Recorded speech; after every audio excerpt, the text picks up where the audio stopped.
So we are live now. Just want to sort of start out by saying Merry Christmas to everybody on the Whitecloaks, and looking forward to all of that. Hopefully the new year is going to treat us good. But I wanted to sort of start out by just saying thank you to everybody. We really appreciate it. And I guess I'm gonna actually go around the room here, and I'm gonna ask sort of each of you what are each of you thankful for this year in celebrating of this most holy time. Don't start with me. Ah, I got to think about it for a sec. That's Brian. I'm going to put you on the spot first, since you're a pro YouTuber. What are you most thankful for this holiday season?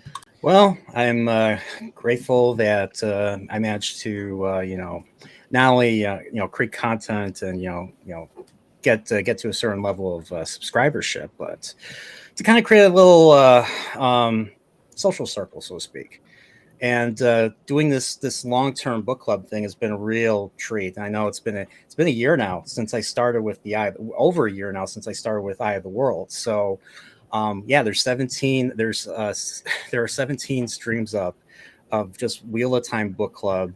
My reactions to the first 4 books, and then hopefully sometime in either late January or February, we could start with book 5. So I'm just grateful that I'm able to get people to have conversations with the Chillporials, for instance, having conversations. I've had conversations with 26 different people or 25 different people so far.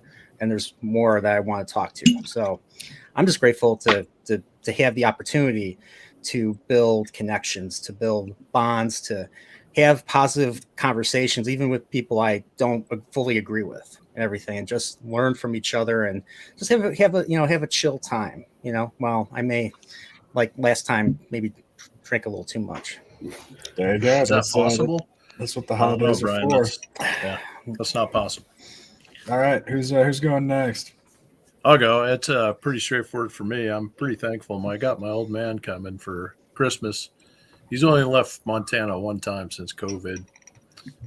Refuses to get on a plane, but he says he's going to drive over on Friday. So he turns 85 on Thursday. So wow, that's nice, man. Yeah, so I'm pretty psyched for that, and it's been a pretty good year. So I enjoyed the hell out of season 2 rewatches with the team, with the crew.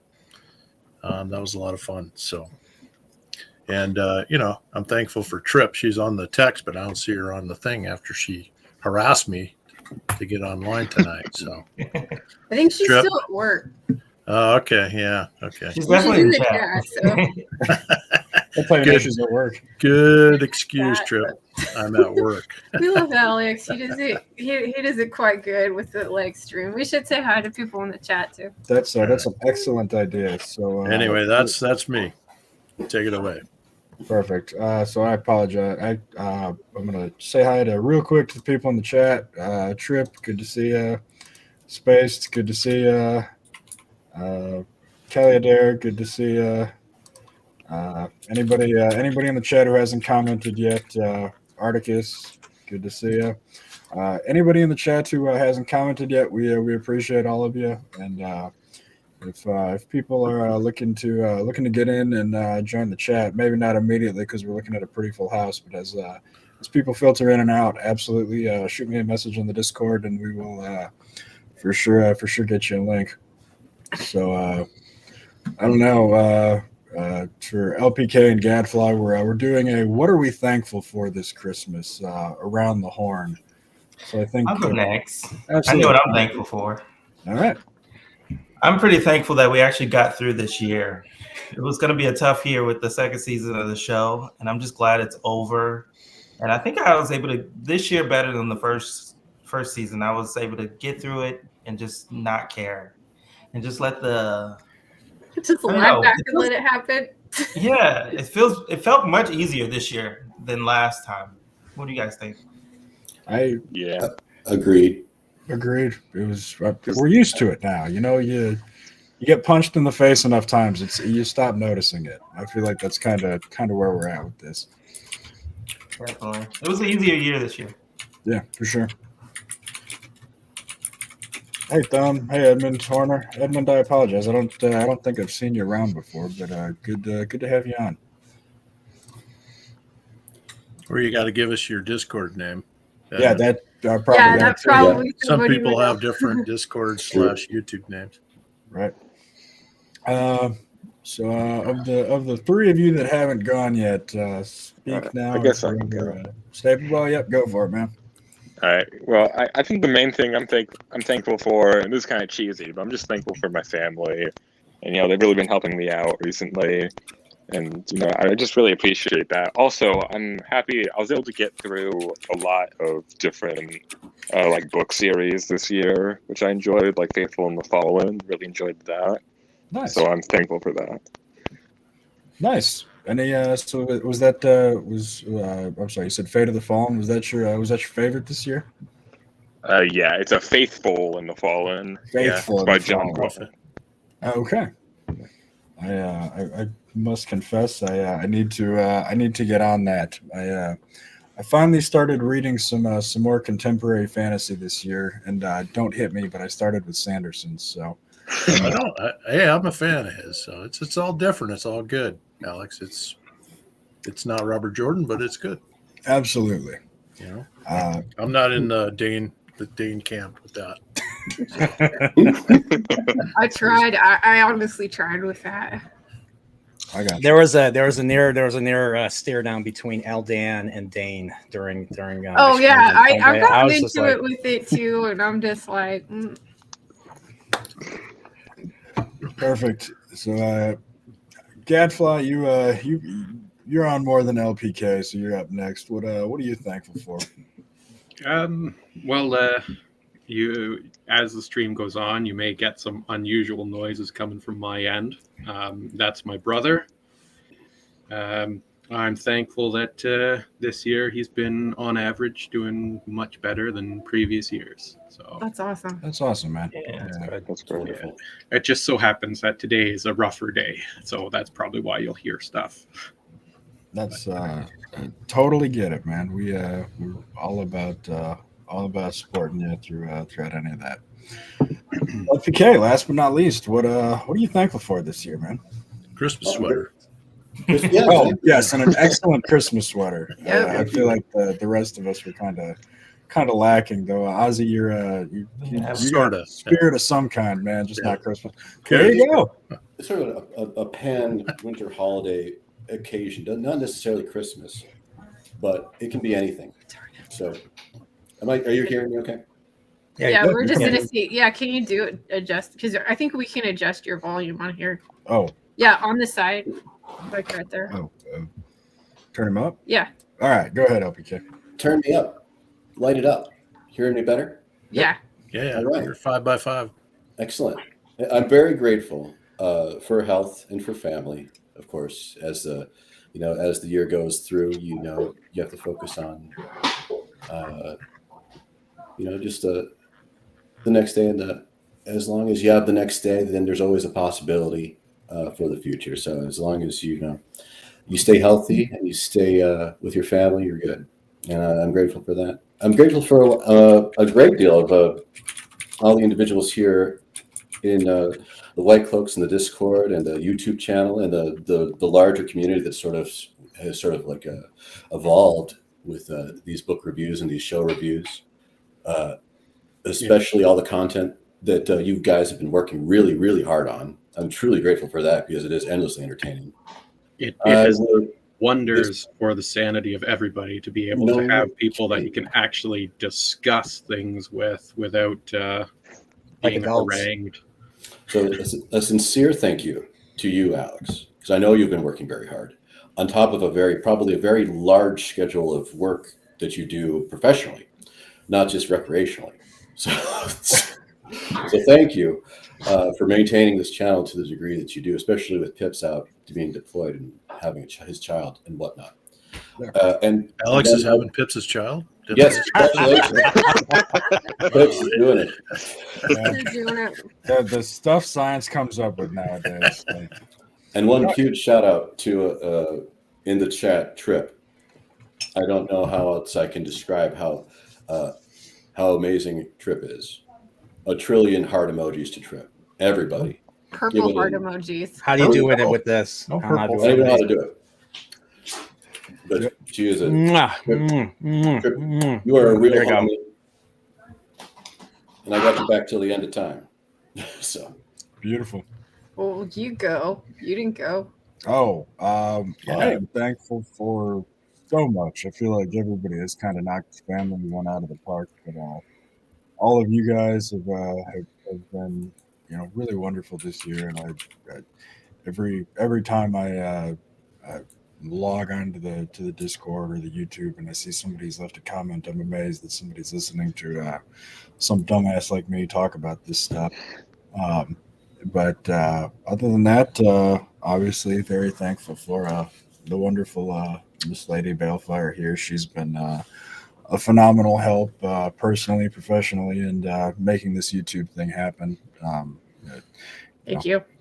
She's been Appreciate great. And then Pips and Dane, two of the best YouTube partners that anybody could ask for. I have no idea how Brian, you and Steve and all those other guys do it by yourselves. That seems incomprehensible to me. So just want to say thankful to all those guys. Now, this is the part of the show where I confess that I am not a professional YouTuber like Brian, and I did not have a ton of good content planned out for the day. But anything either. it seemed that a couple of things that I noted that were worth talking about was season 2 of Reacher. The first 3 episodes are now out. So Babe, I didn't get to say what I was thankful I'm sorry, for. baby. Oh, shit. It's like women talking, volume Classic down. Whitecloaks. ladies first. Toxic. I only assumed that Lady B would have gone first. Yeah, I mean, I think it goes without saying. I mean, this cutie here, I'm very happy to be here, and obviously he's made my life like a lot more pleasurable and wonderful, and yeah, I'm grateful for the channel people too. Like, thank you for all the people that helped make this channel possible. Like, everyone thinks it's just one person. There's a whole bunch of us that work. It's like me, Alex, Pips, and Dane, and stuff like that. So I like being here because I pretty much cover the same thing, and they've just kind of let me like do whatever I want with them. And I'm really grateful for all the cool friends that I've met. I mean, like we got to meet like Nerdtorial in real life, which was really awesome, and that was really cool. And Gadfly's been doing the book stream with me with the Silmarillion, so that's really great. And of course, anyone like out there sending me cat pics and stuff, like, we're awesome. Yep. Zax! A couple of things. Definitely friends like Zax here in the chat. Hi. Yep. A couple things. Zax, glad to have you here, man. If you want a link, we'd love to have you on if you're busy doing stuff. Totally get it also. And I did just also get a message from Pips. It looks like he is not going to be able to join us tonight, but he did want me to wish all of you a Merry Christmas and a lovely time from him as well. Awesome.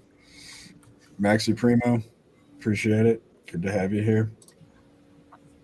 All right. Now can I Yeah, we can right. talk. Well, should we start with our exciting channel announcements? Like, there are some reasons like we wanted to have this, and one of the big reasons that we wanted to do this is that we're in the process of getting channel YouTube memberships. So if you want to help support the channel, we'll be launching that soon. I finished all of the badges and emojis and the tiers and stuff like that. We'll have like a $2.99, a $4.99, and a $6.99 tier, and there's different perks with them. Like, you can come onto our streams, and I think the first one is basically the alcohol fund. The second one is like members only content, early releases, and then the third one is like basically like a guest spot whenever we do streams, like space permitting too. So, and the fourth one is kidney replacement. What about liver replacement? That's the mega donors, the liver replacement technique. I was gonna say, see, I'm glad you mentioned that up because we got a couple of quotes on Dane's liver up in Canada, and I was shocked at the price that came back. They gave it a price. They didn't just say, "Hey, have you considered like offing yourself and taking you to the maid service?" I was gonna say that was the first one that they offered. They were you just want to put him in the little chamber here, but after we talked to them that we didn't want to do that, they finally started giving us numbers. Long way of saying that appreciate all of you guys, and no pressure to do this or whatever. We just thought it'd be a fun thing to do, and maybe might kick me in the ass a little bit to make some more videos. But well, the job's not done. There's another season of Ring of Power. There's more Whitecloaks content to come. Yeah, more shows to call out, right? Oh man, the job's not done yet, guys. And there's also focusing on the good stuff. True. Absolutely, I completely agree with that. Like reading this Silverillion has been a joy. Yep. It was actually not to call you out, Gadfly, but I was hoping you might be able to help us do a little bit of a video coming up here.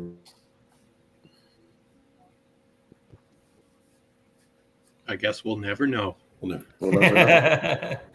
It was fate. Suspenseful. Otherwise, it's Sanderson's birthday. Yeah, like microphone just lost power.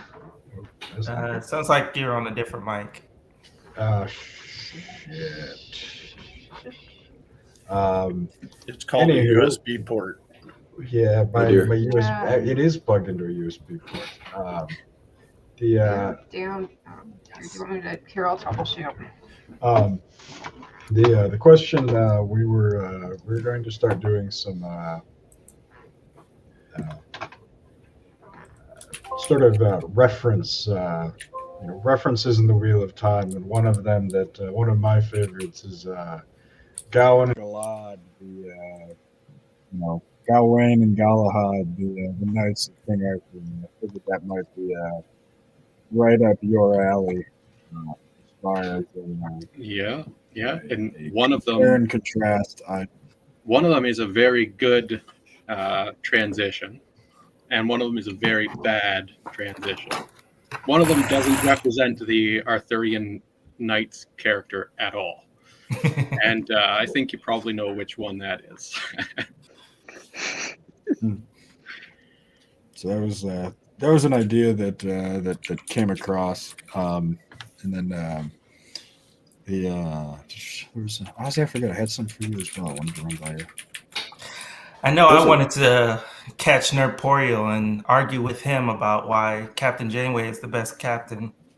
Do a John R. spoiler. Good. I mean, she knew she was willing to make the hard choice. That's why she was willing to kill Tuvix just to bring back Tuvok and Neelix. I mean, that's not a hard choice. I mean, did you like Tuvix? I didn't like Tuvix. You can't just drop. Let's not derail the entire chat, but let's just be like clear that Tuvok carried that show, as did Tuvok was what actually for the first few seasons. That's season 3. There was an episode where him and Neelix were teamed up, and there was conflict, and maybe because he was Vulcan, that I like Tuvok. Because Spock, is Vulcan. That's probably why I got into Voyager, was because of that. And then Scorpion Part 1 happened. It's like, shit, I gotta keep watching this show. Very well. Sorry for the derailment. No, you're good. I mean, it's a chill stream. We're chilling. Yeah, don't bring up Star Trek with me. I'll talk about it for hours. Yeah. If we're ranking our captains, it's Benjamin Sisko. Thank you. Benjamin Sisko's pimp hand, and then Kirk is number the OG Kirk is number 3. Without Kirk, there would have been no Captain Sisko. There's it's sort of like, without George Washington, there would be no United States of America. However, in terms of the ability to act, you got to give it to Avery Brooks' ability. Clearly, yeah, you got to give it to him. What do you mean? Captain Sisko's Captain Kirk? Lady B. Benjamin Sisko's number 2. Okay. Very close number 2 for me. So you have Benjamin And- Sisko's pimp hand above Benjamin Sisko? I don't know what. Wait, Benjamin Sisko's what? It's What? pimp Pimp hand. He was he decked Q. And he got him pretty dang good. Oh yeah, Picard never hit me. Oh, I'm not Picard. I know you're more easy to provoke. That was a season 1. Best pilot of any show ever. No, But, you lost your bottom there, Brian. Yeah, my coaster. It actually stuck to my mug. Stuck to my coaster. So I can drop a topic that's did it, not man. even related to Star Trek. I love the debate the other day about whether J.K. Rowling's Harry Potter series ruined an entire generation of kids. So that was just fun to read. And I'm not sure I agree. I think it had a certain effect on them, and it was just fun reading the back and forth. And Oh yeah, I think we have to push it down. yeah, so I don't know if you guys saw that. It was in the It's Santa Claus. right on. Aisle I'm Santa.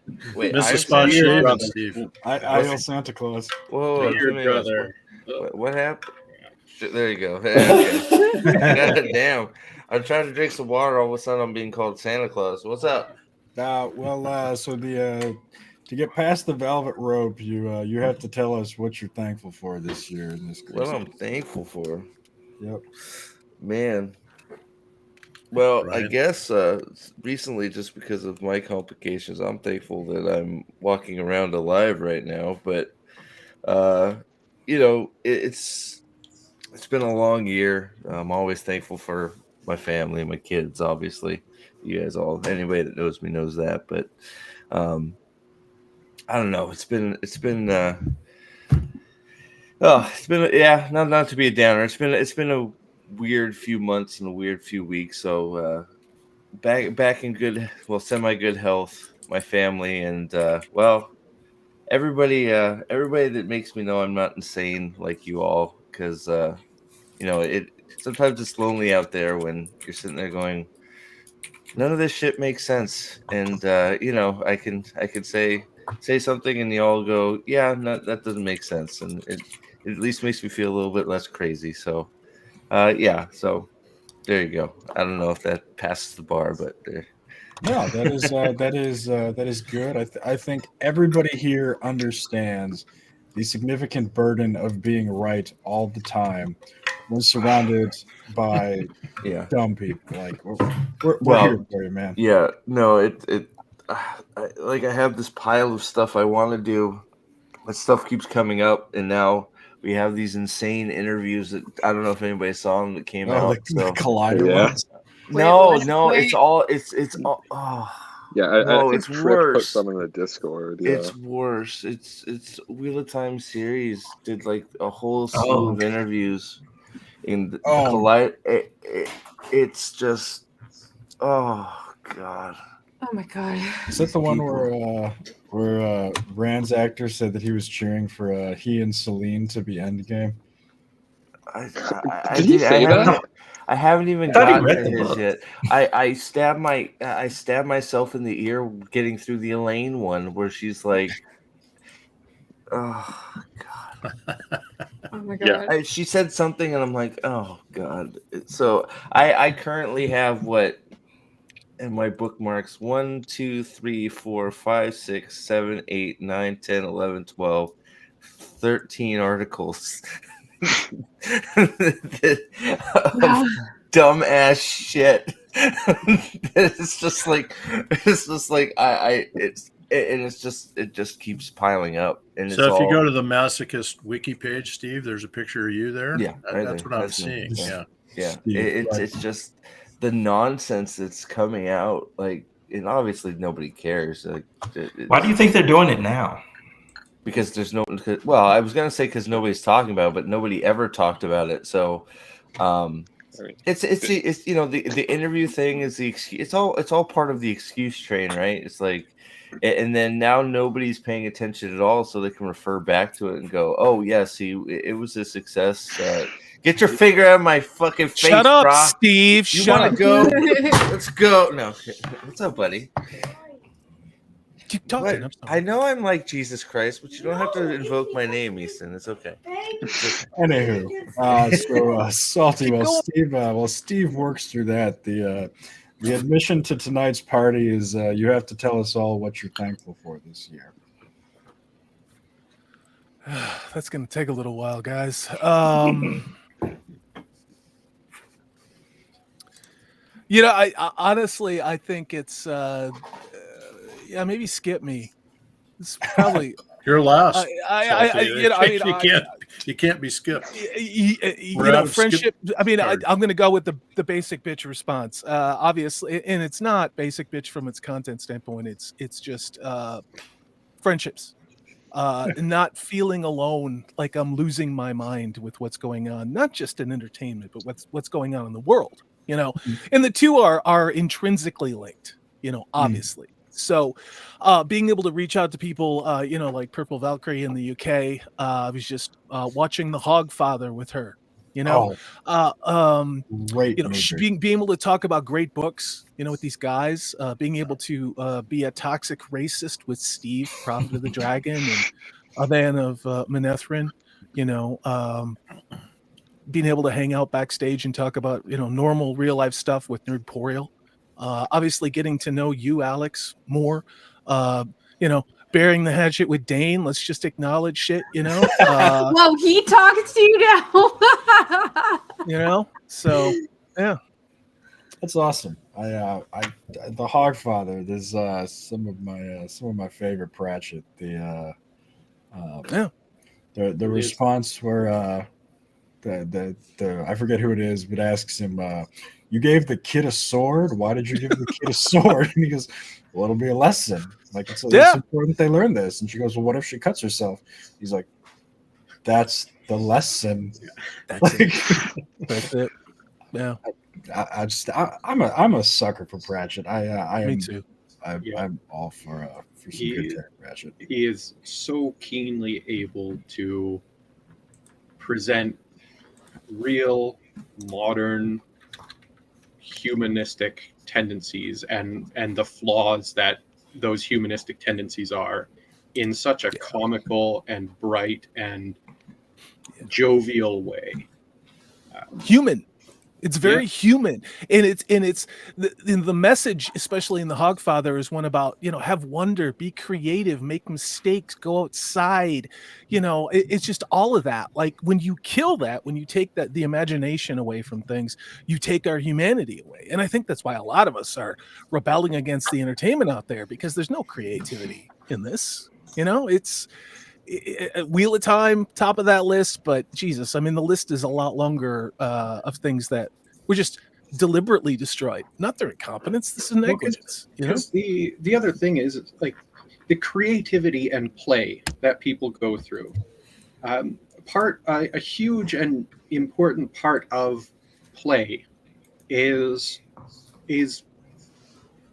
testing yourself against the sort of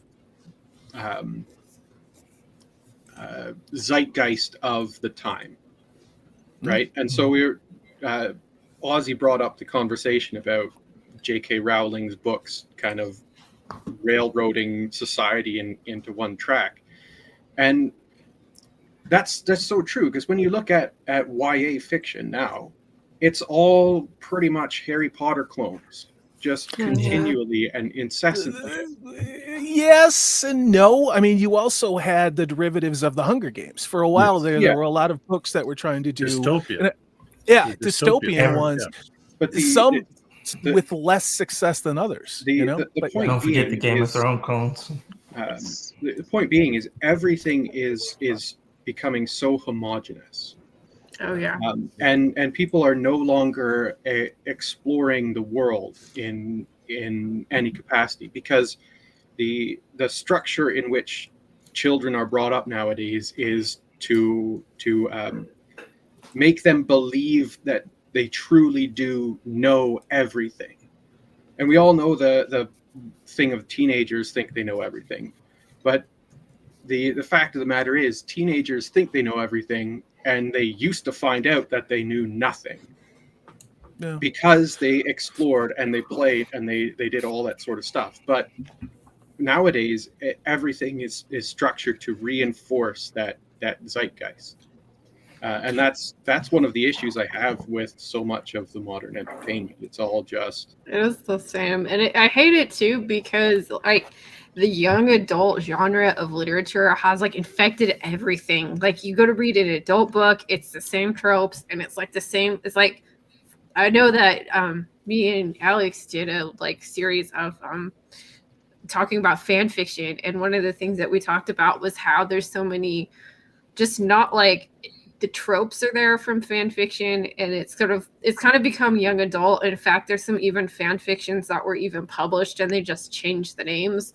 Like there's this one that was like actually like a Raylo like fan fiction and they just changed the name, so now it's fine. And I hate that so much because they're not very good stories. It's like they don't move anything. It's just I like this character. I want to put them in this situation. So the result is, and he's not here, but I'm going to quote something he said in the chat. Is that like Dane said in the chat? Is that readers don't have good examples to follow in modern literature. So you're not going to go out and read a bunch of contemporary literature and then learn how to write better. But that's an excellent point. And it's like I find myself not even wanting to read like a lot of modern works because especially if it's fantasy, it's always the same thing. It's young adult like kind of themes and like reading level and skill level, and then you have like the young adult tropes with the like female protagonist. It's just always the same thing. Yeah. And then all the young adult stuff is, well, not all of it, but so much of it is hyper sexualized. Oh, absolutely. Yep. That's another thing that came out of the fan fiction world that is truly unfortunate. Yep, and I'm gonna take a step back from what you said, Gadfly. And you said, kids like to be tested against the zeitgeist as well. I'm gonna say that kids like to be tested in general. Like, Yes. every single time you play with a kid, like at the pool or something, especially like under the age of like 7, the number one thing they want you to do is throw them, like throw them at a couch. Throw him at a pool and like Steve, you can testify. No. See, well, it's just funny because you go to that because of course I think of my kids, right? So the first thing you do is you throw them with your arms, and they go, "Well, that's not high enough." So now, next thing you know, I'm underwater with them putting their feet on my shoulders, and then I'm launching up in the air, and they go, "Oh, that was pretty good. Let's see if we can get me higher." And then we're doing all the things to try to kill them, and them try to not die. I keep waiting for Steve to do a short where he builds a trebuchet so we can throw Easton like across town with him to hit him. Evil Knievel stunt across the Snake River Canyon. Solid. I think we can accomplish that. I think. Well, I think you might need to have a giant ballista version, because I think the trebuchet you might get a little bit of whiplash. Yeah, whiplash. Yeah. He's got He's small. He can ball up. He's got 3 kids, man. He 3 to go. Tuck and roll. I mean, he's sort of flexible. That's a great thing where like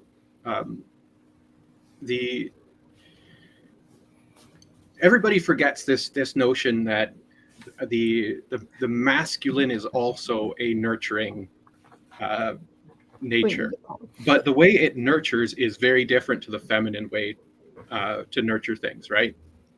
But they work together so perfectly. The feminine nurturing is all about insulating and sheltering the child from harm, whereas the masculine one is always about exposing them to the dangers of the world in an environment where they can oversee it. Yeah, absolutely. Where necessary, right? And it's so necessary. Yes, Gad, perfectly balance each other out, and it's one of those sum of the whole is greater than the individual parts, right? Yeah, and that's an interesting thing because I think me and Alex were talking about this. Like, we were just having a conversation the other day, and we're talking about how, there's no coming of age rituals for kids anymore. It's like you're just always, everything you do is praised, everyone's special and stuff like that. There's no way to test yourself. And in so many ways, that's what makes all of the great, like, fantasy literature good, is because there's the testings, there's the failings, there's you learning from your mistakes, you're growing, and that is just something that doesn't happen nowadays. Participation think trophies everywhere. Sorry, go Ozzy. Well, I was going to say, Steve, I mean, you're getting to that point, but I mean, I think also the helicopter parenting is a real problem. Yeah, it's true. I've witnessed it. Sometimes you got to let your kids skin your knees.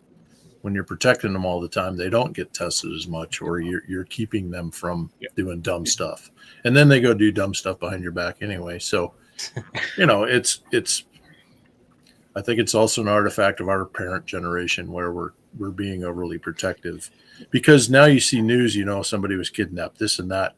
I would maintain that all that stuff used to happen anyway. It just wasn't all over the internet every day. Or on the Facebook page. Well, you have the 70s, where serial killers just started to be a thing. Especially here in Chicago with shut up.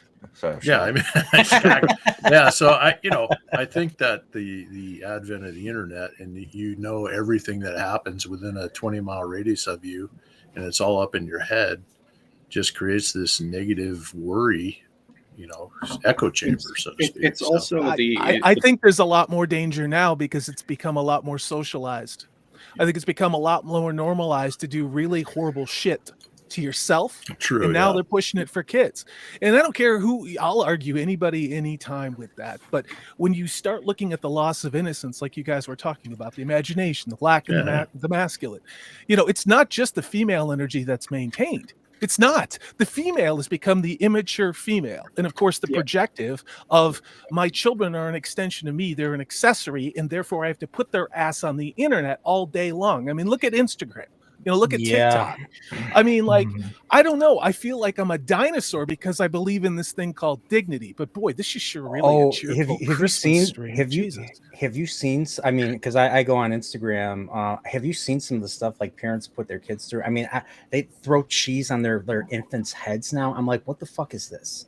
Like, why would you buy throwing these little shorts, and then they're I don't know. Have you guys ever done the egg thing where they take the egg, they tease their kids? No, they do it. You don't get with your kids like that. Yeah, that's what I'm seeing, and I see like there's people saying, "Oh, you guys are a bunch of snowflakes," and then there are people like, "Why would you treat your kids like that?" I'm in the camp where like, why would you treat your kids like that?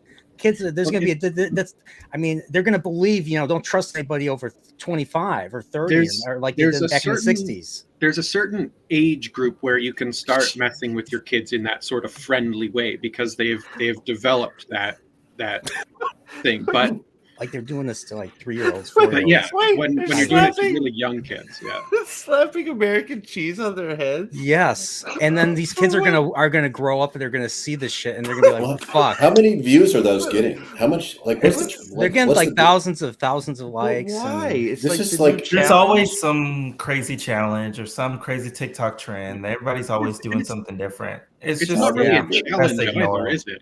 It's really easy to throw a piece of process. See if you're like a 2-year-old eats it or something. Like, I don't even understand. Like, what? The algorithm likes cheese. Is it more a test of if you're shocked, cute expression? Is it like a self-own? You're an asshole parent if you throw cheese at your kid's head. Is that what it is? Yeah, because to get some clout, I guess. Hey, hey, let's go. Like there was. I didn't throw mayo at my kids' heads, Zach. Okay.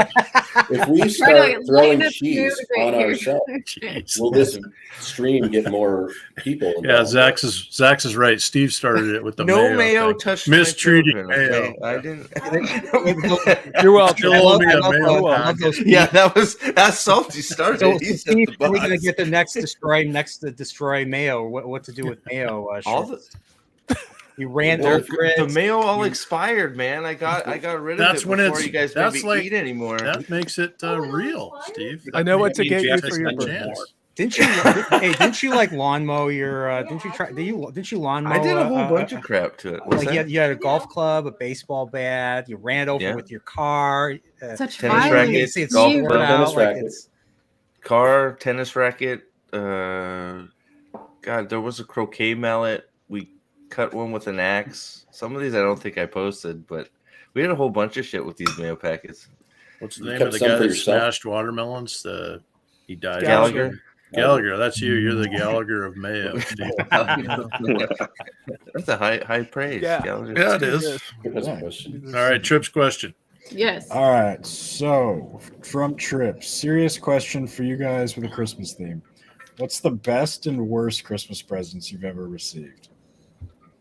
Oh, gosh. My best one was a Super Nintendo There you back go. in the day. Super I played Super Mario Yeah. World forever. Super NES. That might be My worst, worst one was probably It's like some 4XL pair of pajamas that my mom bought, like drunk, and like for Merry Christmas, like here's a like a piece of clothing that like you are never going to fit into. Oh my Enjoy goodness. it. I But got whatever. you a tent. Get Lizzo to sign it. It'll be worth Yeah, I real guess. money. But I love my mother. It's not the it's I guess like I don't even know if I can say it's the worst now. Now I feel bad. LPK, that's probably my number two. That's probably my number two best Christmas gift of all time because that was great. That was a hell of a Christmas. But my number one gift was actually again the Sega Genesis because I literally begged. My parents were going for Is this real a superior real, system? Oh, sorry. well, It's got okay. So I was in fourth grade. My Last parents processing. just went through a very traumatic event. My dad had owned a bit. My dad's family owned a business, a golf club manufacturing business for years, and let's just say someone in the family who was connected to that business decided to embezzle some money, and my dad had to shut it down, and he was depressed and all that. And then I knew about it, even though I was 9 or 10. My mother would just vent to me and tell me things I probably should have known, but so I was aware of what they were going through. But yet at the same time, I was just like I was like, there's one thing I wanted was a Sega Genesis. I wanted to play the Sonic games, and so when I got that gift, I understood right away how much sacrifice my parents had to do to buy me that. It was a newer system, so it went down in price because it was like late in that system's life. But it was one of my favorite Christmas gifts because of that, and I always look back to that to this day. Because of just how much joy I had during a really rough time, because my parents were having the rough time and I felt some of that rough time too, because I knew what was going on. So, That made it special for sure. Yeah. There you go. And so, I mean, to this day, I'm really grateful for that. So, and then my worst gift was probably, I don't know, a pair of underwear. Or One pair? pair of underwear. Yeah, You didn't get a three pack? underwear. Whitey tighties back in the day. That's why I like still. nobody. Nobody's ever got a lump of coal in stocking before. I've gotten that before. Oh man. Ouch. Well, no, you still get real gifts, but you also get coal in your stocking. Just Oh yeah, it's like I've gotten that you get before. called Dad's being out. funny. Yeah. Yeah, No, my parents loved me. for us, the lump of coal was the kid that was the worst behaved that year. It was like, How many Oh, times did you I win like that, that. babe? I think I only got it once, but it was like, hey, we've been noticed you've been slipping. Time to get your shit together. Get a Christmas gift. They had my parents had this bag that they would just move from doorknob to doorknob if you were fucking up. It's like, you're gonna get the coal this year, bro. So, Oh my goodness. it's like, oh shit, I must have did something bad. I better shape up. They never gave the coal to anybody though. My parents were too cool. Yeah. I my swords were the two swords on the wall back there. So the Lord of the Rings swords were probably my coolest one. I can't remember ever getting a bad one. To be honest, like the worst gift I remember was my father. I don't know what he was thinking. Got so like they had got a new washing machine. And he decided for some fucking reason that he was gonna get a giant thing of Tide at Costco and wrap it up and give it to my mother. And she thought it was something else, and she was so pissed because she opened up and it was a box of fucking Tide. She was so mad. That's bad. Well, he figured he knew we messed up though, so he figured it out and got her what it was that she wanted. But it's just like you can tell she was just like, "What the fuck is this? Box of Tide?" Like it was. You're talking about Costco size industrial, like they use at the laundromat sizes. It was a big ass box of Tide. Wow. Hey, I gotta jump in because I actually have to Go go. for it. Unfortunately, got a dinner. That's the thing about the holidays. You got It's always booked a almost dinner. every night. So my greatest present ever, I think, was in '78. I got my first computer, Commodore PET with 8K of memory, Wow. tape deck Was drive. that Right a on, color dude. one or a green? No, and it was black one? not color. No. It was a Green and Commodore black. PET. Yep, and 40 by 24 screen. Wow. But I can't think of You the remember, worst you one, remember but- the old TSR 80s? Those Oh big yeah, boat yeah. Those anchors? came out shortly after that. Yeah, those were Yeah. Uptown That Yeah, Radio those were Shack. Uptown. Yeah. Oh yeah. So yeah, Did that you led to play my the, career. So like old school Oregon Trail on that? yeah, I actually wrote a lot of games, and I remember Yeah. my dad Oh, first those taught me games. the floppy disk attachment. I had 360K, and he's like, "Oh, you'll never fill that up." And anyways, I filled that puppy up, and it actually had no bounds checking on it, so it totally Wow. sort of erased the disk when you hit the max. So No. anyway, that's how old I am. So there you go. I Yeah, got man. you. Grew up on the edge of the computer. Nice. All right, it's awesome seeing you guys, and Merry Christmas. Yeah, thank Merry you. Christmas. Ozzy, Merry like, really Christmas. good to Happy see you. New And Year, Hey, Happy Ozzy. you guys have a Christmas. good one. I'll check on my phone at this dinner party thing. Don't tell my wife. Have a good night. All right, see you guys. Bye, care. man. See ya. Yeah. Anybody in the chat who wants a link, also we're working through. It's a community event for everybody, so I'm more than happy to have you on. It's interesting. My father did something similar to what Steve's father did, but it was a Dyson vacuum cleaner, and my mom was pissed for the first 6 months. And after that, she really liked it. Like this may be the only time I've ever heard my mom say I was wrong, but like she did come around on that, and it was just it was amusing. It's like it's practical. You needed it. What? Yeah. I mean, you needed it, right? Why are you upset about Why this? you- You I said got you you the need- best one. I Like know. you said, it was I'm the really best one. excited because you know what Alex did for me today? Like, he took me down to Costco and he bought me like this really, really nice food processor, and I'm really excited about it. And I'm just sad that I have to wait till Christmas to use it because I am, yeah. Well, that was. You're a that's very for him. creative person, Lady B. Oh, You have a thank lot of talent in coming up with good, new, fresh ideas, and it shows with the content here on the channel too. I'm sorry if I didn't give you your Oh, due thank you when I was so much. I really riding appreciate on Alex. that. I know I have my own channel, but it's like doing video editing. It just takes me a lot of work and time, and I feel like when everyone's kind of talking about the same thing, it's kind of boring. So I thought, why not contribute to this channel? So I hope you guys like this stuff and try to help them out as much as I can, and I really appreciate the support. Yeah, I have to say your Silmarillion intros and outros are outstanding.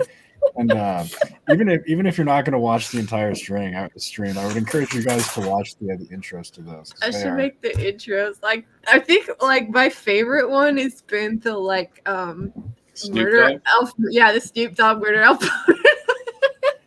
Those are great fun. I don't know. Lady B, are you doing Hot D2? Yeah, I'm probably gonna start with the hot tea coverage up. Like, there's some ones that I've wanted to make videos about. Like, if I was adapting it, how I would do it. I just like I was working a lot like when I first moved here, and I just didn't have a lot of time. And hey Vic, and I really wanted to do that. I just didn't get around to it. And then I moved out here, and then it took me a lot of time to adjust. But now I'm here and I have more time, and I'm gonna make some more videos. So maybe ironically, you guys are talking about Zelda games. I have a question. I'm actually going to be on a Zelda stream right after this. Okay. My first Zelda game was Wind Waker. Oh, okay. That's a great one. It's a good one. Yeah. Never Good one. Yeah. heard anybody mention this game in a Zelda stream. Like, is this like universally considered the most mediocre Zelda game? What, Wind Waker? No, There's a lot of people who love Wind Waker. Wind Waker's So Easton's Wind favorite. Waker. It's fantastic. It's so wholesome and cute. It was originally there was some backlash for it. I was actually a little annoyed at the art direction that they took initially. That was the big. So- that was the big thing. Was the big controversy was the art direction. Sorry, guys. So then when I actually got the game, I was like, wow, this is up there. Really I mean, good. this is close up there to. This is a good follow up to Ocarina of Time, especially because Ocarina of Time deals with time travel. So there's different timelines that resulted from that game. So the adult timeline where you play as adult Link and you defeat Ganondorf, that future leads into Wind Waker. I mean, And they made Ganondorf really well written in that game. Like he went from being just a singular villain to having a more complicated view of the world, and almost to a point where he was sympathetic. Not sympathetic by today's standards, but sympathetic enough to be interesting yet still be a menacing villain. I mean, Wind Waker is one of my favorites, so I don't know. I feel he like actually, it does. Yeah, sorry, it does. sorry. It does. I feel like Wind Waker does fall through the cracks a little bit for some reason, and I think the art direction is a big reason for that. Just because a lot of people were off put by the way Link looked. It was actually the boat. So the boat, the sailing took forever to get to certain points. Now, that was the fun fixed part, that. dude. They fixed that with the Wii U remaster, where you got the super fast sail that got you pretty quickly to the location. But it was also going and treasure hunting for the Triforce shards. That was the other thing. So you beat these 2 dungeons, and then you have to go fishing for these things, and a lot of people didn't like that. I got you. They're dumb. I don't. God forbid you do any adventuring in your adventure game. Yeah, right. Yeah, it's not A, B, C, D done. Yeah. Okay. I'm just always curious why I never see that. I see Ocarina of Time talked about extensively. It sort of has an open world feel, doesn't it, Alex? Yeah, right. Like a little bit, right? It feels a little open worldy, doesn't it? What do you think, Derporio? No, I'm kidding. It's open sea. It's not open world. It's the same thing. It's in the world. It's a grid. The map's a grid. Every grid has an island or something. So all the Zelda games have been open, though. Yeah, I mean, you're not on a rail. Like one direction. But the reason why Breath of the Wild and Tears of the Kingdom stand out is because you can go anywhere and access anywhere from any direction. Like you walk into a building, you just walk in. It doesn't load. There's no loading times. Well, the first Zelda, you could do the exact same thing, except for Death Mountain. But you were. Wait, I mean, yeah, that's basically that was their inspiration in the chat. Treads people are my friend. It's already. I know. We saw her and we saw whatever the hell it was in Wheelaton. It was that Dame.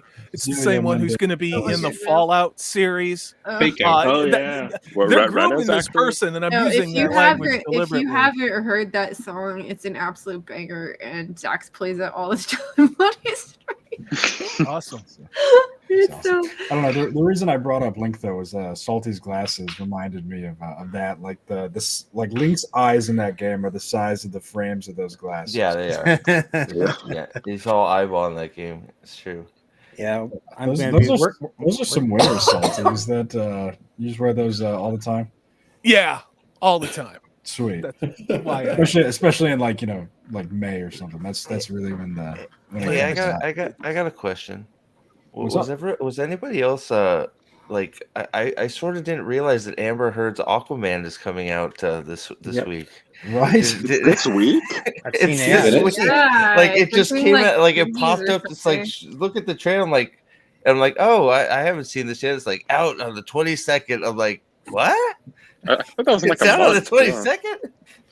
they're not even doing ads on YouTube. You know, those annoying roll ads. Like, I'm not getting them. Is anybody else seeing them? Because that's No. usually what they They say. talked about there's not even going to be a red carpet for the show. They're not even like pushing this thing at all. It's No. weird. Jeez. They should just roll a shitty bed out in front of a theater and have Amber Heard stand there. Yeah, That would be there the you go. best marketing plan of all. Perfect. Yeah, with Jason Drop Momoa a turd. eating it. Oh, sorry. Yeah. I was going to say, I mean, isn't the entirety of the advertising for that just shirtless Jason Momoa? Like, Yep, that's it. wasn't the Aquaman 2 or wasn't the Aquaman 1 viewership 57% female or something wild like that? Come on, we're I here for think like so. Jason For Momoa, Momoa? like, I think they moved on to twinks now because they're all in love with the Wonka guy. Timothy Ew, Chalamet. Oh, Yeah, yeah. that's what they're 100% this guy. I don't 100%. care how old he is. He looks like he's 15. Like, doesn't do a thing for me. It creeps me out. It's the same. Good with- looks He's a- can he's go a a long less- way. He's a less crazy Ezra Miller, and that's what the boys like. Well, How do you, so how do you far, feel I about mean, him we didn't being know how Paul crazy he was. Atreides? Man, What? I actually hate liked it. Paul Atreides. Me too. I thought it was fine. Compared to the- Kyle MacLachlan in the OG. The OG is better, of course. Yeah, Wait, we compared don't to- know. He's relatively new on the scene. Just give him a minute. He'll strangle somebody. Who I is mean, the- it'll probably be a guy, He'll but choke a bitch he'll- out in Scandinavia. I mean, he's busy That's what wearing they all all these do. low okay? dip shirts and with chains and I- acting like he's like the next prince or something. It's like he's gonna choke somebody. Don't worry. It'll probably be a baby he's throwing cheese on the forehead of or something. I would Jokes out. put more money on him getting choked out by somebody because That's- he that is a scrawny is little a- fella, just like Tom Holland. You know, Maybe he'll the get- new male Yeah, that heroes was, are Maybe he'll be scrawny paying little- somebody to kick him in the balls repeatedly, and they'll tape Right. it. Maybe something like that. Yeah. What's the- I remember that 90s sci-fi one with Alec Newman, and all I can think of is, man, Alec Newman would murder Timothy Chalamet with his bare hands. Like, Oh, say what yeah, you he will would. about Alec Newman Yeah, as he an would. actor. Like, Mhm. that dude at least looked like he was What- ready to take on the world. Where Yeah. did he come from, by the way? Did I miss the teeny bopper movie that he was in that made him a big deal? Like, he just showed up as Paul Atreides Call Me and by then he's Your everywhere. He was in like a movie where he falls in love with what's his name, Army Hammer, I think. Call Oh, Me by Your Jesus Name. Christ. It's So that he what came made up him- on his knees. I think He so. came And up on then his he Yeah, was so he's then he, gonna then he choke was in somebody. then he played a drug he Somebody. played a drug addict son of Steve Carell in the movie Beautiful Boy, which I actually liked. And I don't know. I don't think he's a bad actor. He's I don't think he's a bad actor either. Yeah. But much in the way that I wouldn't cast Alison Brie as Shaq in the Shaq biopic, I have a little Why bit not? of a problem with Timothy Lizzo Chalamet. has the role already. If you Did cast anybody see other- Wonka? Did anybody see Wonka? Because I know Yeah. There's only Wakazashi- one Wonka, and that's Gene Wilder. Yeah. Man, because I Wakazashi. I like Johnny Depp better. Did I know Gray I'm saw a- it? Did I'm a- Gray like it? There's Wait, a you trailer. like? Wait. No, wait. Gray said it was dumb. It was Oh, dumb. okay. It was wholesome. It wasn't woke, but it just went on. And he said that Timothy Chalamet did not have the soul or the animus of the presence, obviously, of Gene Wilder. And we talked after his show about it. And Well, he just yeah. wanted to take his daughter to a movie. You know, You know, he's the like, chocolate- I was salty, salty, mate. I was bored the whole time. You know, and it's like, yeah, I Well, get it's it. like the chocolate mafia. I mean, That's you know, alright. that's not a good. You know, the chocolate mafia is out to get Willy Wonka for making his chocolate. It's like, what the fuck? What's the? Is you that the talking plot about- of the You haven't movie? heard of the Chocolate Mafia? Uh, well, I mean, not that type of chocolate. I mean, Talk of a story that doesn't need a prequel. no, No. no, Yes. zero. It's all about franchises now. As long as they can find a new franchise to milk, they're excited for it. The And that's Wonkaverse? why we just got that annouement about the Wonka- freaking Wheel of Time trilogy they're making. Oh, Dude, That's fuck. not, okay. Ah. It's Dude, no. It's not Dude. happening. It's never gonna happen. This is literally Wait, just what? going to be the United It's Nations going of to climate happen. change, and trans bullshit, and it's not going to be anything, Robert. Jimmy. It's gonna be about as much X Files as the Wakanda director's reboot of the X Files. That's how much you- we'll. I can't wait for that. That's going to be. Wait, what? They're Are gonna they cast. rebooting They're the actually going to X-Files? cast. They're gonna cast somebody as the Dark One, aren't they?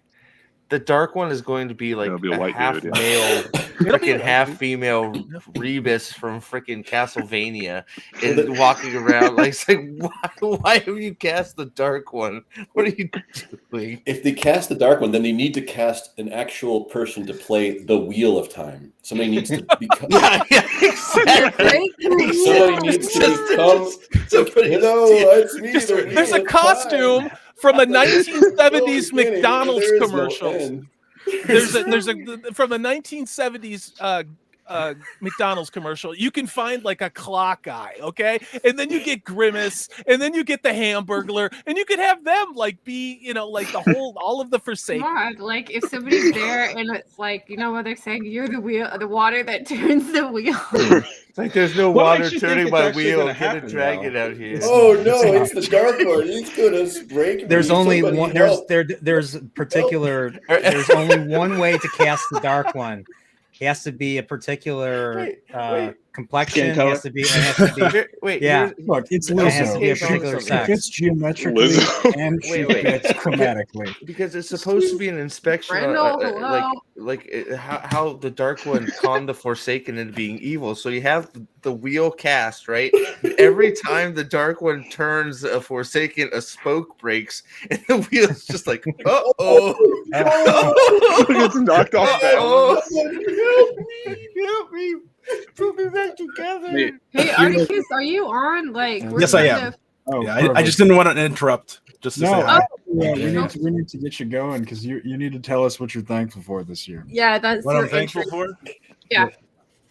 Well, I think I'll be mimicking a lot of what other people said, but I thought I was crazy when I watched the first season of Wheel of Time, and all I saw were Daniel Green and others praising that show, and I felt like I was living in Bizarro World, not understanding what they saw in it. But so I guess I'm thankful for this all, right? I got to speak and meet with Prophet about a whole bunch of stuff. Sanderson, met with Nerpurial.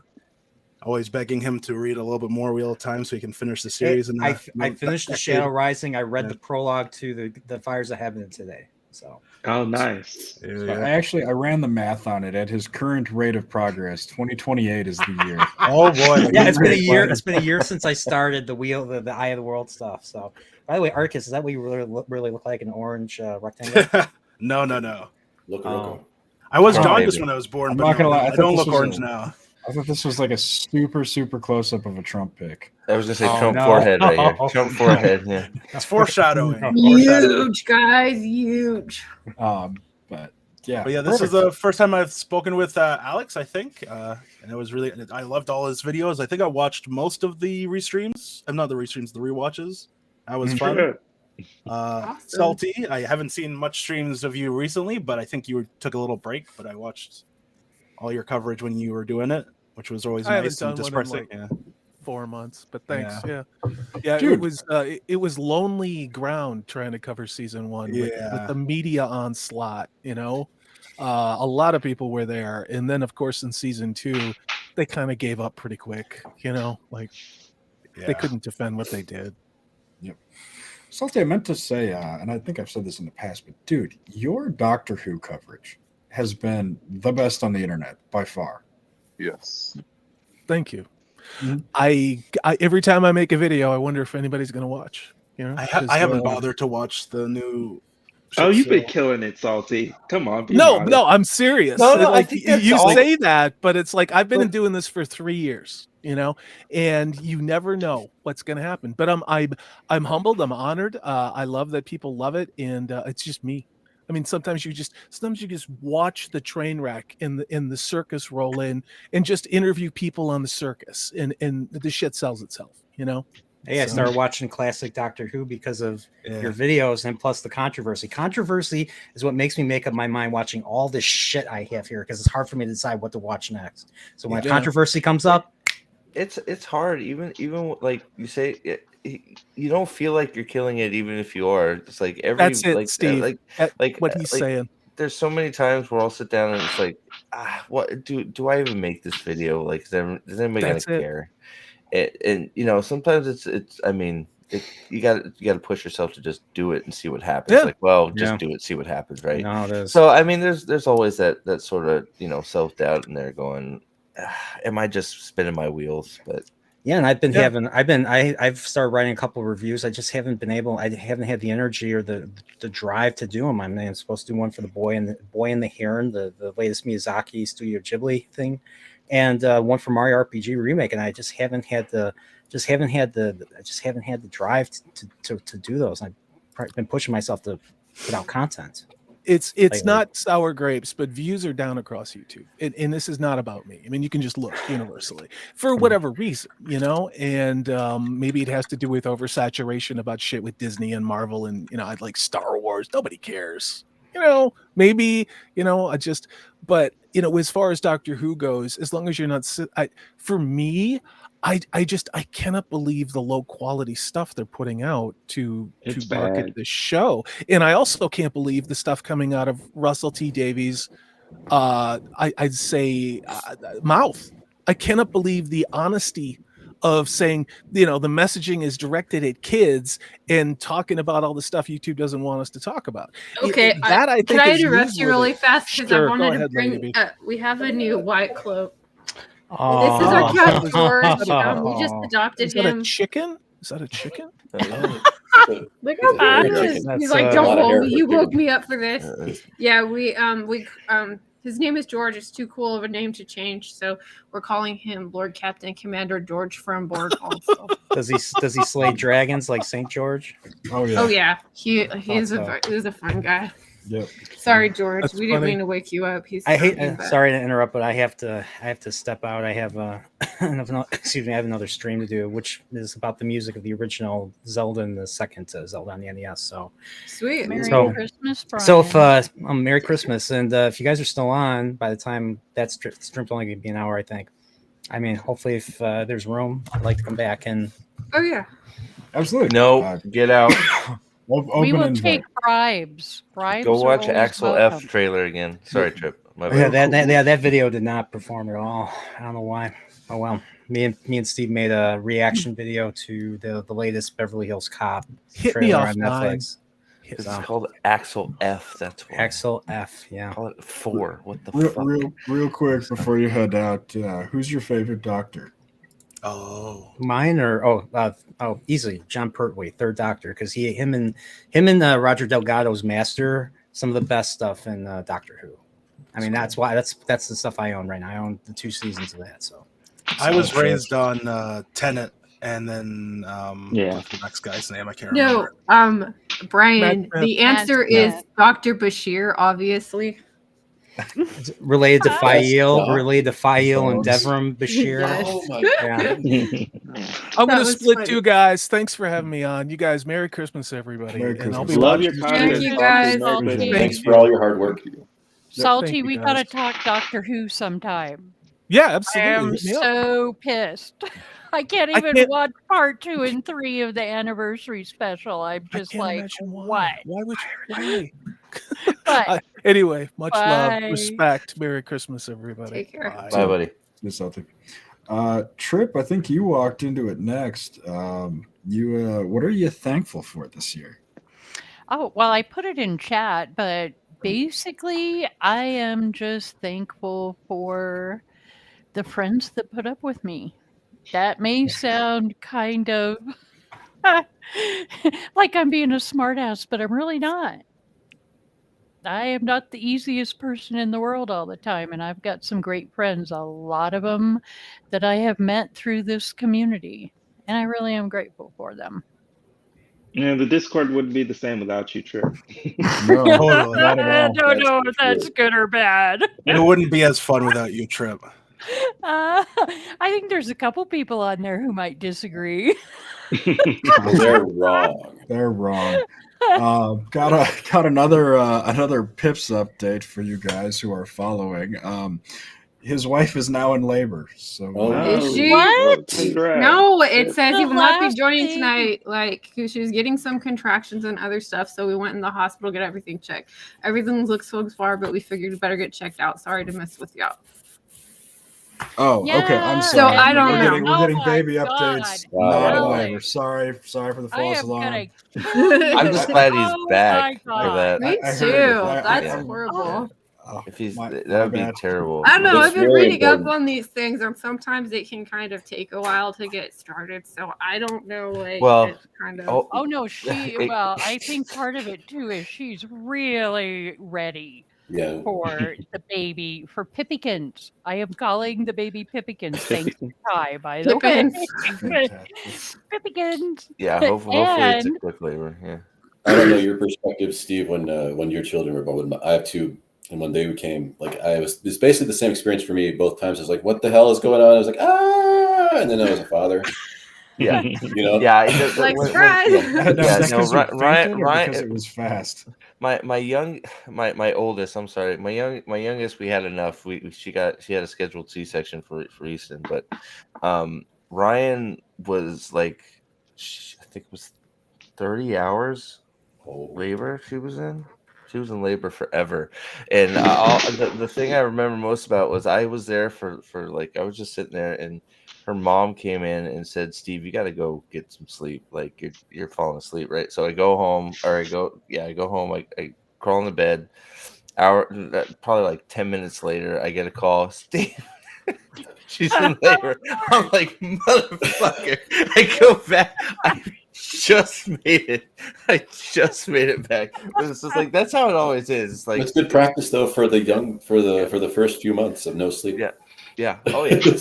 Yeah. I know. I think yeah. people don't get that it takes a long, like labor is a long time. Like when I have kids, I don't want to go to the hospital. So I'm like, okay, I'm checking out, like reading about this stuff, and I'm like, okay, I'm gonna be. This is a long thing. It can go like it can be. It couple can of be really days. quick too. It can. Yeah, It can be or fast extremely too. quick too. I mean, it's who knows, right? You just well, I don't know. Haven't any of you seen Monty Python's The Meaning of Life? Oh, Just keep right on making dinner and pop that baby out. I have friends that have done that. Like, that's crazy. That's nice. Oh my God. But we have to bully Pips because I will be sending him a couple of things that we got for the baby. And they're freaking adorable, but we've got to make him show them like he on needs to stream. throw them out. Yeah, He needs to I'm throw working 'em on out. something too Put 'em in the for trash, him, Pips. and it's probably going to take me a while to finish it, but it's going to be really cool, and I hope he likes it. Pips, don't let anybody put any cheese on your baby's forehead. Okay? Yeah, don't do that. No matter how much you get bullied, just your baby what Okay, you want to dress it you in. know what we're gonna have to keep him from doing is putting bourbon in the baby bottle, like just rubbing it on Start the him. nipple. That's how Nothing he's like a little planning on bourbon getting ounce and gum. sleep. Get him My the dad know. gave me beer when I was a little kid. Now look at me. I'm like teething. living the Sipping Waster dad's life beer. with the Whitecloaks. That's okay. Dude, the best thing for babies on long flights is Benadryl, man. Knocks them right out. My mom used to do that to me. It's true. Hell yeah. She still tells the joke, like if anybody in the family's getting a little too hyper, Yeah. like is that a cough I heard? Like you need some cough medicine to calm it down. Yeah. My Now you're parents used to scaring do me. Bourbon and honey when Dude. we had like a cold. Oh yeah. Oh, the hot toddy? Yeah. Sure. Oh yeah. Yeah, this is good. You Yeah. tell people, give them a little Traditional. Benadryl, and they look at you like you're crazy. Like I'm talking about, like younger. It's like you're doing something wrong. It's like it's just Benadryl. Like what are you talking about? It puts them to sleep. It's not bad. It's not killing them. It's a little Benadryl. They won't sneeze the whole flight, and they'll be tired. They'll sleep. Like I don't understand. He's allergic Why to am airplanes. why am I horrible for saying I give my kid Benadryl on a plane flight? So it's I've not done the it. yeah, it's not the annoying. Like it's better that than have the annoying kid that won't shut up, and then everybody on the plane is looking at you like they want to commit terrorism. As somebody who flies about 70 flights a year, I just want to say thank you. Yeah, You're just the man. Okay, you bring a little Alex. extra vial I of know, it. I'm It's like, "Here's the Benadryl." Like a Benadryl mist, so you can just spray the kid. Exactly. Or Just quiet you. Just mainline it like you just just got buy a little. a whole bunch of adorable little plushies and like just kind of soak the Benadryl so that as the kid plays with the Benadryl it just or with the little Now, Chip, you've plushie never at his done this to releases. someone in real life now. Is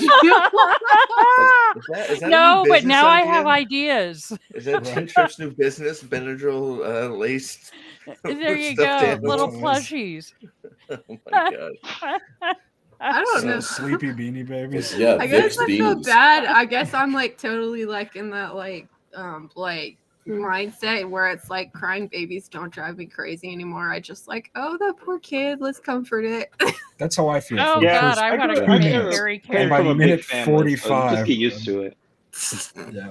Yeah, No. just That- get used to it, Pam. You know, it's the Yeah, worst for the no. parents. Then the Oh. parents are Oh getting yeah, feeling you're worse like, than okay, anybody I'm else. sorry, I'm sorry, I'm sorry. Yeah. Like I feel really The bad. secondhand embarrassment has to be tough.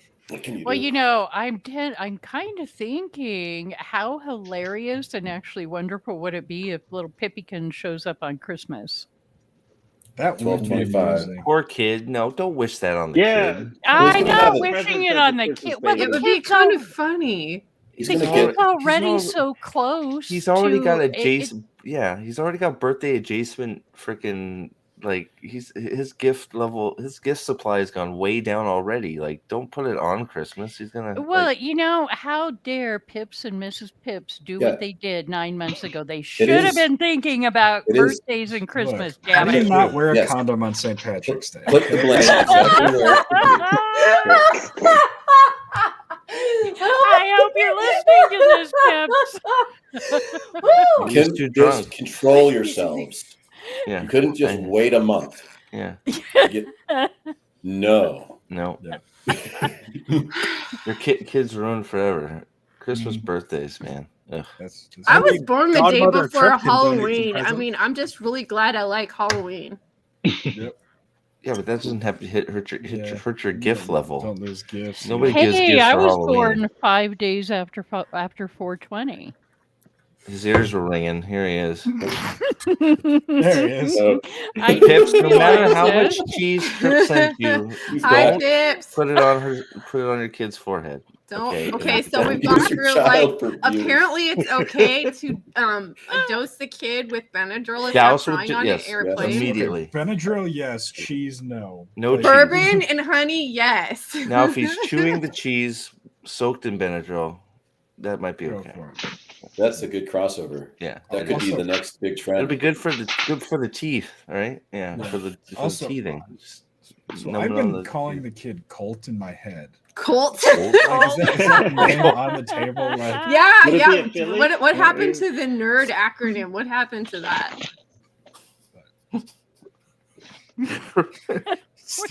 you okay, Steve? Good. He's good. Fine. I feel for the people who have a September 11th birthday. There's probably a lot of them out there because this is the time when people are sort of closer I'm and still- more intimate. Yeah, September the 8th here, so Yeah, I always had a good birthday. My mom and my brother have the same birthday. Wow. That is really That's sad. messed up. I know, and my mom is so she's crying about it because she never gets a birthday, and it's like, okay, mom, like no joke, for like the last 15 years, you have got to pick the birthday cake. So That's Oh, true. the false Box- alarm. So now Pips gets to do the dance where he's either going to be back and forth to the hospital every night this week, or it's just not going to happen for 2. Well, It's I'm always thinking, one or the what other. is it? The Steve Martin movie, Father of the Bride. I love that Oh, movie, but the one where he takes the sleeping pills, and of course that's Yeah. where they both go into labor. I guess that's the second one. Yeah, I think With it's the Martin second. Short. Oh my God, Ugh. that's fantastic. No sleeping pills, Pips. None. Oh, Pips, that's Great in the tips. chat. The tax consequences of dependence. This is excellent. Dude, Oh my So God. just take it in Excellent. your own hands, induce labor, man. Get to work. Like, how you go Yeah, I hear online. Look, having sex know- can like induce labor. Yep. Is that true? Yep. So have sex Yep. while walking, and the baby will pop out. Like it's a fact. I mean, if you're Oh talented my enough to God. do that, Raspberry This Too- is leaf too. horrible. It's true. Steve, I saw you- it, dude. that takes some skill. Right? Yeah, I have 3. I How, Well done. how to induce labor so your child can be a tax credit in the proper year? Hey, that's important shit. LPK, are you an accountant? You seemed locked and loaded on that one. I am a financial professional. Oh my God, I'm not an spreadsheet accountant. guys. No, I'm not a spreadsheet guy. I'm not as good as I'm not Galad level. I've only. Oh yeah, Oh, dude, God is thank like he fucking is. God for that. Yeah. I'm not as talented. I You wish. have I to mean, have money to be a financial. Oh, sorry. Hey Pips, what the fuck?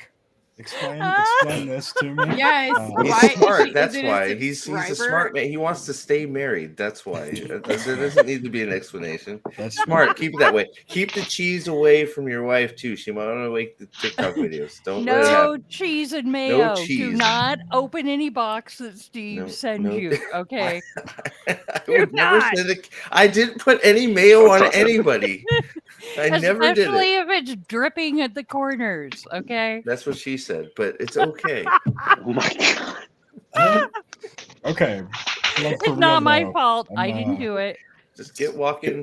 I always try and give business to people on the Discord. Like, do you do taxes? Like, you do not? Okay, damn it. I do my own taxes. Hey, Pips. So hold her mouth All right, open take care, and Pips. We shove love a you. bunch of cod liver oil in there. Cod liver oil. That'll get it going. Just a No, bunch of it. like and raspberry Just have her leaf guzzle it. tea. Okay, I've had several women say this. This is like women's council thing. Yes, we love you. Seriously, Okay, like, take care, yeah, Pips. you Be too. safe. Take care of your woman. I mean, Good Steve's luck, right. Pip. They just need to sort of get at it. No, it's So, true. Yeah, it's what it you know, is. start going it's at one of those it. things that actually does work. That Yeah, and walking. I'm not I'm joking. not being. Not at the same time, obviously, but. Oh, really? Look, Pips, you Just, started you know, this in the walking back of off the- you started after this in the Pips back of the is car at done the bar, and you can done with the finish it at the business. back Have of her the walk car it in the off, and hospital. that'll be good. Just walk it off. Well, he's not doing the job right, or she After can he's walk done, it yeah, off. after he Oh, spends dear. a minute, Oh, dear. she can get up and walk it off. It's all good. You know, it just takes him a Yeah, minute. just walk it out. What's your experience, Steve? Mine? Steve's Well, got. you know, I have. I was Can gonna your say, women three just get up kids. and walk it off? Huh? Steve, go get one of your 3 receipts. Whoa. Wait, Yeah. LPK has kids too. How many kids do you have? 2. I have 2 boys. How old are One they? is my oldest is 12. My youngest is 8, and they're wonderful. That's I love them awesome. very, very Like, much. have they read Wheel of Time yet? I've tried to get my oldest to read it. He's a little bit of a teenager, even though he's not a teenager yet. But he's, he wants to do his own thing. My youngest, I've been reading to him, and Nice. he has been really. I mean, obviously it's a great book, so he's just like listening into the Dark Rider on the path of the Quarry, and he's just like, and it's just actually kind of very sweet. So. Do you do voices? Like, Oh yeah, I am What is your plagiarizing the best- living hell out of Michael Kramer and Kate Redding. I am like, Flicker, flicker, flicker, flicker, exactly. Yeah. What do you want to hear? You Listening want to hear to one of it my in the voices? I guess. Absolutely. Yes, yes, let's yes. hear Yeah, your let's hear. let's What do you hear wanna hear? your Loyal Egwene first. voice. Egwene?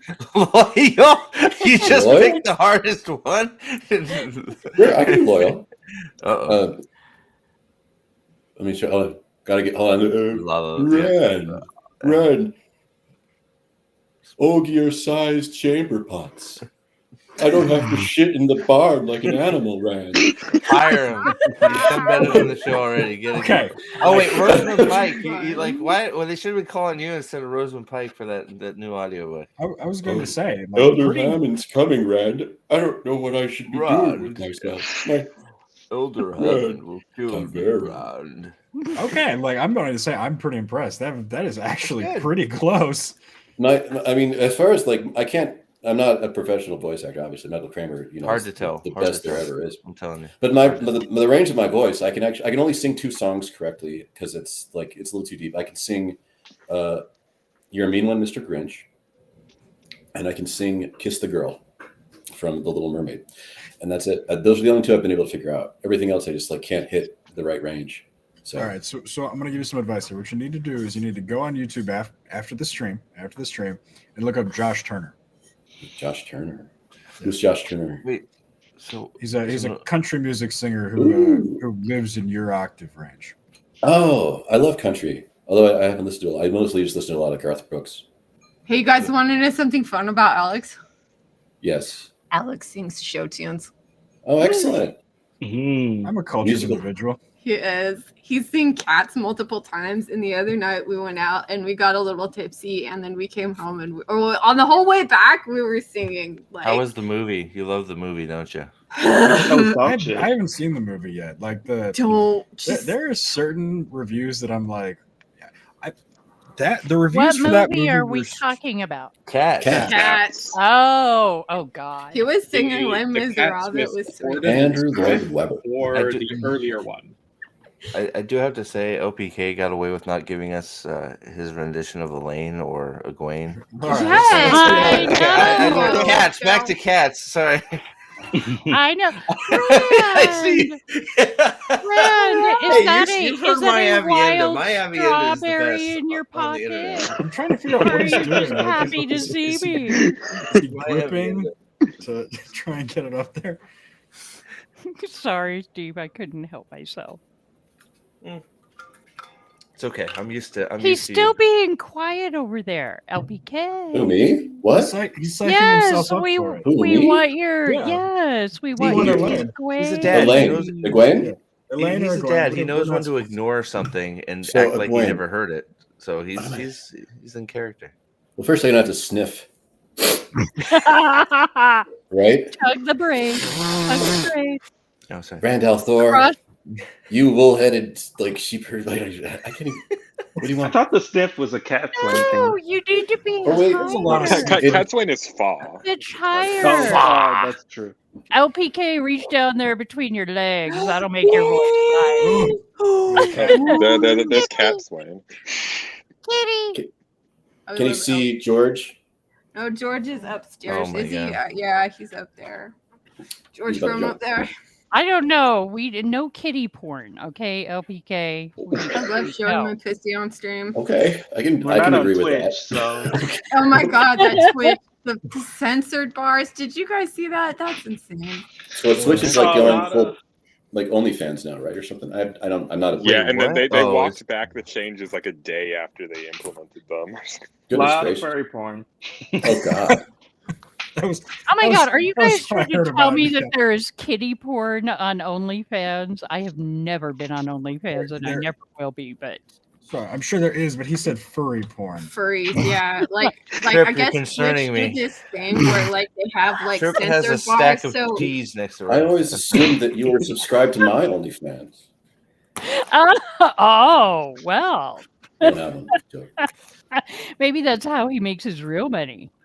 Oh, what do you think LPK stands for? Legendary P. I put that in, and then I didn't get that far, but I'm assuming Legendary the K stands P? for something. I'm not a legend. King. Lose parent. Yeah, legendary porno king. There you go. There you go. That's not a good thing to be.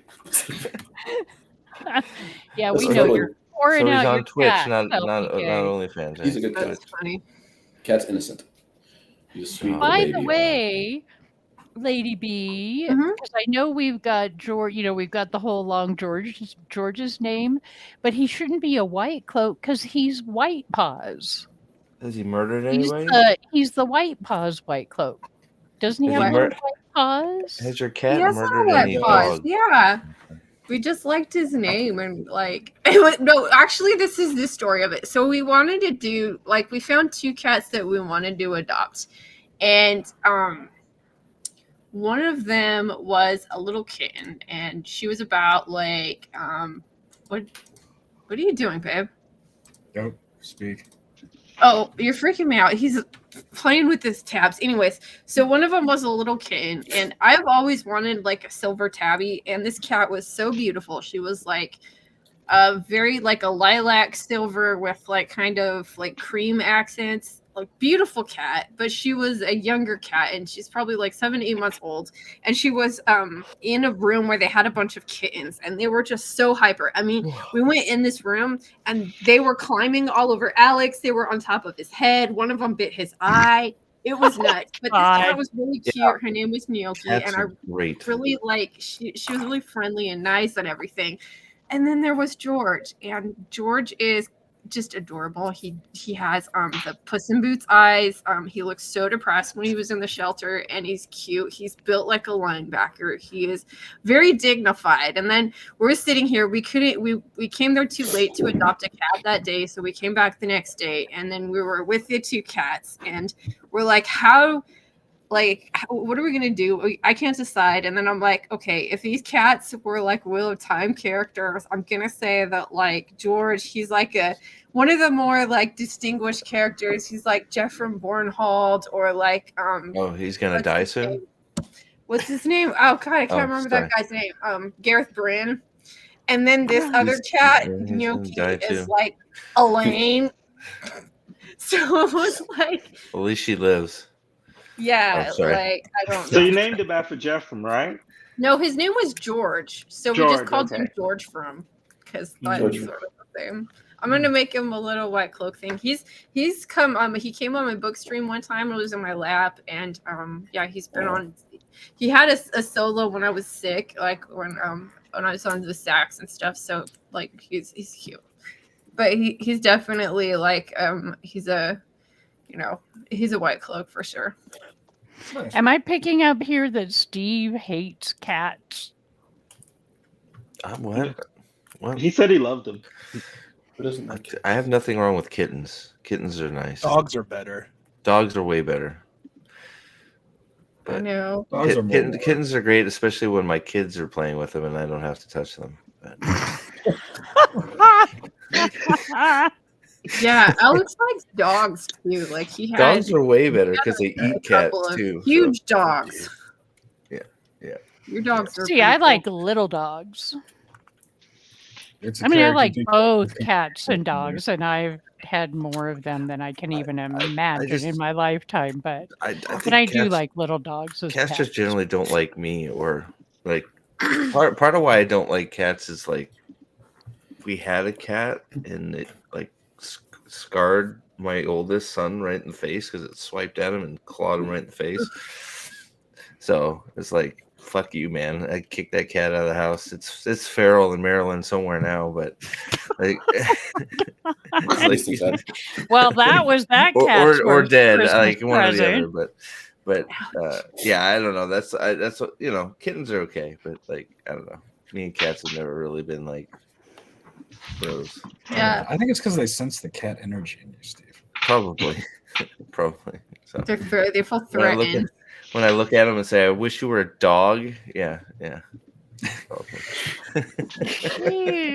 love Alex though. He cares about animals a lot. Like I once picked him up like last week from the airport, and I'm like, "Oh my god, did you see a cat like ran?" It's not a very busy airport, and I saw a cat run across there. So we're driving down, we're going really slow, and then we see the cat again, and it's really cold, and so what he was cold too. Like he didn't bring a sweater because he doesn't believe in jackets. But anyway, we're like, we got to try to rescue this cat. And so both of us, like, I just left my car on the side in front of the airport, like like we were totally supposed to do in front of airports. And we chased this like it was an older kitten, and we tried to catch it. We got really close to it, and then we felt really bad because we saw another cat there, and that one was a little bit more tame, and we tried to catch both of them. They looked about, they were the same age, and they seemed to know each other, and we must have chased them around the parking lot for like 30 minutes, but we couldn't catch them. And did you guys find a body? Oh, nope. No dead body for the cat. See, okay. That might have usually, two cats together. There's a cat. There's something coming up. There's something going on over there. The cat colony somewhere, probably in a dumpster. Okay, I'm gonna derail the cat conversation. Okay, now. brought it up. Yeah, I'm allergic. You started this whole thing. Yeah, exactly. Hey, agreed. I did not. You did. Hey, put the cheese down. I like cheese. I love cheese. But I know.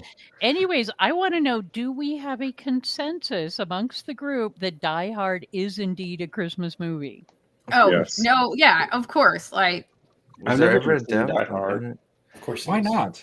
It's like Trading Places is a Christmas movie too, because I don't know. I just never It's got on my the hype. list to watch Gadfly, again. yay or nay? It's No, of course it's not a Christmas movie. Yes, I know we had to have one dissenter in the group because, you know. So hear me out on this. There was actually academic research done on this. Wait. Well, ho. Oh, Now I Ho, have a ho, machine ho. gun. Like, how is that not Machine Christmas gun. spirit? Like, and when the dead body's falling and he's like singing the Christmas carol. yeah, exactly. Yeah. It's very American. If it's Pride. not It's about snowing, there's a celebrating Christmas Christmas, tree. then it's not a Christmas movie. It's a good point. Oh, I disagree. I think there's significant I saw incidences of them Santa saying- flying by in the end there. Yep. There was a really awesome Christmas party. We got tits. There was Yeah. decoration. It is a Man, Christmas party. The The man inciting trying to get his wait, family back together. you can argue the inciting incident is the Christmas party. I It's mean, 100% that's where it all Christmas started. dependent. So I mean, But no, I there don't know. was actually academic research done on this, and it was in order for a movie to be considered a Christmas movie, they said that it was like 80% of its views had to be in the month of December. And at the time the research was done, Die Hard did not qualify as a Christmas movie. But 15 years later, Die Hard is now so popularized as a Christmas movie that 80% of Die Hard's views Christmas are really isn't Christmas anymore. It's consumerist now. So Die Hard is a consumerist movie. I'm going to say No, there's it's enough not. good family messaging about coming together as a family, both biological and found family. welcome to the party, pal. I mean, come on. I thought it was, Well, you know and what? even the bad guys were trying to give themselves the ultimate Christmas party or the Christmas gift. That's right. John McClane made 2 black friends in one day as a New York cop. If that's not a Christmas miracle, I don't know. Oh my god! Wow! Wow! Oh my goodness. True. That's funny. No, I was True. having this conversation with some people. We had a really heated argument, and then we're like, "Oh, I guess that means like Lord of the Rings is a Christmas movie," and we're like, "Yeah, actually, it is." It's like Right? friends going sure. on a journey. They get gifts from people. There's feasts, and second No, breakfast. it cannot be. Lord of the Rings cannot be a Christmas movie because the story of Lord of the Rings precedes the advent of Christmas. So there is no Christmas at all. Is Narnia a Christmas movie? Narnia is Harry Harry Potter is Potter. definitely a Is Christmas Wheel movie. of Time Narnia a has Christmas Christmas movie? in Yeah, it. yeah. It's not Like Christmas. yes, Father Christmas appears. Yes. Yeah. Yeah, I mean, Well, You know what is okay, a Christmas fine. book? coming in the Dresden 4K. Files is a Christmas book later because There's elves too. There's elves in Lord of the Rings. I contend Santa makes an that appearance in Dresden anything Files. that a person watches every year around Christmas time is a Christmas movie for them. So Debbie Does Dallas for some weird guy could be Yeah, Christmas. It could. You're It Christmas could. If Eve. it's that Yeah, no. if it's that holiday Christmas comfort for you, well, That's a lonely The guy. holiday Yeah. classic in my Or family girl. is like Or we, girl. we usually like binge watch like the Twilight Zone and what's it called? Band of Brothers. there's some Twilight Zone Christmas If episodes.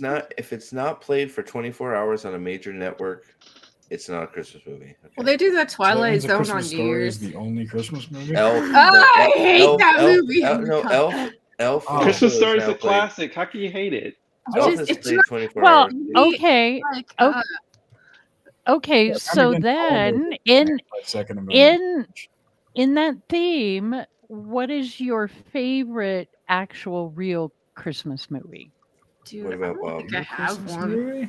It's I- the Oh, Alistair George! Sim, A Christmas Carol. Hi, George. Alistair Sim is the epitome of Ebenezer Scrooge, and he does That's the very- best performance of it. Patrick Stewart did a good Christmas Story. I like that one. It's pretty good. I remember that one. I'm not ashamed to say that my favorite movie is Muppet Christmas Carol. Okay, I was trying to come up with a way to make a Michael Caine joke. That's not, why would you be ashamed of that? I don't see any reason. Exactly. He's coming. He's coming. Here he comes. National Lampoon's Christmas Vacation. More cats. That's a good one too. Yeah. National Lampoon's Christmas Vacation. I feel like it's better as I get older. It does, yeah. Especially because my Ryan started to appreciate it more. The ornament he bought this year was Clark on the sled. On the sled. Oh, Okay. When you God. push the button, it does the line from the movie. That's awesome. Clark W. Griswold Jr. As the sound Home effects and everything. Yeah, no, Home Alone is up there for me. Home We Alone just is watched good. Alone that is good. last It's night, wonderful. and Home Alone really is There's classic. this movie that came out this year called The Holdovers. That's really good. Wait. According to Gadfly's criteria, Home Alone is not a Christmas movie. It's just during Christmas. Yeah. Well, I'm fine with that statement because I'm paying attention. The element of Christmas is not the core element of Christmas, and what makes Christmas special is not the family celebration, yada yada yada. It's the celebration of Christ and the elements that fall specifically from that. So And most Christmas Okay. movies that have come since like 30 odd years ago don't have that real vein running through them. Are there any movies that actually have that theme? I was gonna say. Yep. Passion of The- the Christ. The Christmas, That's probably the last one to make. Carol story is fundamentally about the charity and love of fellow man, whereas things it's like not Home Alone is specifically love of one's Christian. individual family and the Wait, hedonistic you've got enjoyment John. of You've got okay. John Candy getting feasting the and mom celebration. home. Sorry? Okay, you've got John Candy and the polka band getting the mom home. Yeah, So that's that all- was charity and It was. giving and appreciation of wanting, to get the family But was back that together. was and that the main thematic nature of or main thematic structure of the story? The main thematic structure of the story, yes, was it was about family, but I disagree that that's not a core Christmas theme. And what do you do for a Christmas movie for somebody like me who's agnostic to the core? You don't get a Well, vote. you're This is- celebrating. this is- Yeah, That good damn. luck with that one. Yeah, Alex. go You're say it. celebrating a holiday that has a name of something you don't believe in. So why are you celebrating that holiday? Is what I can ask. Right? I don't. Why I don't am I take Rosh celebrating Hashanah that off. holiday? Because I do. it's a holiday which is about loving your fellow humans, about being good, about being kind. I'm sorry, About there's not a Saturn appreciating Malibu each movie out there. Does Frosty Okay. the Snowman count as a Christmas movie? Yeah. Not according to Gadfly. He Where's says, where's "Merry appreciation Christmas." of Christ and The Frosty Christmas Snowman? joy, the spirit of Christmas. Depends Maybe on that. which Which Frosty the version? Snowman, I guess. But Oh my god, I hate. I was thinking the Cold. animated one. I can't remember what it was called. I had it on a VHS tape. Oh my God. think If that you one go would on YouTube, you can find all of the old classic Christmas movies in like I love the one claymation video. ones. Yeah, those Like are the Oh, Those the are like the good. Rudolph the Red-Nosed Reindeer claymation Yes. style. Those Oh are so yeah. good. Santa Claus is Coming to Town is probably the best one in my opinion. the Of the year claymation. I would Santa agree. Claus with Heat Miser and Snow Miser was fantastic. Yeah, that's Yes. really good. Yes. Now I'm contemplating this. Is the only Christmas movie that's come out in the last 30 years that meets Gadfly's criteria Christmas with the Cranks? What about the Never Santa? seen it. No, not the Santa Claus guy. No. I have to confess, I have not seen Christmas with the Cranks, but I also have to It's a confess that great I've movie. seen probably 10 modern films as they came out in the past 30 years. Ah, So What are your guys' thoughts on It's a Wonderful Life? I hate that movie. I hate that movie too. I can't stand it. It makes me so depressed. Like Sometimes it's- it's not always a wonderful life. Not everybody would be better off if they were actually born. Some people, sometimes the world would be much, much, much better if somebody was just I know. I always thought movie just made me like no fail. It gets me so depressed during Christmas. Like it's just I don't want to see this. Like please stop. I guess I'm one of those people that it's just like I. Salty's just like I'm some kind of a moral monster. I've never seen it. It's in black and white. I know a need lot to- of people like can't it. do It it. just makes me very depressed. Like it's just oh. The thematic That's nature why. of it is that I would say it actually probably fits more with a Thanksgiving movie in that it's being thankful for the things that you have and the joys and the blessings that you have within your own existence rather than looking out beyond them. Yeah. So I like it as a film, but it's not one that I go to Yeah, over and over again. watching it. What about, have any of you guys seen Four Christmases with I Vince have a Vaughn? cat named George. Like the chicken is named Butt Whiskers. Okay. Or did you say That's the Four only Christmases? one of my chickens that has a name. We decided we wouldn't name them in case we had to eat them. I remember seeing Four Christmases. That's the one with Reese Witherspoon and Vince Yeah, Vaughn. Right? that movie cracks me up. But the reason why I bring it up is because would that qualify as a Christmas movie? Because there is a scene where Reese Witherspoon has to play Mary at the church when they're doing, the nativity skit, and Vince Vaughn is Joseph. So we have the celebration of traditional Christmas there. Would that qualify? I don't know. I'm with Gadfly, John Thomas. Movies suck nowadays, though. True. Not I can't wrong. remember the last movie I actually enjoyed. No. A -1 came out recently. I was gonna say we've been on a pretty deep. We saw, what did we see? We saw that was the What last about movie. Maverick? we saw Godzilla. Gran Turismo was the best. No, You actually saw no, I didn't no. mind I did kind of a stream with that with Dax and Mr. Or Cannoli Sasquatch and Mrs. Sasquatch, and we talked about that. And I have a lot of issues with that movie, and yeah, but The fact I that mean, it's all Are you made proud up of yourself, fantasy. Steve? Like, are you proud of yourself? Like, I thought it literally, was based on a true story. it is. But the way they present It's it, not the guy's name is in it. It's the same. The guy won nothing. Like It's they based had on a- a true story in the same Hard to way win. Wheel of Time is based off They, of the Wheel they of did Time. it. They did a Gran Turismo contest, and they put one of the guys in the cars, and the car won never, ever anything. I know. I feel really His bad because the participation guy trophy. did actually win races, and I thought it was interesting because the guy's career was actually really similar to mine. And the way they present it in the movie is the guy, like, he goes from playing video games, can hardly drive a street car, and then all of a sudden he jumps in a car, never crashes, knows what's wrong with it mechanically, like wins all his races to win the Gran Turismo thing, and then He is knows the driving brake- in like the Formula cars. I'm like, no, He, that's not. he how it knows works. the brakes are fucked from playing a video game. It's like, shut the Yeah, fuck up, yeah, dude. that is like no. Come It on. takes a really, really long time to learn a car well enough, and if you can't even drive a street car, like get out.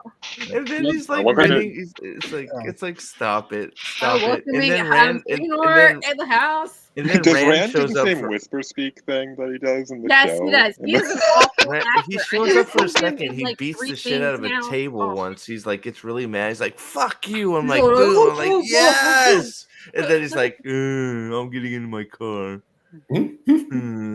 The best He's thing the- he's been in is like what was it, Hoogleveers? Hoogleveers. And the only reason why that is good is it's so like out there. It's hilarious. It's like he's in the Dutch Air Force, and their country is so small, and the Air Force is so crappy that they have to go train with the Arizona National Guard, and like their helicopter crashes in the desert, and then they're trying to find the people that crashed, and it's like they meet this random like black dude who has a bar like in some crashed out airplane in the desert, and they're talking to him, but we don't know if he's real or if they were just hallucinating it. It's so like out there. It's kind of not trash, but I have a Like, question for you. Who let the Dutch have an air force? Actually, maybe the funniest scene in the entire show is they crash land, and they basically immediately get blackpilled on their career path, because they see the airplane junkyard of the Arizona National Guard and realize that the entire Dutch Air Force would lose a fight to the trash that the Arizona National Guard threw away. There's like 30 U.S. bases in Europe. They know how bad they would get whooped. Yeah. And, America, they know that what America is capable of in a military. Brand Alfor's ass. Yep.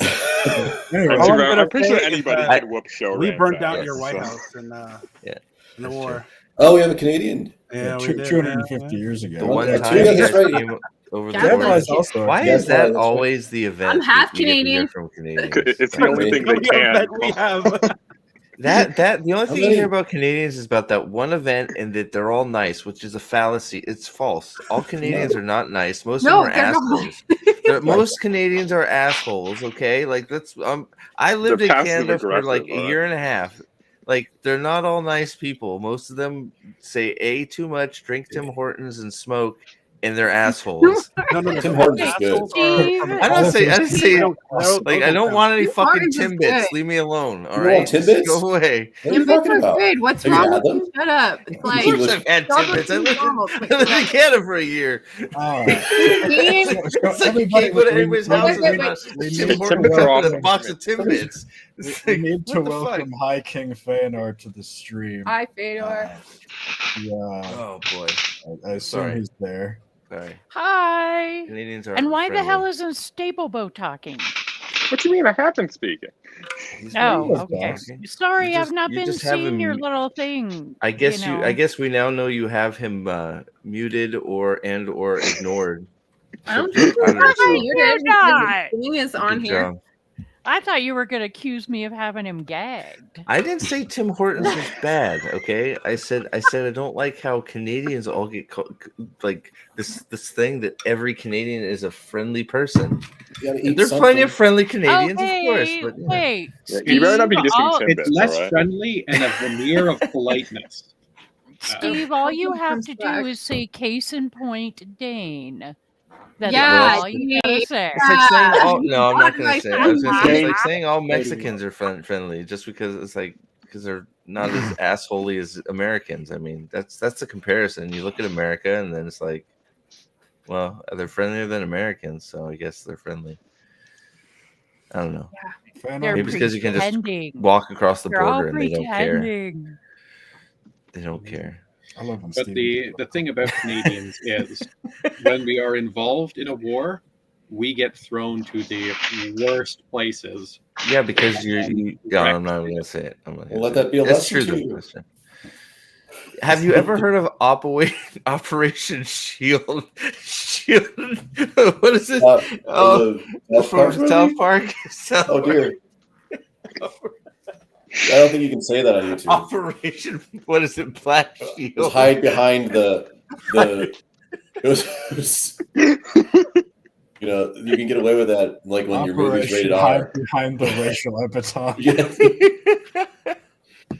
There you go. But that was back when South Park was still Isaac doing it. Hayes was still on the show, wasn't it? Like he was still I chef. think- yeah, because he they all ran was- away and got the army killed. Yeah. See, the funny thing about that, about this kitty, is all of the Europeans get here and they're immediately turned off by how friendly we are. Like, I knew I was in trouble when we had this Dutch guy walk on the Dutch again. He walked onto our job site, and one of the big Texans walked over to him, gave him this super enthusiastic handshake, slapped him on the back. Was like, "Howdy, friend! Welcome to the job." And I knew immediately this dude was like, "Get me the fuck out of here! These people are weird." Freaked out. Also, this dude must have been Slapped him on the butt. Hey, partner. This Texas dude must have been 350 pounds. I think the Dutch guy, for a minute, thought that he was about to get eaten. Like, some God. ancestral memory thing just saw this large mass moving towards him, and he was just no. It's back on the menu, boys. Well, Started running. you have to remember that Europe has still that innate aristocratic bend to it in its culture, and so strict regimens are necessary for your interactions and engagements with people. So approaching somebody and touching them is a big no-no. Wasn't that Well, the joke? The didn't reason that keep the calm. Sorry, Alex. wasn't that the joke? The reason the Swedes never had COVID issues was that everybody already stayed 15 feet apart from each other.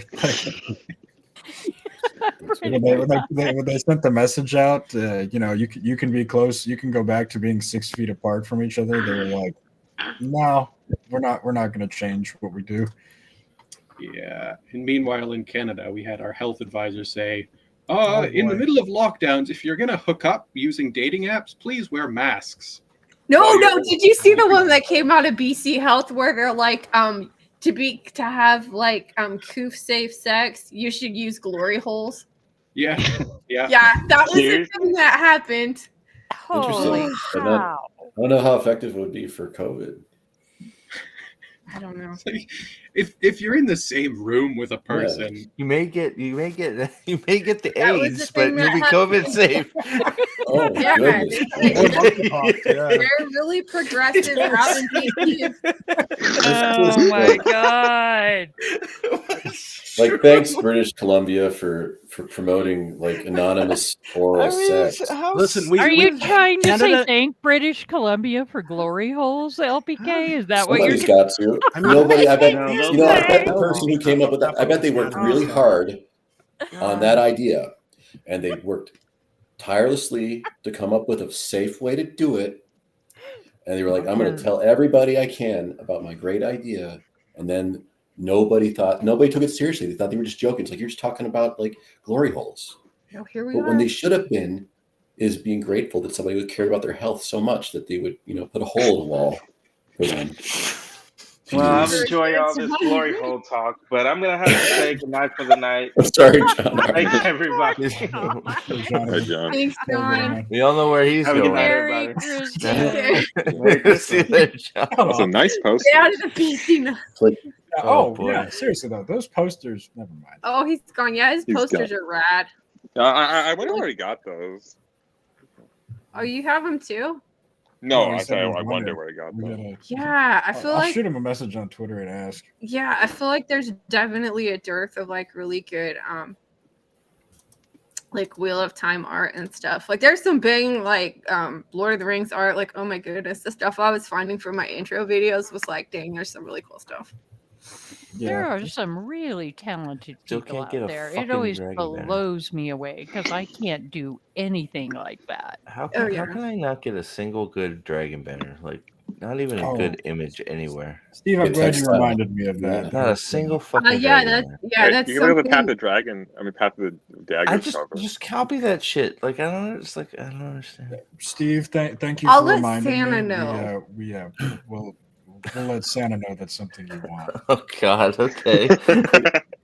Also, I finally got the new printer, so I can print those figures. I saw it. I saw that. Like, you didn't buy I know, that it's just so for funny. that, did you? It's Oh, so funny. We okay. got like the screen printer, right? And we were trying to print it, and we got like I want to see if I could get it out. That's But Jesus right like there. Cool. then Alex is telling me, oh, I got myself a printer for a 3D printer for Christmas, but this one prints resin, and I'm like, so we can Oh, print shit. Steve the Cosmere thing. Nice. I'm gonna see if I can get that off. Dovey got all his. I'm jealous. Like he was about to. He's like, oh wait, you wanted to do unboxing? I'm like, what do you mean? He's like, I have all. It's like I just got them. Like what? Mine's still sitting in the damn warehouse. God damn it! I'm jealous. I saw that pre-orders for Stormlight 5 are now open. Yep. Oh, that's Yeah, I coming think out. he gave a Not till release next- date. I think. Yep. Like December 2020, 6th. December 6th. 2024, yeah. Yeah. All right. Yeah. It feels like a long time for him, but Yeah, so It's Steve, Sanderson's birthday today, I think. So. yeah, it is. It's- He's got his like it's birthday whose? stream going on. I Koloff fell Ed apart. Day, or whatever they call it. But Whose birthday? Sanderson, Brandon Sanderson. Oh, Ray, that's what we're talking about. Yeah, definitely. Yeah, hey Steve, Dovey, right? God damn it! You got yours too. Well, am I the only one that didn't get them yet? Go ahead. Sorry. Yeah, Dovey got a whole bunch of him. You should talk to him. He's really nice. Like he was my DoorDash buddy. I talk to Dovey all the time. No, he sent me a message. He started sending me pictures. He's like, oh shit, wait, you wanted to? I know. I was them? like, yeah. dude, that's really cool. Like I feel like you guys should talk.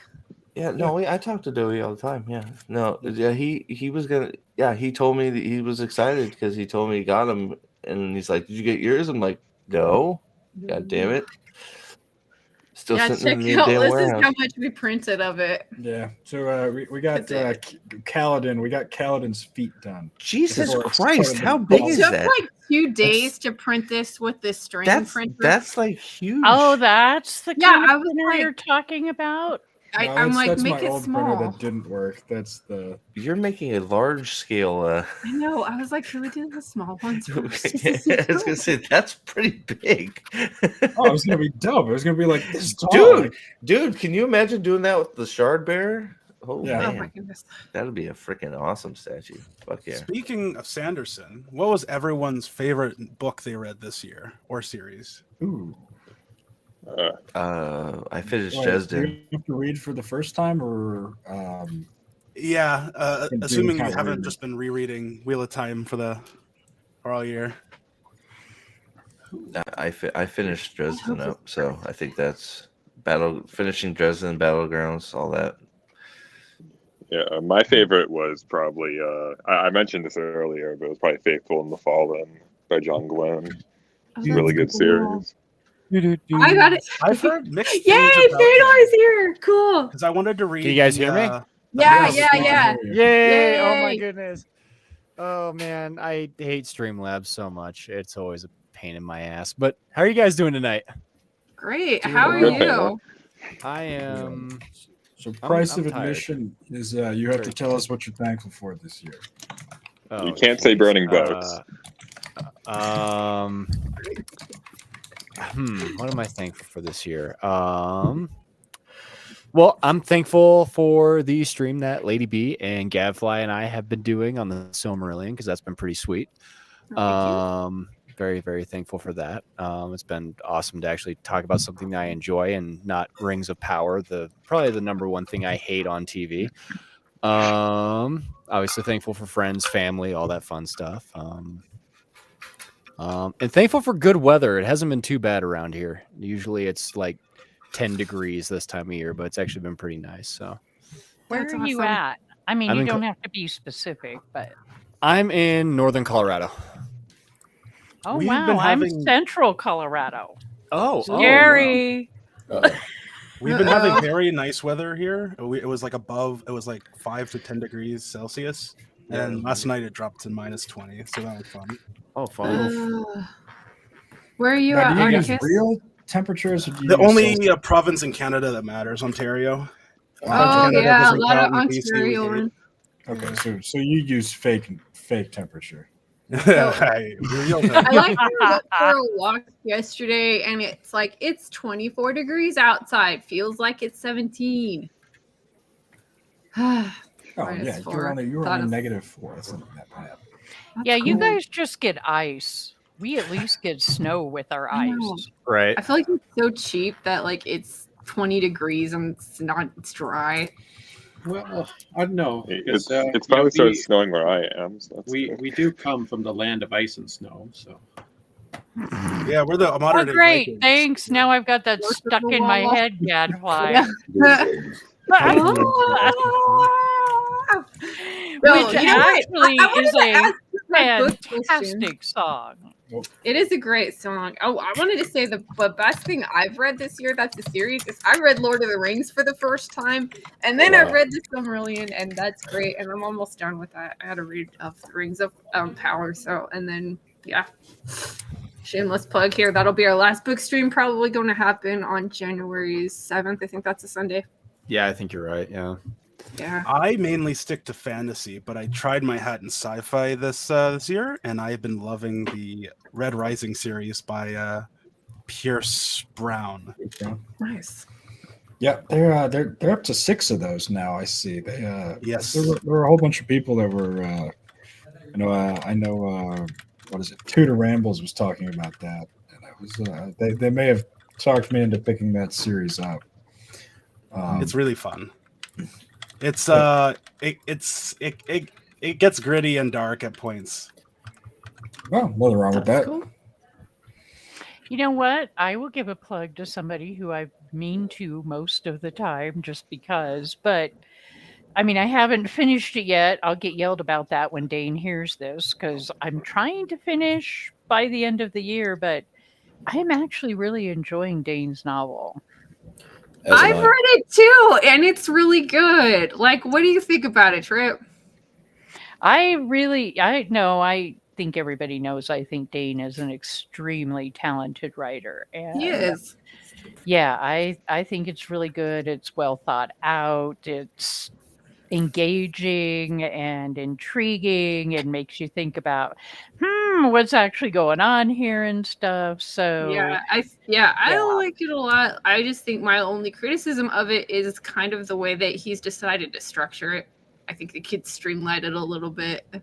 There's things that get repetitive, and you can he kind of could, but still, it's an interesting way to structure it. You know, a little bit different, a little bit unique in a way, which is always good. So, yeah, there you go, Dane. If you listen to this, yes, I still love you and Merry Christmas. Finish your novel already.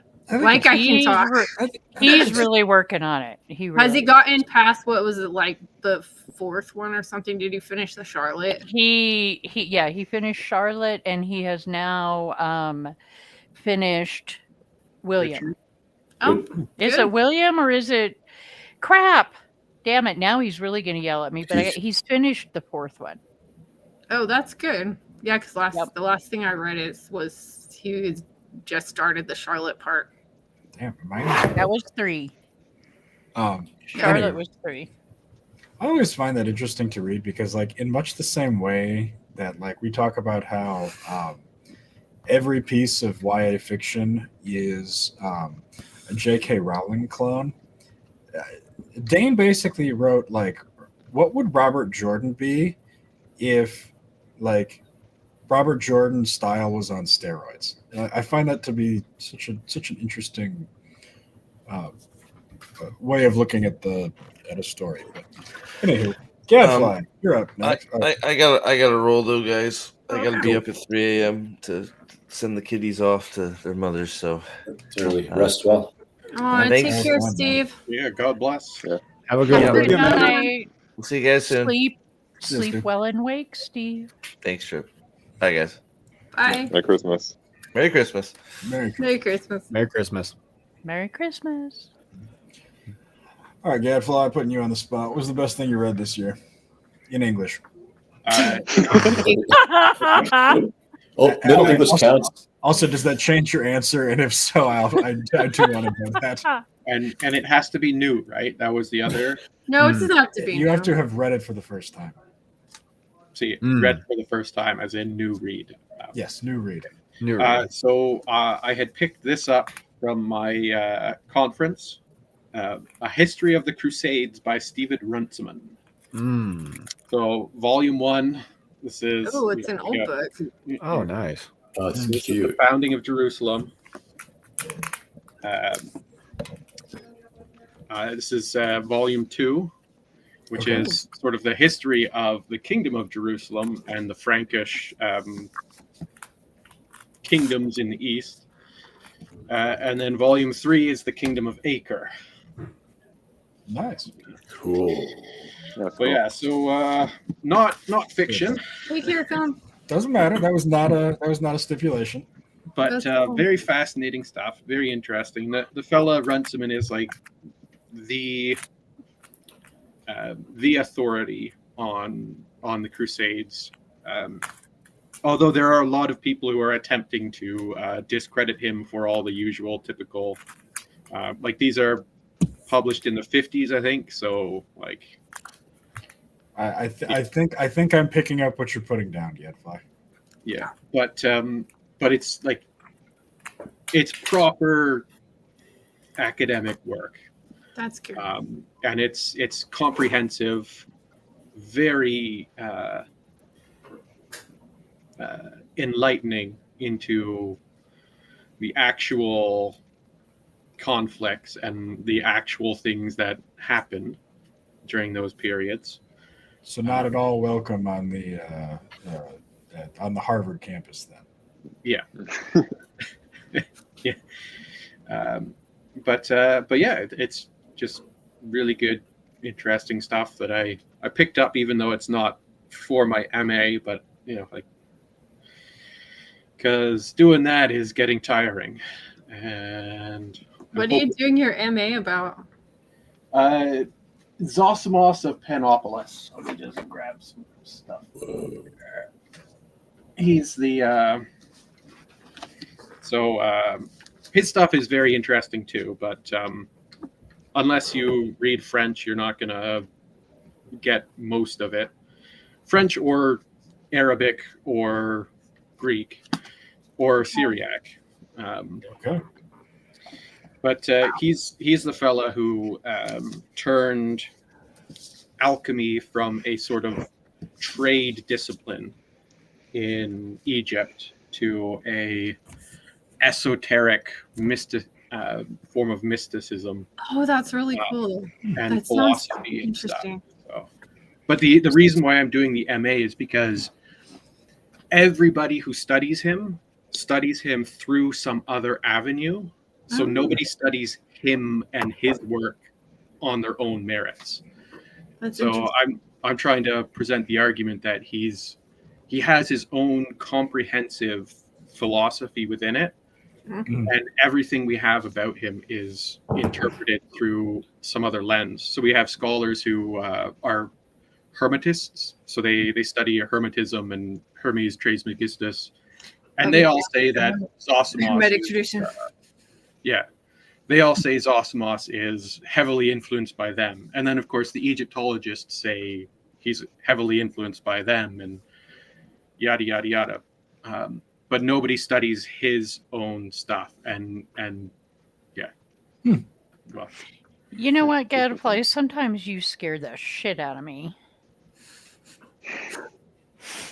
I don't know how to take That's that. actually it's a compliment. You're so damn intelligent. I know, right? You're like, damn. So my mom always told me.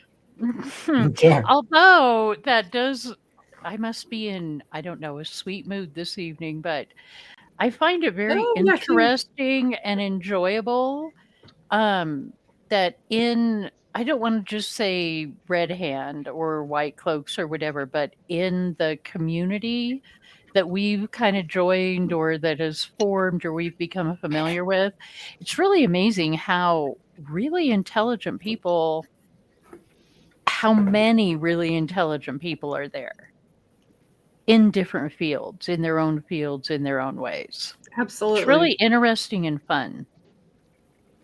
Absolutely.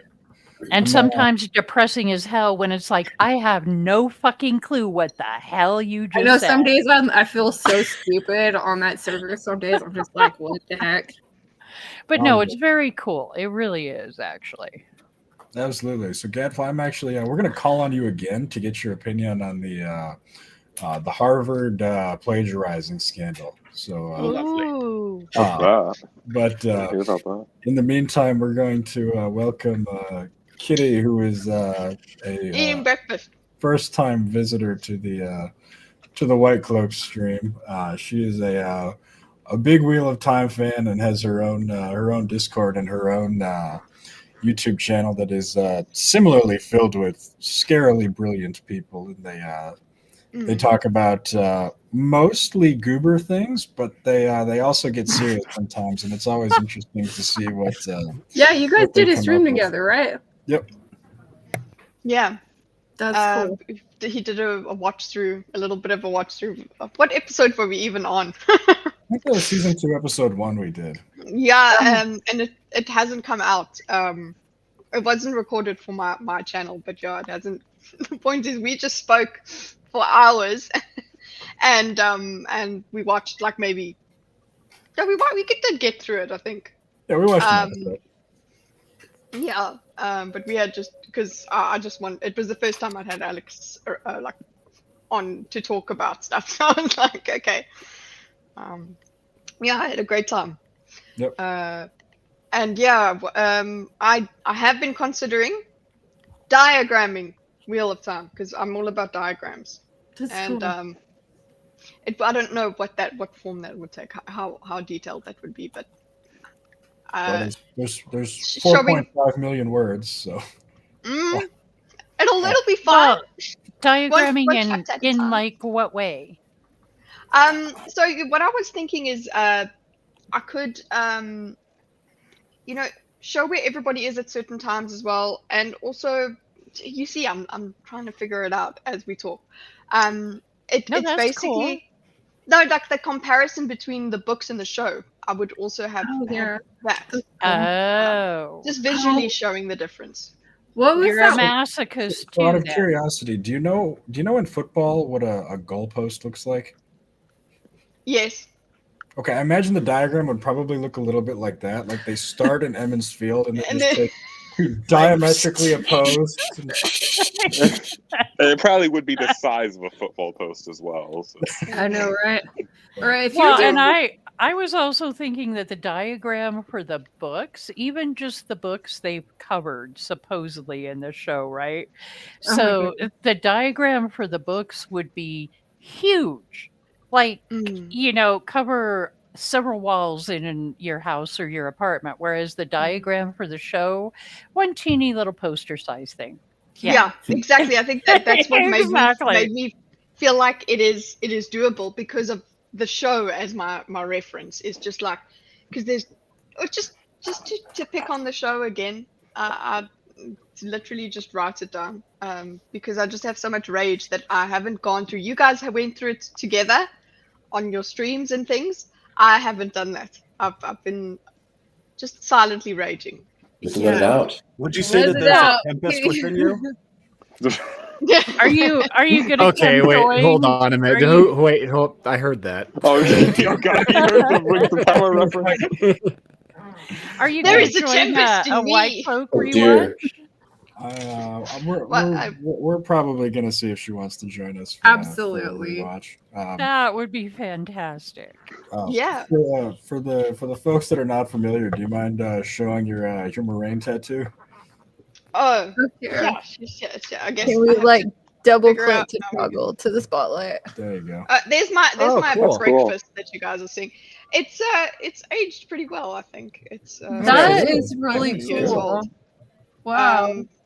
I know that this is not the kind of dragon, but it is the fact that I have a dragon on my arm does have to do with all of this is Wheel of Time. That is really beautiful. Yeah, if I wanted to get a That's tattoo, it was awesome. going to be the dragon. Oh wow, that is Hey. so cool. Hey, that's Oh my nice. There it goodness, I is. love it. The The ancient guy did really symbol. well. This is all about the whole reason to have it was like, oh, the pattern. What would the pattern look like? And then roses are quite easy to put in. That is really cool. Yeah. Okay, Wow. well, we have to ask you then. What's your favorite character Double My click it. favorite from the character. books? Yeah. I guess you know what. I suppose it would be Moraine, but I'm not anything like her, and I guess that's why I like her. So there's that. I'm sorry. I really love Perrin. I just ended up doing that. Excellent choice. This is so As long weird. as you didn't say Elaine. Ah. What? Let's have an argument about what's wrong with Elaine. I see. I actually don't have anyone I really hate. No, it's Well, kind you of have just to a like running. It's this. just kind of a It's a running running joke. joke. Well, who said that? Who likes Elaine the most? Like out of all the characters, Elaine. Well, It's a good- Oh, but you- Mr. Bornholm, Was it you? Nynaeve is my favorite. What's going on, SB? Yeah, Nynaeve. You see, Nynaeve but is then great. you can like Nynaeve as like really out of all the characters, she's a strong character. You can not just in the power, but like just she's a significant character. I suppose Elaine, you could like her. She's no, okay, yeah. but Actually, that brings out up, of all I the think, a good. Oh, I'm sorry. No, I was just going to No. say, I think that brings up a good point about Jordan and the characters of the Wheel of Time. If you don't look at them on a shallow basis, is that they all have things you can, even the ones you don't like and you find exceedingly irritating, cough, Yes. cough, Egwene, okay, they still have redeeming features and arcs and Yes. growth and Like all of Elaine's that. breasts, yes. Yeah, okay. Okay, Mr. Oval Cutout, yes. But still. Those are the three things. The three things. There are So when moments she when, slept like, again. I didn't mind Elaine that much. There are moments when she Hmm. actually does things that are like good and make sense, and she's still trying to be compassionate and not so stuck up, and then she just forgets all of that. Okay, counterpoint to trying to sleep with Tom. You know, I mirrors- Oh. wholesomeness, you know, She just a mirrors wholesome Rand good in a old lot of time. ways. She focuses on the duty that she is supposed to perform as the daughter heir of Andor, and people Yeah, can she agree or goes disagree leans of into that. whether that was a good thing or not. But she focuses on her duty and the obligations that she holds in her position, and that's very much the same with Rand, right? But Rand's is, of course, obviously superior, being the savior of the world.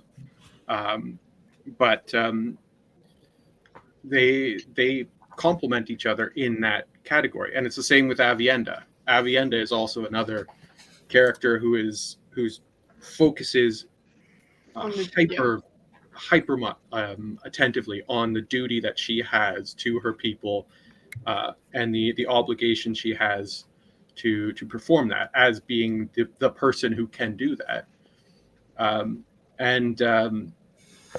So you can see the reasons why the relationships between those two, and Rand, but those two forming that strong relationship between themselves, and then the two of them forming their relationship with Rand, because they share a lot of the same values and systematic beliefs of how the world should operate, and how people should operate. Even if they culturally they think differently, they still contemplate the same virtues, the same ideals, the same goals. Yeah. I'm I going see to push it. back on that one a little bit because there are several Look at him times go. where Elaine just says, "Fuck it, send it, we're going." Yeah, she with makes little so to many no regard bad for decisions. her duties as a queen. Or the safety of her unborn children. But in this little heroine. Yeah, I think Avienda that's her culture pushes. then. Because Avienda pushes. No, I was just going to say, That was the- Avienda pushes at those boundaries an awful lot too, though. She tends to go maybe more earlier than they all later, begrudge but a lot of the things that have fallen upon them, but they all grapple with them because it is such an inherent part of their psyche. So yes, you can say Elaine rebels against the whole thing, but she rebels in the sense that she doesn't want to be her mother's daughter, which is a typical Interesting teenage daughter thing. But when she gets the news that that Morghese is dead, she hears that rumor. Her focus and her psyche shifts, and she's like, okay, well, this is now the path that I am on completely and utterly. I have to fulfill the duty that I have to, the bowl of the winds, etc., etc., etc. But once that's complete, she switches her attention 100% to Andor, even to the extent of trying to remove Egwene's authority over her. Yep. Because the idea of having a foreign power have authority over the throne of Andor is abhorrent to her. okay, I have can a even see weird that to an question extent. for you. Go ahead, Would you equate that in any way to Queen Elizabeth? Not the personality, but the values and the duty? Because to me, Queen Elizabeth that was very much, that was not the life she saw for herself. But when it called upon her, Yeah, well, Elizabeth she was, 1 or Elizabeth 2? 2. you're talking to Tudor Elizabeth. No, am No? I may not. The You one that know just me. died. Okay, Gadfly, the one that just recently died. Okay, just you have to know me in clarify that. history. I suck Thank at you, it. Mark. Hey, Mark. Yeah, Mark, if you want to jump on, by the way, let me know. I'll be more than happy to shoot you. Hey, Mark. Because But no, it just, I always had, whether, because I'm not English and I'm not a huge thing of, like I got to follow what the royals are doing or anything. But one thing that always struck me about her was, for good or for bad, man, she was all about the monarchy, about her duty, about Yep. her country. Yeah, well, that's why she was privately livid at the whole Harry Meghan fiasco. Right. But you talking about Elaine just made me suddenly go, maybe I could actually attribute a little bit of that to Elaine and like her a little bit better. Yeah, well, yeah. It's go like her a little. So I have a question, and I feel kind of bad. Feanor. Super chat first, babe. Oh, I'm sorry. Read the chat. $1.99 for Mark Clark. Hail Trip, our dark queen of the night. Hey, yeah, he actually noticed my little PFP. I'm so surprised nobody gave me shit about it. I know it's tiny. Yeah, I was like, you can't make it bigger. It's land fear on her throne. We all It's have come to kind of accept. Yeah. I was like, wow, Trip as you are. So what, can somebody tell me about the trip law here? Like this. Oh God! Where did it start? Not I don't think you were saying not that. without YouTube getting really mad at us. Oh, whatever, Alex. Trip has a domineering personality. Yes, that seems to be the I am who I am. Don't ask me a question if you Don't ever want change. a We blood love you, babe. truth answer. And yeah, because of Dane, I seem to be considered a BDSM queen, but I will not disillusion him of that. There you go. So I had a question for Fedor. Like, have you read Wheel of Time at all? I have not actually, and Oh my God! Yeah, I know. Yeet. No, excuse me. Trip. Hold on, time out. Eject. Trip. Okay, sorry. Trip, have you read the Silmarillion? Yes, I have. It's Oh, been a okay. really long time, though. Okay, Yeah. okay. Well, being a really long time is also blasphemous, so you need to get on it. You need to. Whatever. You, need to You read it don't know what my reading list Club a looks couple like. of I was times. gonna say she was there. Yeah, and you don't know what my reading list looks like. Okay. Fair enough. I was Yeah, gonna no, say- I do agree, though. However, I would love to reread that. I'm gonna reread it again, definitely. Right. I'm really sad the cover fell off my copy, and it's just like, wow. Anyway, You're reading it so hard. Yeah, no, we have an extra set that I keep trying to donate to places, and people keep rejecting my donation. Oh yeah, I should Why? probably do that and show it to. I should show it to everyone. Let me show you guys. What's this? How bad is it? So at the end of the year, we take our super chat money and we buy copies of the Wheel of Time series and we donate them to places. Very cool. Very cool. So we Alex, if you end up with an extra set at any point, can you hear me? So we donated Sorry, one I'm to singing at the cat. So we got 2 sets of these. We have donated. This is a set of Harry Potter, and we also have a set of Wheel of Time. But yeah, so Well, we if donated. you cool. if you end up with Alex, if you end up with an extra set of Wheel of Time at any point, let me know. We have Because where I work, we have a because you guys know I work for a nonprofit. But one of the things we have is like an area that is where people bring in books to donate, and then they take books and then they bring them back and stuff. And I would love to put a set of Wheel of Time in there at some point. Even if they're just used. Okay. Never. But anyway, Yeah. sorry. No, I was thinking we might We might ship Feanor a set if one more person tells me that no, they can't take books anymore. Hey, I'm down. Absolutely, yeah. I can never have enough books. So now with this new set, is this the one now? Amazon. It is really depressing, actually. Yes, it is. Amazon's like, It's basically now My friends impossible have to some. get a set without it. That you can get the one kind of like special edition set, but if we got that one, it was you could get half of the set. Wow. Versus the way we have it now, we could get 2 complete sets if we were willing to accept the Evil Blue sticker. So, Yeah, but if and even Pips ever for- finishes the stickers, then you'll be able to cover those. yeah, But we can't open them if we're going to donate it. that's the other problem is you can't. Why not? You can't. It's like everybody. It has. First of all, like we talked to the prisons. The prisons won't take anything. It's I don't even think you can donate money to them. I don't like. You talk to the prisons. Okay.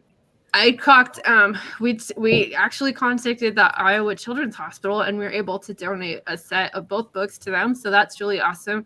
And I'm working on making a little video about what we did with our donations because our whole thing is, or at least this was for me and it was kind of my idea, but he was already kind of working on it with the Harry Potter books. But I'd always thought like, hey, well, we should like try to do something positive with the books that we love. So why don't we try to see if we could like donate to libraries, like schools, like if a library's like missing a book, maybe we could get it for them or something like that. And so we thought it was a good idea, but it could be so hard to actually give people books.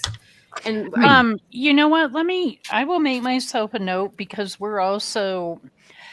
we collaborate with our school district here a lot in like everything. So, and that's where our library is too. Oh, I'll see if they have a set, and if not, if they would take a set. Yeah, if we If would you like want me it, that would be to. awesome. Yeah, and it Libraries doesn't have to have be more than right one away or anything, but still. Yeah, absolutely. That yeah, if you let us know, we'll make it happen. Yeah. But anywho, that was I don't know how we got off on this topic, but No, we're asking Feanor. about Feanor, about Sending like, it to Feanor so that he now then feels obligated to have to read it. Yes, because that's exactly what will happen. I'll see it on my bookshelf and be like, I read okay. those. I read those. There aren't even any elves in it. There aren't even any kinslaying. Wait. There's kinslaying. Yeah, they were doing Wait, oak ears have long pointed ears. The ogres don't count as elves. Well, you're obviously missing the elf in. Yes, Elf the skin, elephant yeah. and the eelfin, yeah. Elephant and the elephant. But no, for real, I would go so far as to say that I think Robert Jordan is the greatest American fantasy author of all time. I'm not willing to say the greatest fantasy author of all time. I think several of our British compatriots who got a several century head start on us maybe has something slightly more impressive to offer, but I think it's closer than many people would give us credit for. So, I would we'll talk and we'll get this sent out. Yeah, but like I was gonna suggest that maybe we could tell Feanor why he should read Wheel of Time. Ooh, Or what do you like about it, and why do you think you should read it? I think that's an around the horn question. Yeah. You've been oddly silent. I was getting worried about you. Don't worry, I've been enjoying the wonderful conversation with all you wonderful people. But to sort of tantalize Feanor about the Wheel of Time, I would say if the adventure aspect of the books is extremely entertaining. It's this very, and it's, I love the pacing, especially of the first 3 books. And I love the focus on friendship and morality and courage throughout all the books up to probably the Sanderson ones.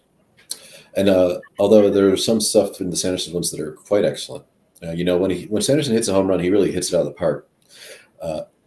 But it's there's 14 books, so if If you're looking for something to read, there's plenty of it to read. And if you enjoy, That's correct. There's only 14. There's only 14. But it's Don't- That doesn't sound so bad. It's like It doesn't 15 sound- if you count Newspring. So. There's Only 14. There's only 14. And I find myself when I was a younger man, 20 years ago, when I was first reading these books, I would fantasize and daydream about having the magic powers that the channelers would have. And now I find myself being more surprised as we see being I would be more focused on the friendship that these characters possess between them. Like that's sort of like what really kind of like sort of strikes me as like the bigger takeaway now. That's like sort of like what I really take away from it is sort of like the quality of the friendship that's put into the words. It's more central to it, I think, than just sort of the power scaling and the crazy feats of what have you in there. So it's not the Lord of the Rings. It's not really trying to be. Yeah, for sure. So, but I think it would be a very I think it would be an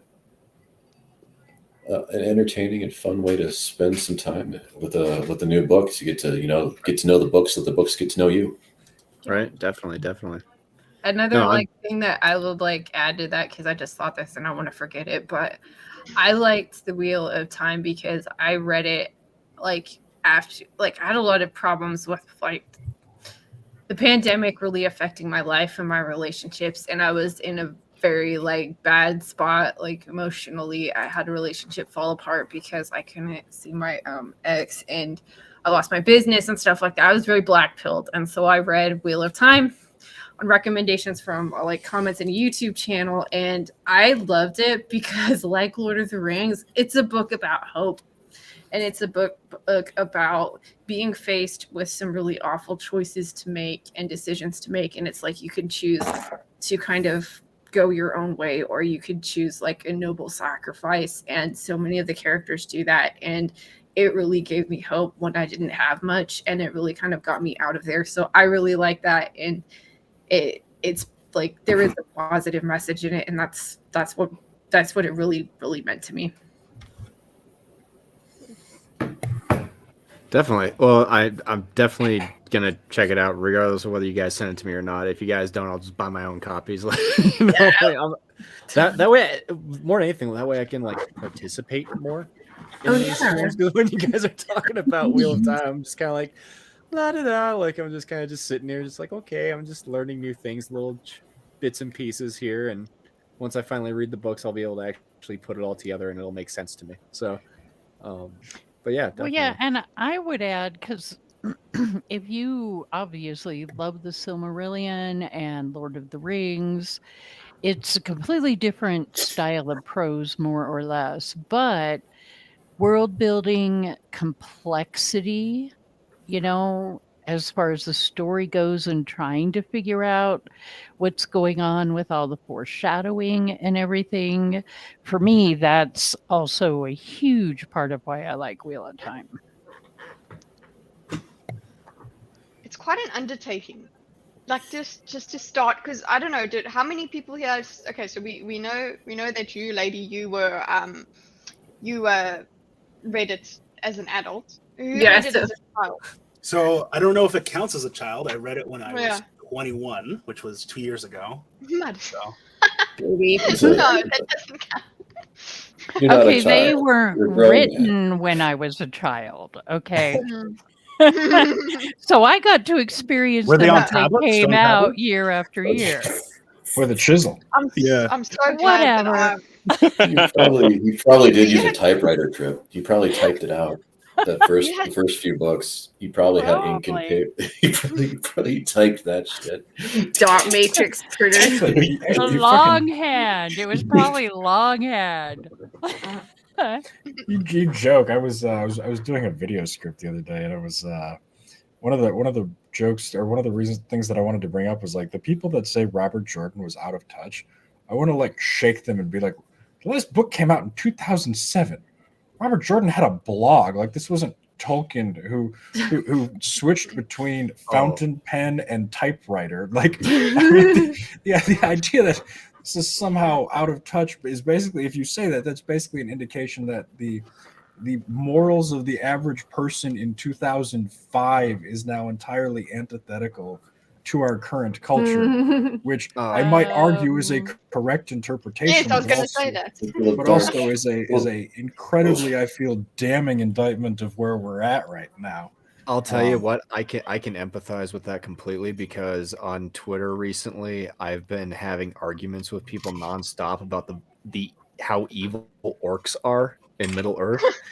and these people, no joke, no BS, these people have come out and said, well, J.R.R. Tolkien wasn't complex enough to write orcs properly because he didn't give them enough nuance. He invented orcs. How can he not write I them know. properly? Okay, well, you will notice that the show is giving nuance to fucking Trollocs, okay? Oh, Mark Sky in the chat. Hey, Trolloc lives matter, all right? TLM. Trollocs. Well, it's as if the person halfway through reading the, well, let's face it, the Spark Notes of the Wheel of Time picked up where the wild things are halfway through reading. It did look like one of those. The Trolloc did look like the guy from the Where the Wild Things Are. It's like I wanted to ask, guys, don't let this get us off track, but I wanted to ask you if you'd read this. I haven't read it yet. I love that book. I haven't. I haven't read it. Trip needs to read this book. Mm. See, we were going to do it if we had a pretty decent Busted him size out. stream and I could figure out how to run a giveaway thing. I was going to give away one of those copies. The other copy is going to Trip, or not Trip, Pips. So Yeah, you could send it to me. I'd be okay with that. well, I have a copy Kidding. that I'm going to bring home from California. I'll be happy to send it to you after he reads it, because I was going to give one of those to him, but I'm going home in January, so I'll just bring mine back. But yeah, I was hoping to give that, but I like that book. Did you like it? I haven't read it yet. It's so upon it. Isn't it pretty like Conan style? Yes, it's so fun because it's Conan style. Plus, there's a part in it that reminds me of that one. Remember, Trip, when we did that writing challenge, and it was you had to write with a partner, and you made Dane write bondage. I did my best to make him write smut. Yeah. There's a part in it kind of like that. Plus, there's all of these really cool things where you could tell that Robert Jordan was kind of sussing out ideas that he wanted to use in the Wheel of Time. There's some time travel aspects. There's some the idea that there's people with modern things in an older world. There's kind of portals and stuff like that. It's really fun, and you forget that Robert Jordan also wrote Conan novels and stuff too. So this is gonna sound terrible, but I'm kind of I'm ready to find the lost Robert Jordan novels, and unfortunately, the only way we find those is with Harriet's death. So I don't want to be cheering for that to happen, but I do kind of want to know what those novels are. Oh, I did actually find another one of his historical fiction novels that he wrote under a different name. Yeah, I should get that. Yeah, but there are apparently 3 books that he's read that nobody has discovered yet that aren't credited to him. And when his wife dies, the titles will be made public. So so they're How old is published? Harriet is 84 years old. Yeah. Which is elderly for a woman, but not outrageous that she would continue to live. No.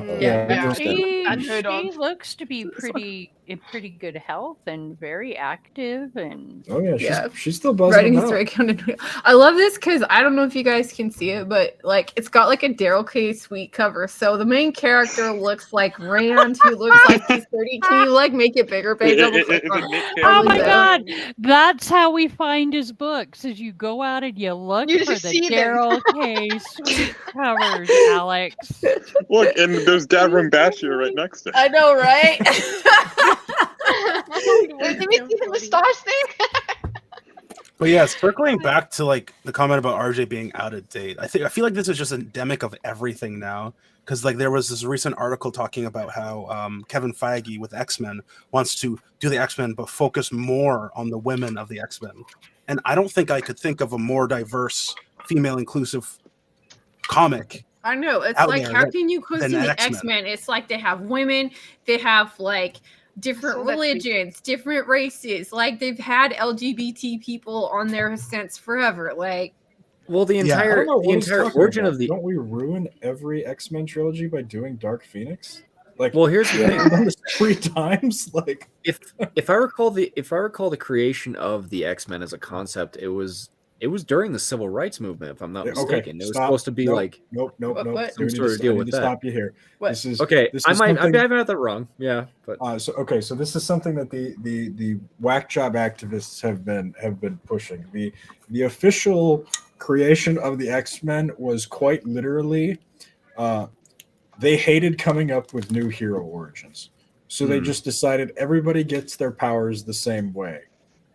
Mutation. Gotcha. Yeah. The Malcolm X Martin Luther King allegory stuff didn't come about until the late 70s with Samuel Claremont. And the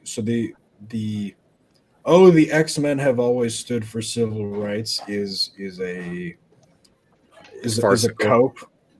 Yes, and the explanation has always been, no, the X-Men are outsiders. They're exceptional people that are judged for their gifts. They're not outsiders because they're black or gay. Okay. Gotcha. Yeah, I've always been under the impression that it was not like completely allegorical, but it was inspired by, I guess would be the best way to put it. But so there are several later runs, that were 20 years after their inception that was sort of an idea that was put in place, but it was not created. The name X-Men comes from the X gene, and so they replaced the hue of human with X, and so the concept essentially is they are a new species of humanity, essentially, at the next stage of evolution, or whatever you want to call it.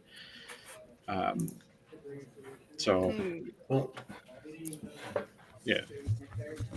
Yeah, but wouldn't you guys say that as individuals and readers, that humans might have a tendency to, if we read something and we connect with it, in our current own personal worldview, that we have a tendency to take that connection and go, oh, that's what the author meant. Whether the author meant that at all. I mean, I know I do that stuff. Oh yeah, 100%. But then they take it and run with it and try to make everybody else see it the same exact way. Yes, the objection comes to when it becomes used as a bludgeoning tool to attempt to force others to accept that ideology. That's But that's also the sign to me of a really great author is, they write something that can stand the test of time and still connect with people who are completely different and living in a completely different world than the way it was when the book was written.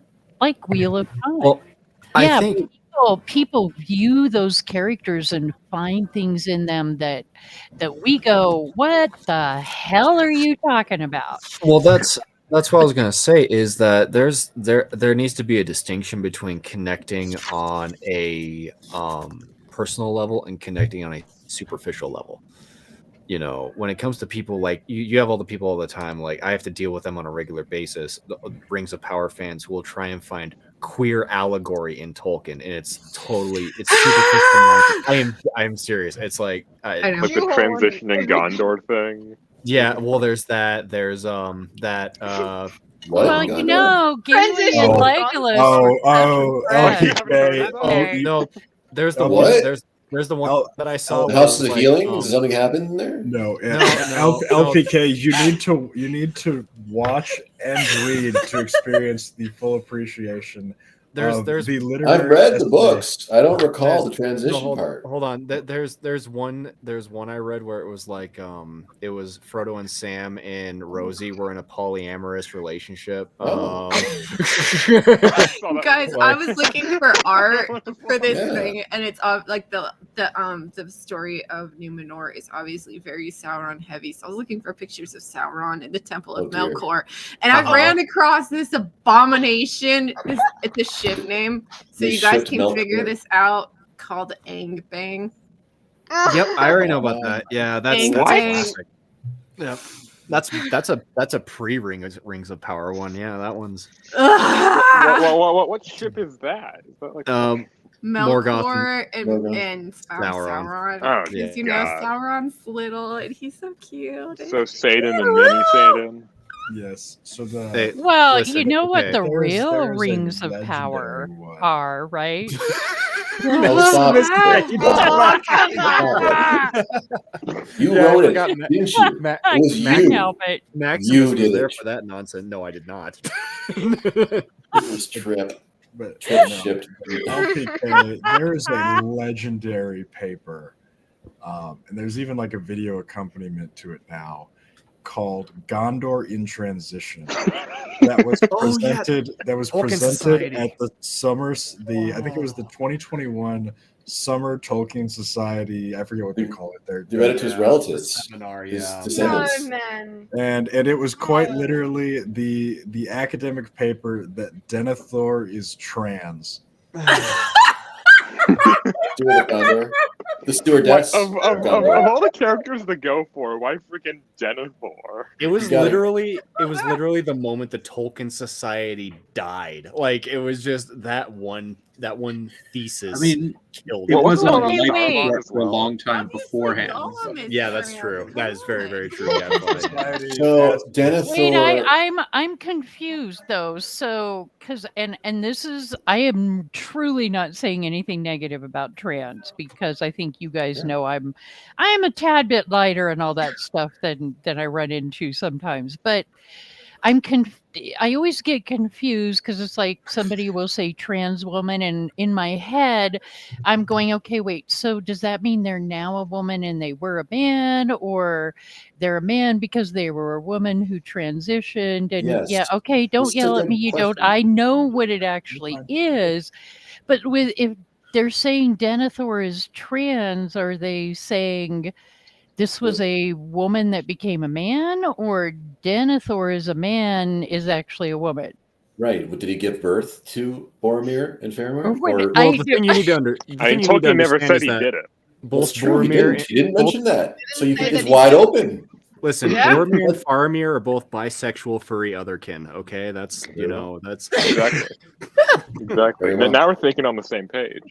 Okay, I'm gonna channel Steve. What is happening? What is happening? This is What is going on?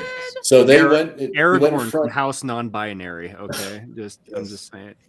It's fascinating and good how you brought this up to watch the Tolkien Society go from hated and despised because they sue everybody down to elementary school productions of The Hobbit to now being hated and despised for just completely selling out to Amazon.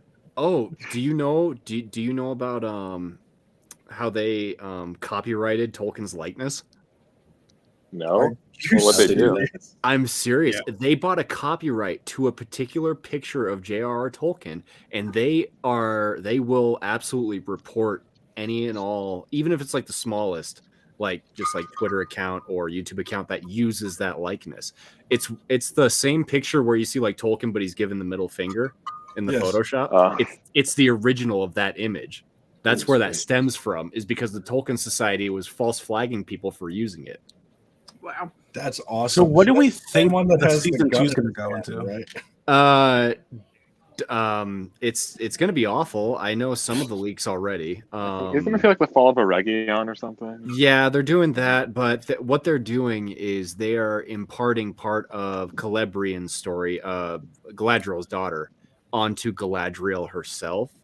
Part of the I leaks like are how they gave saying that. Galadriel Feanor's story. Well, Well, hold up, time out. That's an insult to Feanor. Feanor's actually cool. Galadriel never did anything that. Feanor had his reasons, okay? But Seriously, why but no, just got come on by a volcano? apparently they're gonna have her get captured by orcs and tortured by orcs and poisoned by orcs. This sounds incredible. I know, right? I'm totally on team bad guy right now, and that's Well, I gets the Theon treatment. I'm not complaining. But Adar was like the best character in that show. Come on, he Um, cared about his orcs. He was a good But dad.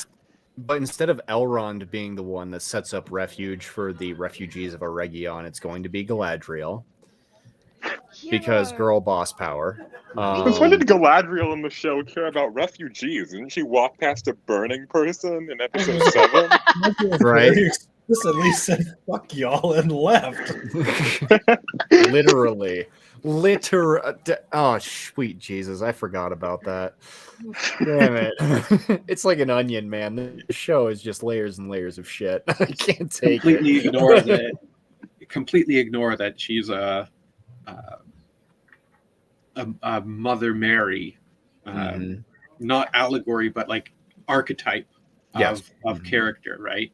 Yeah. So she's supposed to be that supremely loving, caring, nurturing individual. She's insufferable in the show. Yeah. Oh yeah. Well, it gets better when you realize that, to Gadfly's point, she lost all 3 of her brothers and didn't go on some sort of vengeance quest in the books. Instead, she was wise enough to know we can't defeat Morgoth on our own. So she went east with her husband to like recruit allies and venture and everything like that. She was never this vengeance-driven, bloodlust-filled individual. It just did not exist. Even after the kinslaying, you can't argue that she was that way. 'Cause she immediately went to go get tutored by Meli and the Maya. Like, it's, they got her They got her so wrong. Like, she is They got- just. I think arguably the only character they butchered everybody, but I would say the 2 that they got arguably worse than Galadriel were Celebrimbor and Elrond would probably be my 2. Celebrimbor who doesn't even know how to make an alloy. And actually, you know what? Sauron, because Sauron Yeah. is way more conniving in the books and way more sinister in the books than he is. Yes, he is. Sauron. And also hate completely him. ignore the fact that Elrond has a brother. Mm-hmm. Completely Where ignore was the fact Elros? that he's a warrior and an accomplished warrior at that already at that point in time. Like, do you know what's interesting about it? They treat him like he's like almost this wet behind the ears, very green individual in the show. He witnessed the 3rd kinslaying when he was a small boy. Yeah. Like, he witnessed his brother die. He witnessed like the world get drowned. Like, he's in his youth, he's seen a bunch of stuff. And by the time the rings are forged, he's like 1,500, 1,600 years old. Like, he was alive for the War of Wrath, right? No. Well, he was, but he didn't really. He was like see born much near of the tail end, though, right? He wasn't actively involved. No, when I think about that show, and it's interesting. It's and this applies to every character. It's like there was a testosterone extraction from every character. Like, I mean, and most of the time it's like their personalities, but with Galadriel, it's like her physical appearance. Like, she's a fidget. I don't understand why they made her so small. Like, they didn't think about it. They could have used camera trickery to make her appear taller, like they did with Kate Blanchett. Blanchett looks really tall in the movies, but she's only like 5'7". Well, I mean, 5'7". 5'7" is a giantess for Hollywood. I mean, 5'7" is the height of men in Hollywood.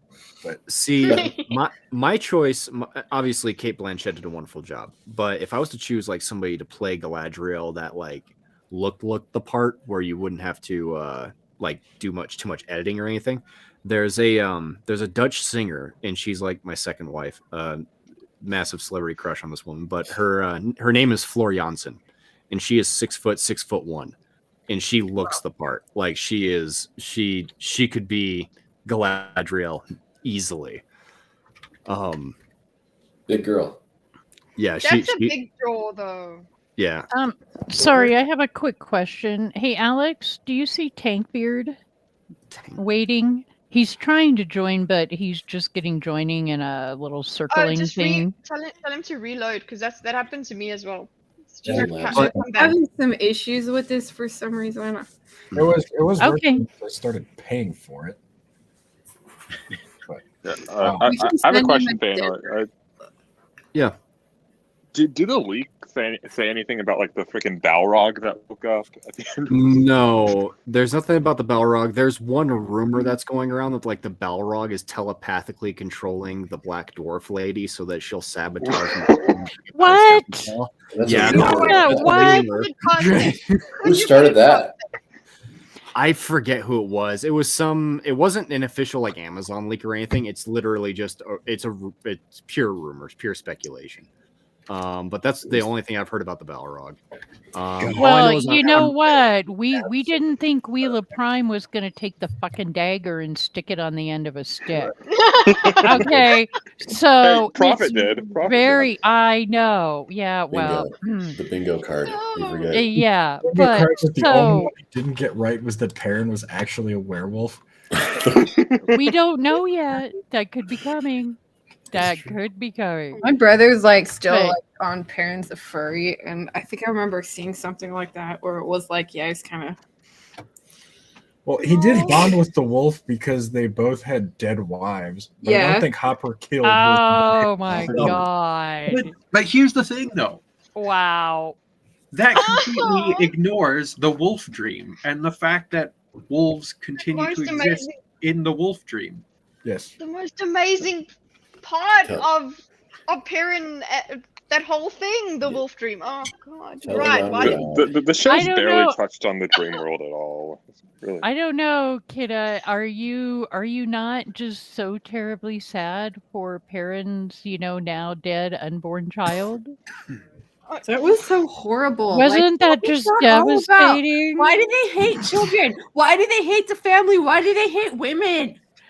They don't hate children. They brought one to the Dark Friends social. They're I had a inclusive. Grant talking to kids about House of the Dragon. Like, oh my god. I mean, the Whitecloaks use children soldiers, so. Oh my gosh. Oh yeah, that's have right. been They making look a like they're video about straight out of the freaking Vatican, don't they?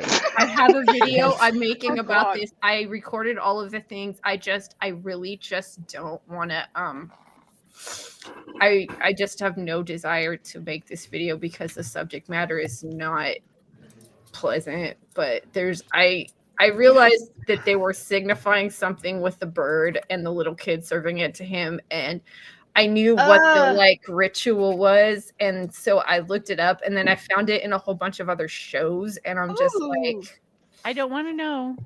yeah, I'm gonna I don't want to on my know. YouTube channel. I'll put it somewhere else, but it's not good.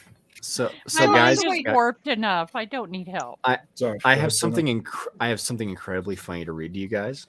So I forgot this was sent to We me need today. palate cleanser.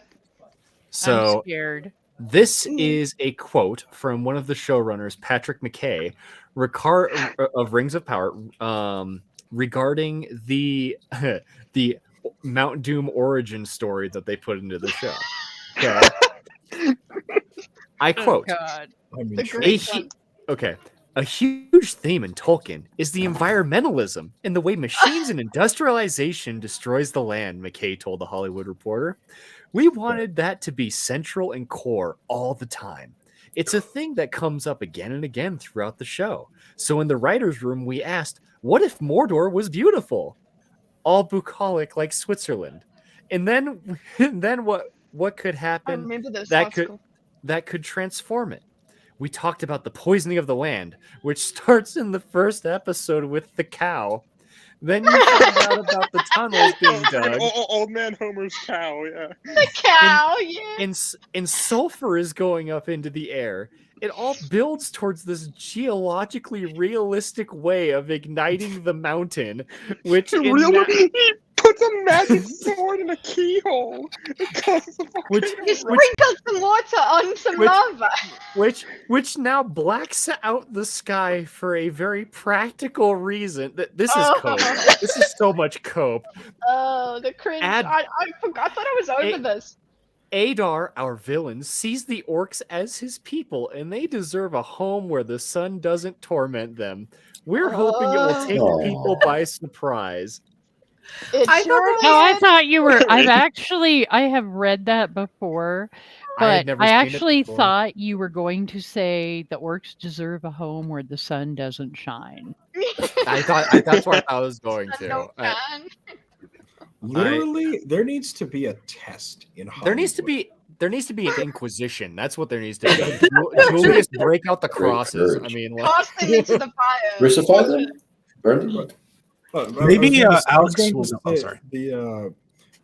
The idea of themes has been absolutely devastating to the 85 IQ writing population of Hollywood.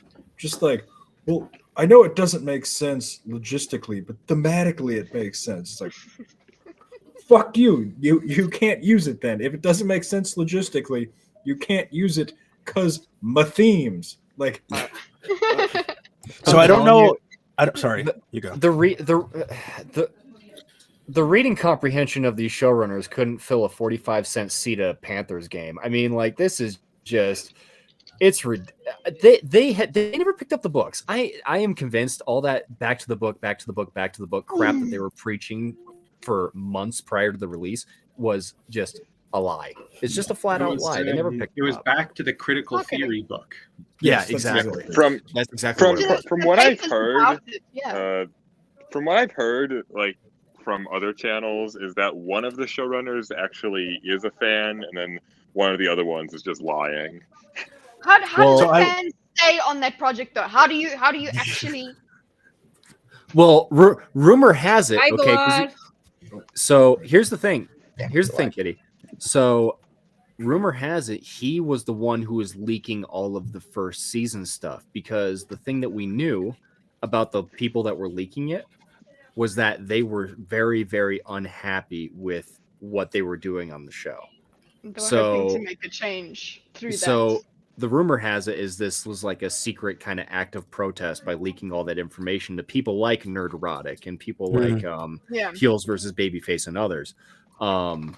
Was kind of a secret act of protest because they couldn't do it publicly due to, they don't want to get fired from the project, obviously, all that sort of stuff. But what I think it is, because maybe Alex will know this as well, because apparently there's been a lot of people now noticing that for a lot of the new video games coming out, there's this common thread with a company called Sweet Baby Inc. And they are in charge of rewriting every single new storyline that comes out in video games, and they're based out of BC, and their objective is only to insert like political ideology into things.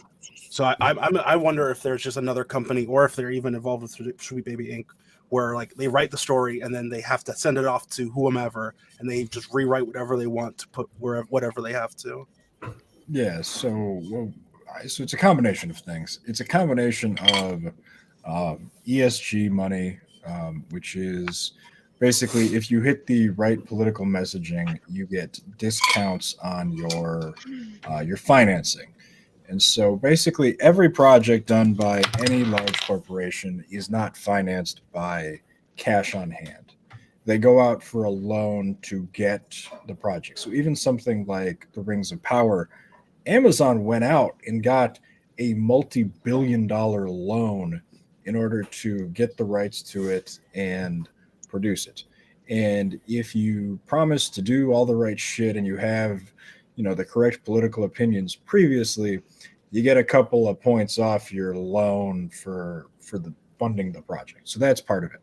The other thing, and this is probably a thesis on its own, is the corruption of academia has reached the point where, they used to say in the Soviet Union, after the first, decade, we didn't even have to censor anymore because the people knew what would get them in trouble, and they just began to self-censor. And that's what we're getting with writing right now. and it creates just horrible problems. The other thing, Jesus Christ, I'm ranting. I could go on. I could talk about this forever. Is Amazon has internal rules about not only the diversity, the mandatory casting, but also how they portray certain sort of high level stories. Because So, wasn't it that they had to fly people from the U.S. who were a different race to film Yes. Wheel of Time because all the people locally were white? yes, so they had a big problem that they filmed this in the Czech Republic to save money, but they couldn't find enough black extras, so they had to fly black people from the United States. Which is what To they save money. did it. They went to the Czech Republic to save money. Yes. So Or to traffic children. Interesting thing about that, though, Amazon hasn't had another original series. And Rings of Power killed it with its budget, but it was called Carnival Row. Yeah. Part of the budget for Carnival Row, Oh, I like that. The first season was they spent $140 million to film in the Czech Republic. Mm. So I'm betting it was about the same to film Wheel of Prime there as well.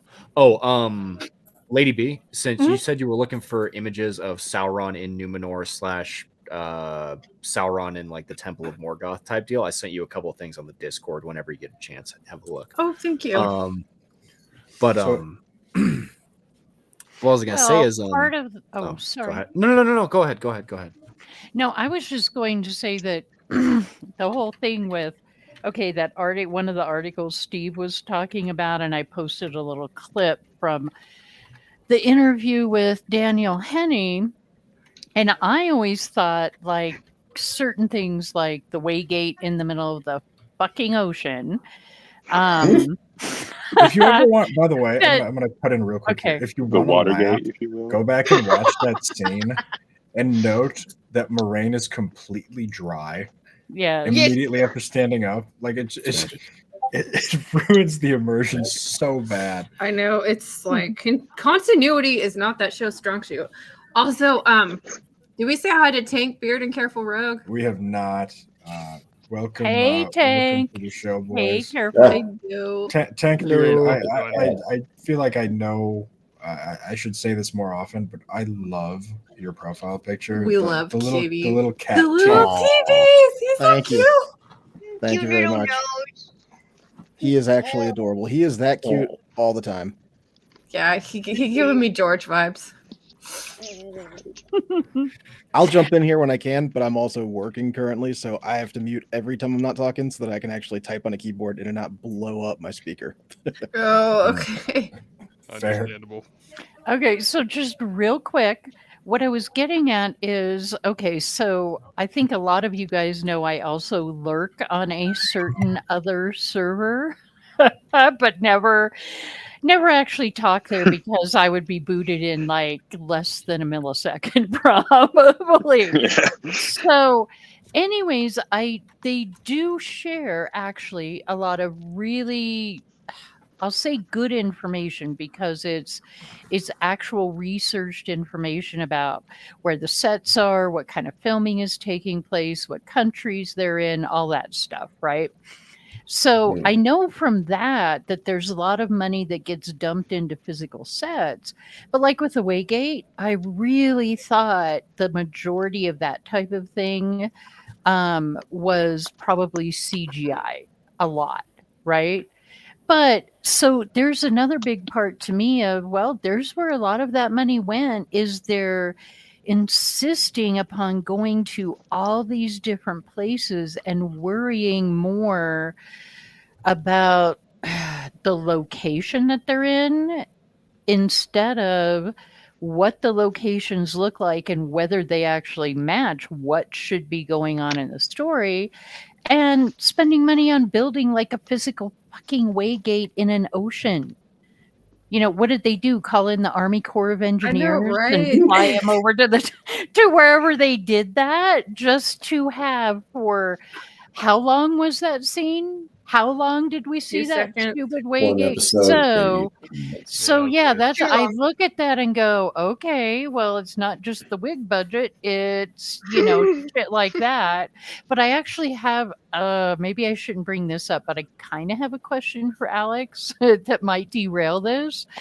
So isn't there some shit going on with the ESG and like corruption or something Yes, crazy so- going on with all the ESG stuff now and banking practices or something? So several Republican states have looked at what Vanguard and BlackRock are doing with ESG and asked the question that I've been asking for the last decade, which is, wait, don't you assholes have a fiduciary duty to your clients? Like, aren't you legitimately legally obligated to try and get the maximum financial return for your clients? No ifs, ands, or buts. Where the hell do you get off saying, well, we could get you more money, but we don't want to invest in things that are bad for the environment? Like, that's not how your fiduciary duty works. We need to have a serious talk. And that's something that, yes, Tennessee is one of them that filed suit and just basically said, that's not how we get down, which is fascinating to see. I never like to see the government suing private companies, but every once in a while, it's fun to watch it happen. This is one of those moments. And, kind of to circle back to the whole Amazon thing, it's obvious that with their fantasy productions, Wheel of Prime and Rings of Power, they are cutting budget. That it's so obvious. So just to use Rings of Prime as an example, the first season, they had advertising going all the way back to a year before the release of the show. Yep. There hasn't been a peep out of Amazon for season 2. Nothing. The most that we've seen is from the YouTube channel Fellowship of Fans, who coincidentally is receiving like drone footage from Amazon directly. Like so they're in the know. So that's the most advertising that Amazon has done is through proxy, pretty much. Maybe And this is a season 2 thing. Maybe it's a season 2 thing because Wheel of Time didn't have any advertising for season 2 either. I have no idea why, but It was the strike. They put out yes. They literally could not because of Yeah. the strikes. Yeah, the strikes are over now. Rings of Power doesn't have an excuse. And No, not now. They don't. No. And well, and here's the other thing too. You look at what they spent on advertising for the first season alone. We're talking if you add that to their total production budget, which I believe is higher than reported, you're probably looking at about 450 million, not counting the 250 million they spent for the rights. So, they spent $30 million, 30 to $32 million on a Super Bowl ad for the show. Just one ad for the first season. And they haven't done anything. No magazine articles like they did with what was it, Variety, where they had the actors. I've had no packaging with Rings of Power or anything. I know. I don't miss that at all. I'm like, throw the fire about you. So it's clear that because here's where Amazon made the mistake. They thought this was just going to be a hit because they could sell it on the title alone. They figured the IP would sell itself. They didn't have to put any effort into it. And when the fan base said, "Screw you, we're not going to support this," they kind of ran into a problem because they are contractually obligated to finish the show. They can't back out without paying out the full remainder of the amount they owe for production. So they have to finish it. They don't have a choice. But what they can do is they can cut production and advertising budgets. So what we're probably going to get is a way worse looking, janky Rings of Power, which I am going to have a field day reviewing. I have so many feelings about this. We have to talk about this. It's going to be glorious. Like the amount of streaming that I'm hoping to do with all of you about this is going to be fantastic. But I think you're going to see a massive decrease in quality. I think the writing is going to get worse. I don't know how that's possible, but it's going to happen. Like it's going to be wonderful to see in all of the worst ways possible.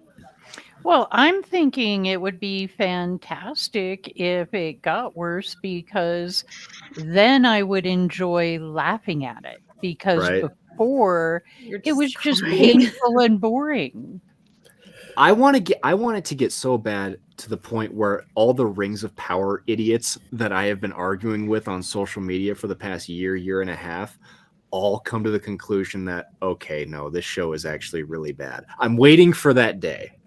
I'm waiting for it. But they You might be admit waiting No. for a Well, while. that's enough to admit it. if They're it ever just gonna gets go. canceled. Don't worry. So you're waiting for a. Oh, I'm sorry, LPK. Go ahead. I just wanted to answer Alex's question about the money and the where this money is coming from, and the sort of the fiduciary responsibility you asked about for companies like BlackRock and Vanguard. I just get Vanguard. Who would you think is their largest shareholder? Vanguard's largest shareholder, I believe, is BlackRock. It's BlackRock. And BlackRock's largest shareholder is Vanguard. Among J.P. Morgan, yes, and the Big Bank of Five. America. All of Okay, those. wait. How the hell does that work? So these when you have a a market cap approaching like $1 trillion, you can buy a lot of shares of Vanguard. Yep. You can buy a lot of it, and you can buy enough Yeah, of but it to. isn't that some kind of a violation to like own like? You're Like I don't like- know. Isn't that what you would really call a reach around? It's just the ownership of these larger companies is so tremendously sort of it's almost incestuous. Yeah, it's like Yeah. these there's no way around it. And then a lot of the bodies that are supposed to keep these people in check, they come from these companies that they are now governing.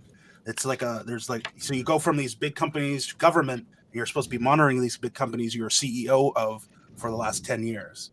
So, but the money itself is created from thin air when the loans are established. These ESG funds, I mean, they come out of they get pulled out of nowhere. They get put into the name of whichever company they wanted, and then that loan becomes cash when the cash is spent into Czech Republic or whoever. When you got to buy yourself $1 million wig for Loyal, Oh my God! Why did you make me think of that? I hate you now. Well, that's just where it came. Oh, you want to get really black pilled, Trip? You should ask Dane about this. No, Yes. no, I don't need to. No. Ask him I about was this black- solar stuff in California. Imagine somebody Dane not being here. He's sober tonight. He's probably don't got know. work. I got work. No, he was somewhere where he just had his cell phone with him and said he couldn't come on. So To drag this back on the topic a little bit, I do wonder why it's always one direction with this casting stuff, like you were saying about Amazon and how they cast and have certain quotas they have to meet. I was thinking about, I can't think of the video game, but there was a Viking video game that came out a year or two ago, and there was a huge controversy because the gaming studio maintained, oh yeah, this is going to be historically accurate to Vikings, which means they're all white. Everybody's white. And it was a huge problem through the gaming industry for the obvious reasons. So it's just always fascinating to me how it always goes in one direction and one direction only. Well, and Reacher, even though Reacher is quote unquote diverse in a lot of ways, but they do a good job with it pretty much. yeah, that's a good show. But It's true. They it's have not, Reacher and but eight the little Hispanic writing it's just so damn hit or miss. Well, It's I- just weird that ESG really affects some properties so much and others it doesn't seem to be a problem. Ironically, Amazon has a wonderful thing set up. And they even told us this basically on accident in the Jennifer Salke puff piece. Amazon has 2 categories of shows. They have one category that they quite literally call white guys with guns. And then they have another category called not white guys with guns. No. Yes. What was it like the Vanity Fair article about? Yeah, and they basically have the problem that the category that they call white guys with guns is very profitable, and basically there are properties in the not white guys with guns category that are profitable, but they're not big budget properties. They're little stuff, low budget stuff, sitcoms, rom-coms, that kind of stuff. If they stopped giving the big properties to writers who had no writing credentials whatsoever, maybe things wouldn't be as bad as they were. They'd still probably be not great, but at least like Rafe Judkins, Survivor, Payne and McKay, yes. McKay, like they've done nothing either. Like, so a big portion of that is they don't want anybody with any credentials, because anybody with any credentials could walk away. We saw what happened with Henry Cavill. They would also have their standards that they would want to follow through, and they would want to have more input and more say on all the stuff that goes on. Yep. But like, does that even make any sense? We're gonna do this property, so we have this property, but we want to do it. We want it to be super successful. We're pushing it to be super successful, but we're going to give it to the most unknown, untested individuals ever. It just does not make any sort of sense. You have to be going through so many mental gymnastics in order to come to that conclusion being a good conclusion. You're applying logic to something that defies logic. When we get offline, I have a list of questions for you that are going to perfectly illuminate the worldview of the people producing these. I mean, when you say mental gymnastics, you are literally talking about a subset of the population that will obviously and intentionally deny genuine facts in front of their eyes. I mean, that's quite literally what we're looking at. Like, that's These are the people that think you can save Sauron. He's redeemable. Here's the thing, right? So to use Star Wars as an example, right? When Disney came out with The Force Awakens, can anybody really name, and Mark Hamill doesn't count because he was in that movie for maybe 10 seconds. Other than Harrison Ford, name one like at that time when it released, name one notable actor that was in that movie. Very true. Now look at Rings of Power. Adam Driver had been in a couple big things by that point, but not like super big. Nothing major, and nothing, not like major roles. And the Weasleys was in it. If you look at Rings of Power, McKay and who's the other one? Payne and McKay. Yeah, Payne and McKay. They've never written anything. Sorry if you guys hear background noise. My girlfriend has some friends over. That's awesome. How dare what was I gonna say? I've been throwing parties, having babies. What can we do with them? Right. What I was I gonna say though is, and then you look at the actors, and other than Joseph Malway, there is not a single A-list actor on this show. Not a single one. God, and we need to define what an A-list actor is. If you're saying Joseph Mulway is an A-list actor, no, I'm just saying, not like no name. Let's say high caliber actor. I'm using Ben in major production type deal. Okay. What's his name? Old Harfoot. So Lenny Henry. But here's the thing. So the one thing that the Star Wars movies and Rings of Power have in common is they have these massive bloated production budgets. And if you have that much money being allocated to production, how are you going to pay anybody worth a damn to act and to write and to be your showrunner and produce and direct? You're not. So you're going to have to bring in all these FD and C tier individuals to come in and do it because they're going to be cheaper to hire. Whereas you look I completely reject that notion. I think it's the Henry Cavill effect, to be honest. Well, Henry Cavill single-handedly ruined the Witcher series for Netflix, and that was only because of his clout as an actor and fan favorite in Superman and Geralt. Like, they don't want another Henry Cavill who can who can just throw his weight around and bully them into doing what he wants to do. And if they don't, he'll just crash the project. I think. Go ahead. Fundamentally reject that notion as well. But Well, here's the thing, though. The Henry Cavill thing didn't happen until after Rings of Power, after that had already been directed or produced. So I have a feeling that he wasn't probably too happy during like actual production of the film.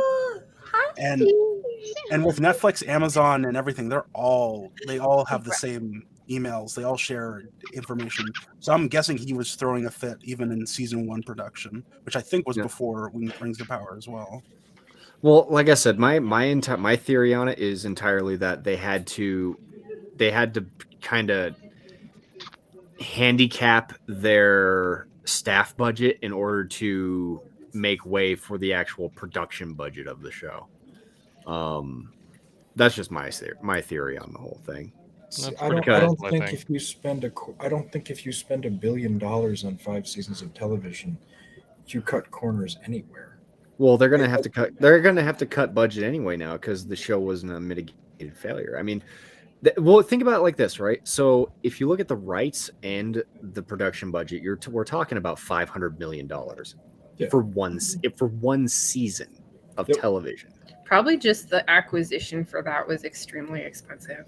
Well, that's what I'm saying. If you add in the acquisition of the rights coupled with the production budget, you're looking at $500 million. It was like 275 million just for the rights to the appendix. Let's what keep was in mind it that they actually licensed? Like they licensed it's the main books. It's the TV rights to the Lord of the Rings and the appendix of. They didn't get anything extra. Like there's no Unfinished Tales. There's no Silmarillion. Nothing. They are allowed to use certain imagery at the estate's permission, but they cannot directly reference anything. This is why they can't like do like the actual story of Numenor. No, they can't. No, they can't. And here's the other thing too: is it's why you see like image references to the Dragon Helm of Turin. It's in the show, but they can't call it that. They can't say anything about it. It's just there. So, okay. So I have a question for you guys that are much more knowledgeable than I. Mm-hmm. Putting aside the cost of rights, right, to an IP or portions of it or whatever. Yeah.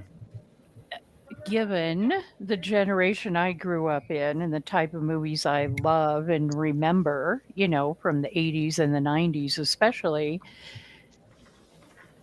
why is it so freaking expensive now? Does that not seem to be just out of control? Yes, I know the FX piece of it is expensive and rightly so, but it just really seems to me mind-boggling how damn expensive it is to make something now.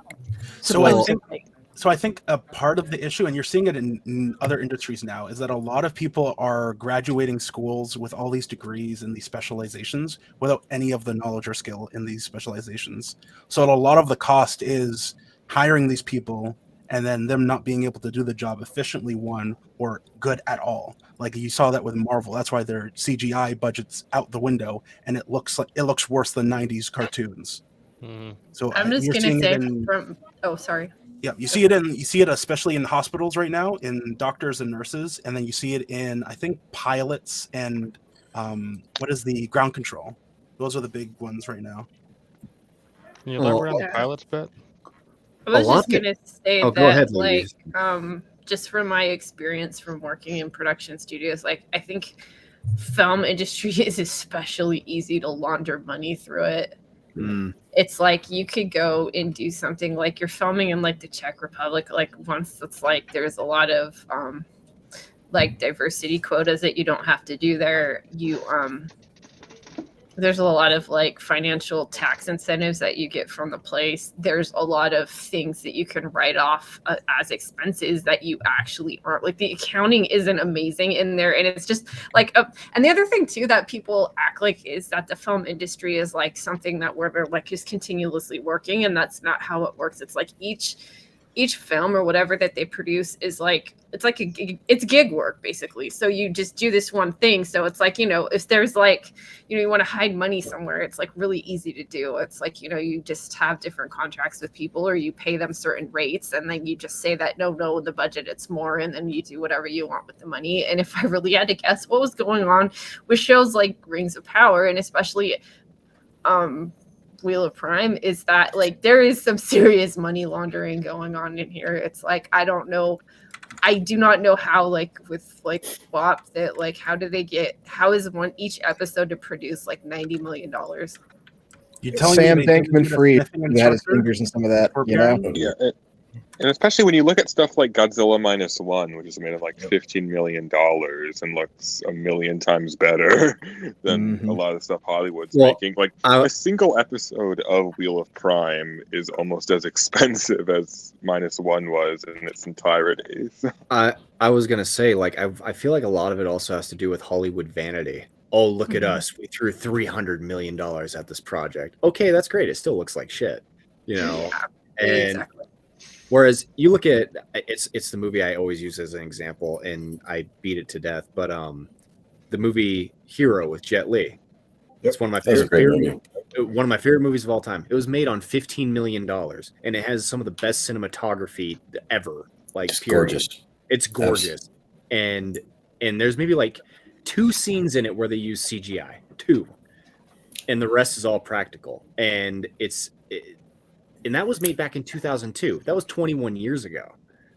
It's an art form of Hong Kong action cinema. That movie, along with the, just that whole genre has been. It's always been very visual. Very artistic. Curse of the Golden Flower. Yeah. I love the Curse of the Golden Flower. That has some beautiful costumes. It's sumptuous. Anyway, I have to jump off, my friends. Yeah. I would like to bring up one little tidbit. I don't know if everybody noticed it, but Gadfly, I believe, has armed himself. I believe he reached for a weapon back there. Yep. Oh boy, you get a new sword. I don't know if anybody noticed that.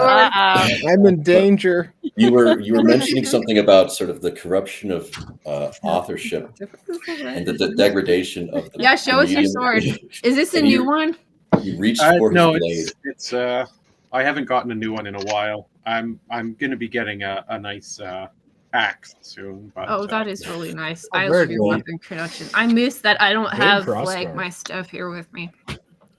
That's nice. I like that. That is I felt the need to call Deus Volt, my brothers. So actually, Gadfly, this is something I've been meaning to ask you. Good night, everybody. Wait, we have to say buddy. good night. Yeah, good night, LPK. Yeah, I think Good night, LPK. Merry Careful, Rogue. Also, I'm waving, but you can't see. Oh my goodness. Wow, I'm flipping it. Knives out. No. Love it. Love it. Carved up. It's not the size of the blade, but how you use it that matters. Right? Oh, Why did all the women laugh? Yeah. There was the question that I wanted to ask you was what was the last year that the Pope would not have said, all Christians, this is your job, upon finding out that Israel and Palestine were throwing down over Jerusalem? Was it like 1650? Well, no, because Israel didn't exist at that point in time. You know what I mean. I didn't want to say the Jews, okay? But if you're talking about if you're talking about the Crusades, yes, yeah, then well, now we have to get into the definition of what a crusade is. We don't, because the Reconquista is also. You started it out. If we're going specifically on crusades towards the Holy Land, it's a glorious endeavor. That's what we're going to call it today. Okay, that's what it is. A fun road trip. A fun road trip. 2003 glorious endeavor. The last one that a pope would have, or the last time a pope would have called specifically for one, would have been 15th century, 14 something, but there probably were instances where the the Pope would have, after that, the Pope would have indicated that people needed to arm themselves against what they would call the Saracens, which would have been the Ottomans at that point in time.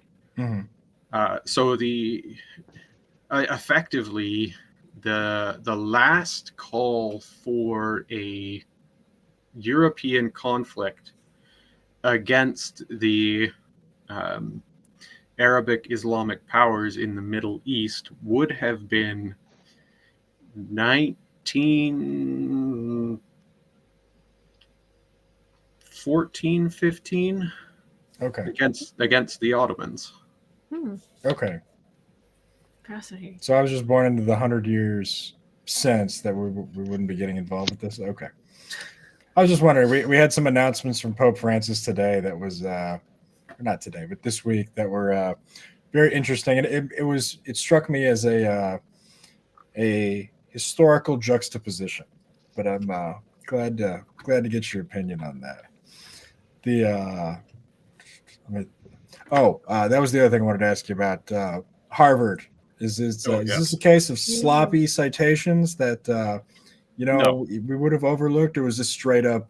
No, this is a case where one instance of what she did would have put her on complete academic probation if she were an undergraduate, which would have meant that everything she had done after that point would have been examined by like a committee of people up until the point that she graduated.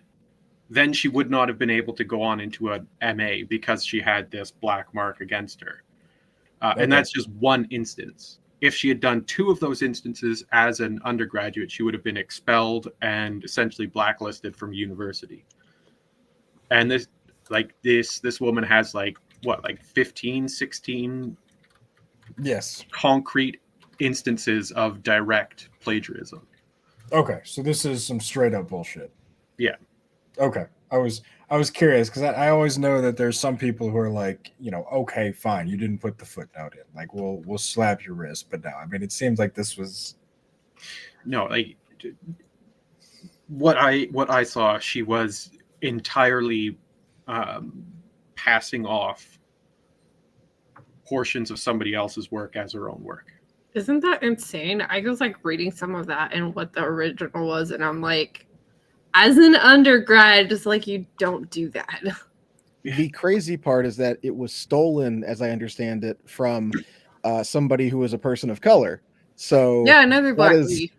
Yep, like Lovely. you think that would be extra taboo, but because she's the head of Harvard and said the right thing in the moment, in front of the Senate, she was getting a pass. Well, I mean, like, if you guys have looked up the Academic Grievance Committee.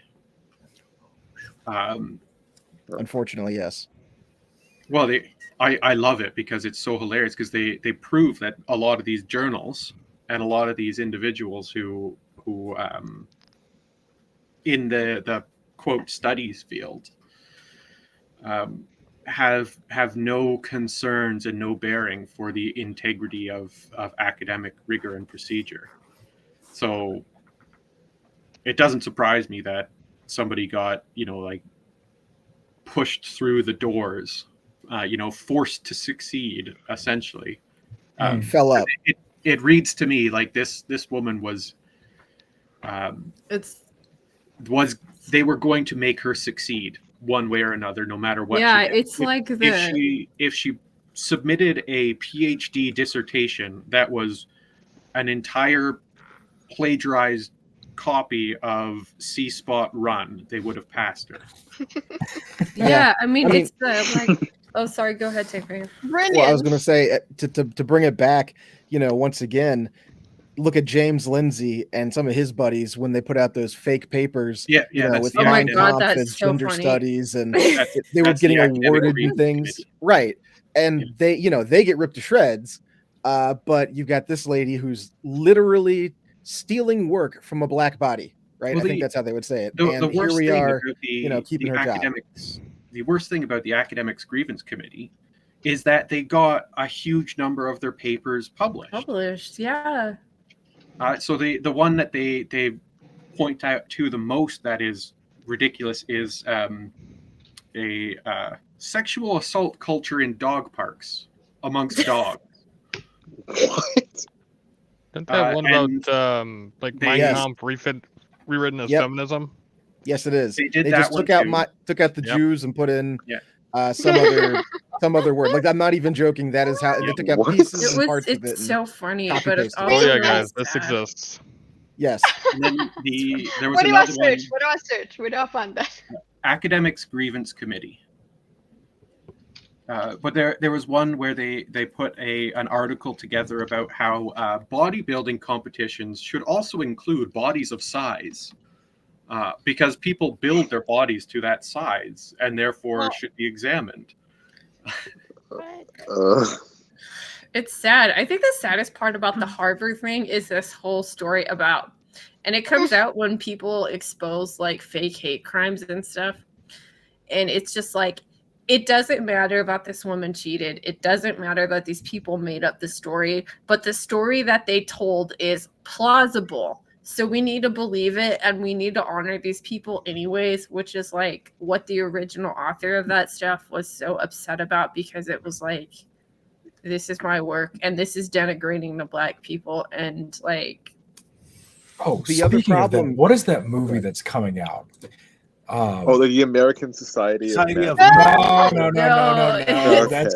That's American Fiction. Okay. Okay, I thought we were going to talk about that one because that one's. What is there to say about the American Society of Magical Other N-words? Like, I mean, It's pretty funny that we all assumed that's Holy what you were crap, talking about. Alex. no, that's what it's No. called. That's literally the title. That's the title of the fucking movie. I know. I'm laughing about Oh. you and your other N-word The way that thing. you made it, yeah. Yeah, He hello, was fellow wizard hard usually. R's. Like, No, American Fiction. If you haven't seen the trailer for this movie yet, it looks hysterical, and it is the story. Wait. Sorry, It is like before that you Civil go War You movie. have there, something to do with No, this? here, hang because on. I can will because I will probably- forget this. So, do you know that in the magical whatever that thing is, the magical The society, American Society of American Magical. whatever, that they Can't say it. actually have a meter that measures Yes, white white tears. tears. Oh, morale at the same time. I don't get it. Yeah. The American What? Society of Magical Jesse Jacksons. We're just gonna call it something. Right. is it like a measuring stick? Yeah, Like, I kind of watched a video about the It's- trailer, and I was just Mel- like, "Holy crap, that is Me- hilarious! That is Melanin just magic, y'all. okay." Yeah. Sorry, Alex. Go How on. is that? How is he? I'm downloading the trailer for American Fiction now because this was the first American comedy that I actually thought looked funny in like a decade. And I'm hoping it finishes downloading here pretty quick. Did you see that one with that new one that came out? Oh, what's with the actress? What's the actress's name? With Jennifer Lawrence. Oh, the sexual assault movie? Oh, Where- come on. That was that.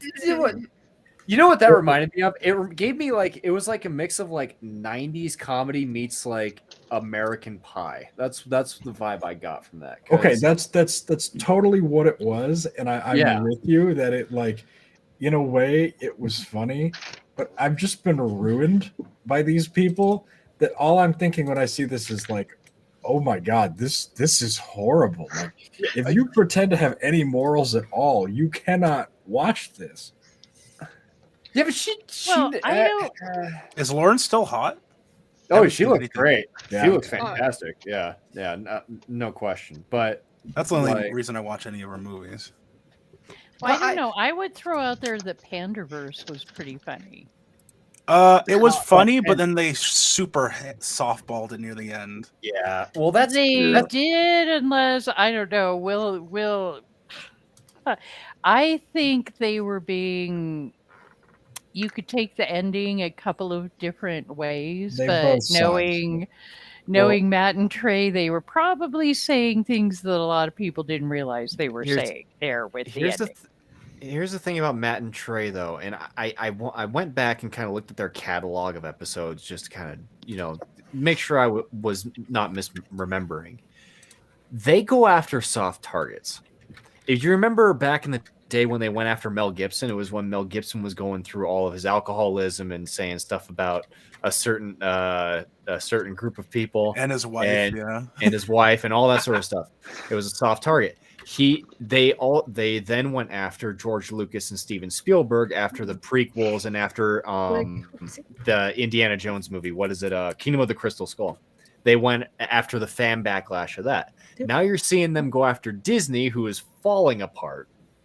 Every article you read is Disney has lost so many billions of dollars. Disney's fan base, Star Wars fan base, they can't, keep projects going. They keep canceling projects. Well, it's another soft target. So, I mean, I'm not too impressed with the Panderverse, if I'm being honest, just because it's like, for me, it's too little too late. You guys had an opportunity to use your platform to hammer. To be fair, they took on Disney. They took on Disney a few years ago with that episode where Mickey Mouse was a mob boss and was kicking people in the nuts and stuff. Like the boy band episode. He was like, "Woohoo! You better have my money." And he just beating the living hell out of him. That was a number of years ago when they were on top. But it was also kind of mild criticism, so I see where you're coming from. Yeah. With they had the political one where they had the turd sandwich versus the giant douche. But again, it's kind of like their approach was soft because they're taking on the angle everybody agrees on, which is that politics sucks and you never have a good choice. So Right. I can see what you They mean there. did go after Jenner. They do have PC Principle. They do have Token. But I agree with you. They have grown softer in time. This would have come out 2 years previously had this been the Matt and Trey from 2015. But I was gonna say, imagine what Panderverse would have looked like if it was like circa 2002 South Park. Oh yeah, it'd be brutal. Like it'd be unbelievable. But that they're in the club now, for lack of a better term. Like that, they're a part of Hollywood, same as the rest of them. So 2002 They South also Park did the, was feeding the parents of the kid. Cartman was feeding his parents. Made a chili out of the guy's parents and then fed it to the guy whose parents. That was a little more harsh.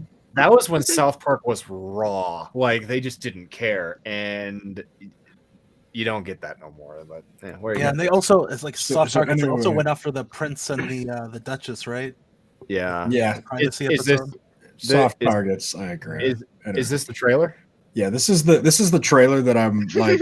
This made me You laugh. should have paused it a little bit every so often. I will do so. Yeah. Can you hear it? No. Can you do I've gone 28 seconds in and I was laughing. So Okay. There's no audio on it. We could just do voices to it. We could just assume. No, that doesn't seem like a good idea. I don't think we have options to do. Could we try sharing it from YouTube and put closed captions on it? Yeah. Hang on. Wait. Yeah, we'll try this one. Go to share. But yeah, the Institute share. or School of Magical People it looks very hilarious. Is that Harry Potter? Movie. Yeah, School of Magical People. Yeah. Oh, now I want that as a movie. I want a Harry Potter. Where Just everybody's put black. closed captions on it. I would actually watch that. Well, if you played the Harry Potter game, you had everyone being South Asian. That's true. Yeah, that was really funny. I was like, all right, we're gonna try this. Did you come to write this book? What really struck me was that too few books were about my people. Where are our stories? Where's our representation? Would you give us the pleasure of reading an excerpt? Yo, Sharonda, girl, you be pregnant again? If I is, Ray Ray is gonna be a real father this time around. I love right. the guy from Westworld. All right. Sorry, we just don't want to get a strike on this, so keep going. Is that the guy from Westworld in the background? Thank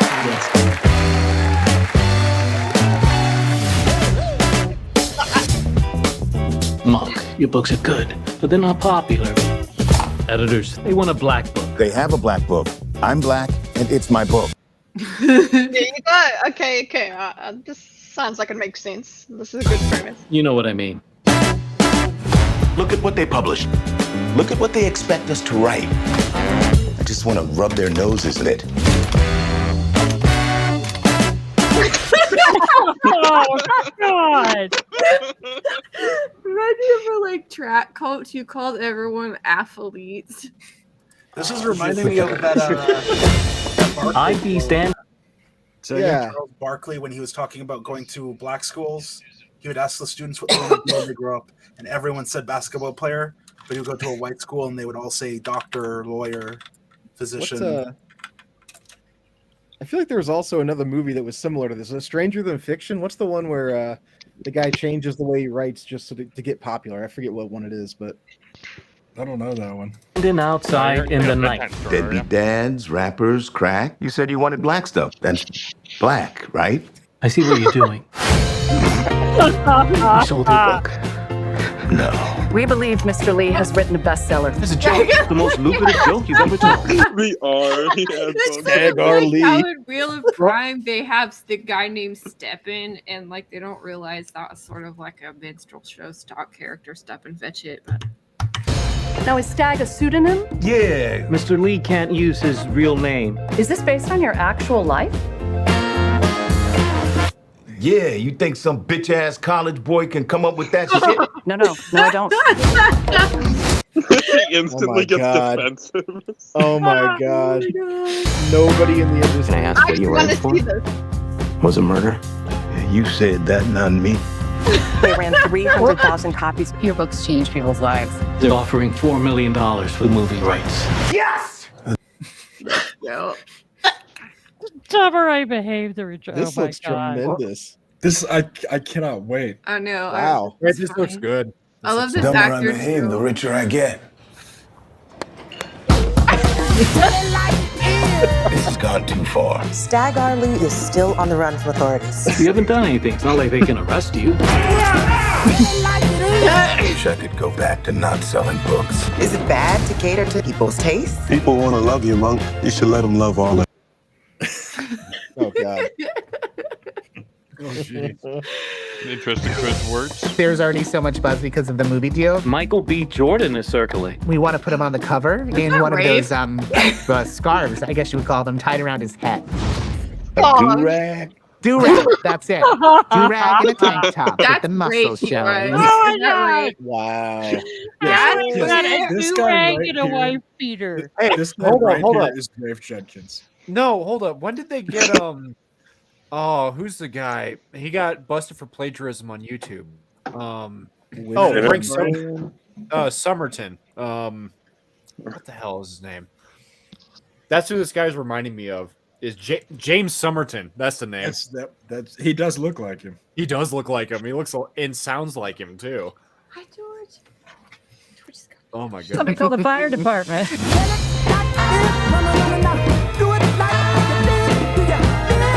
We're thinking we can get it out in hydrogen team. Oh my god. The only way you make that trailer better, the only way that gets better if you name the movie American Fiction X. Yeah.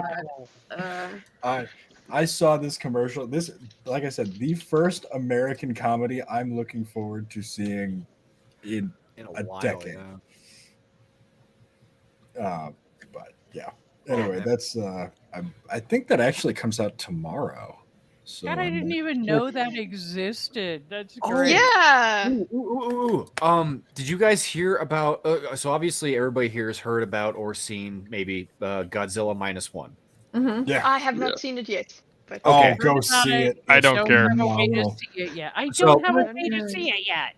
Did you guys hear? I don't know if it's going to come to the States. I really hope it does, but they are doing a black and white release of it as well. Oh, that's cool. As an homage to the originals, yeah. So it's all going to be black and white. George, why not? Which Sorry, I think how would you be- get A black and white they- what? The Godzilla -1 Oh. movie. They're Oh, yeah. doing a re-release of it in black and white.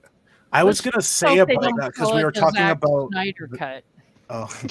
because we were talking about the budget Ew. with that, and I wanted to say I don't know it because I watch anime, and we're having a lot of issues with the animators there in Japan. I don't know if the budget was so low because they were working them like slaves and paying them nothing, or if it was actually properly utilized.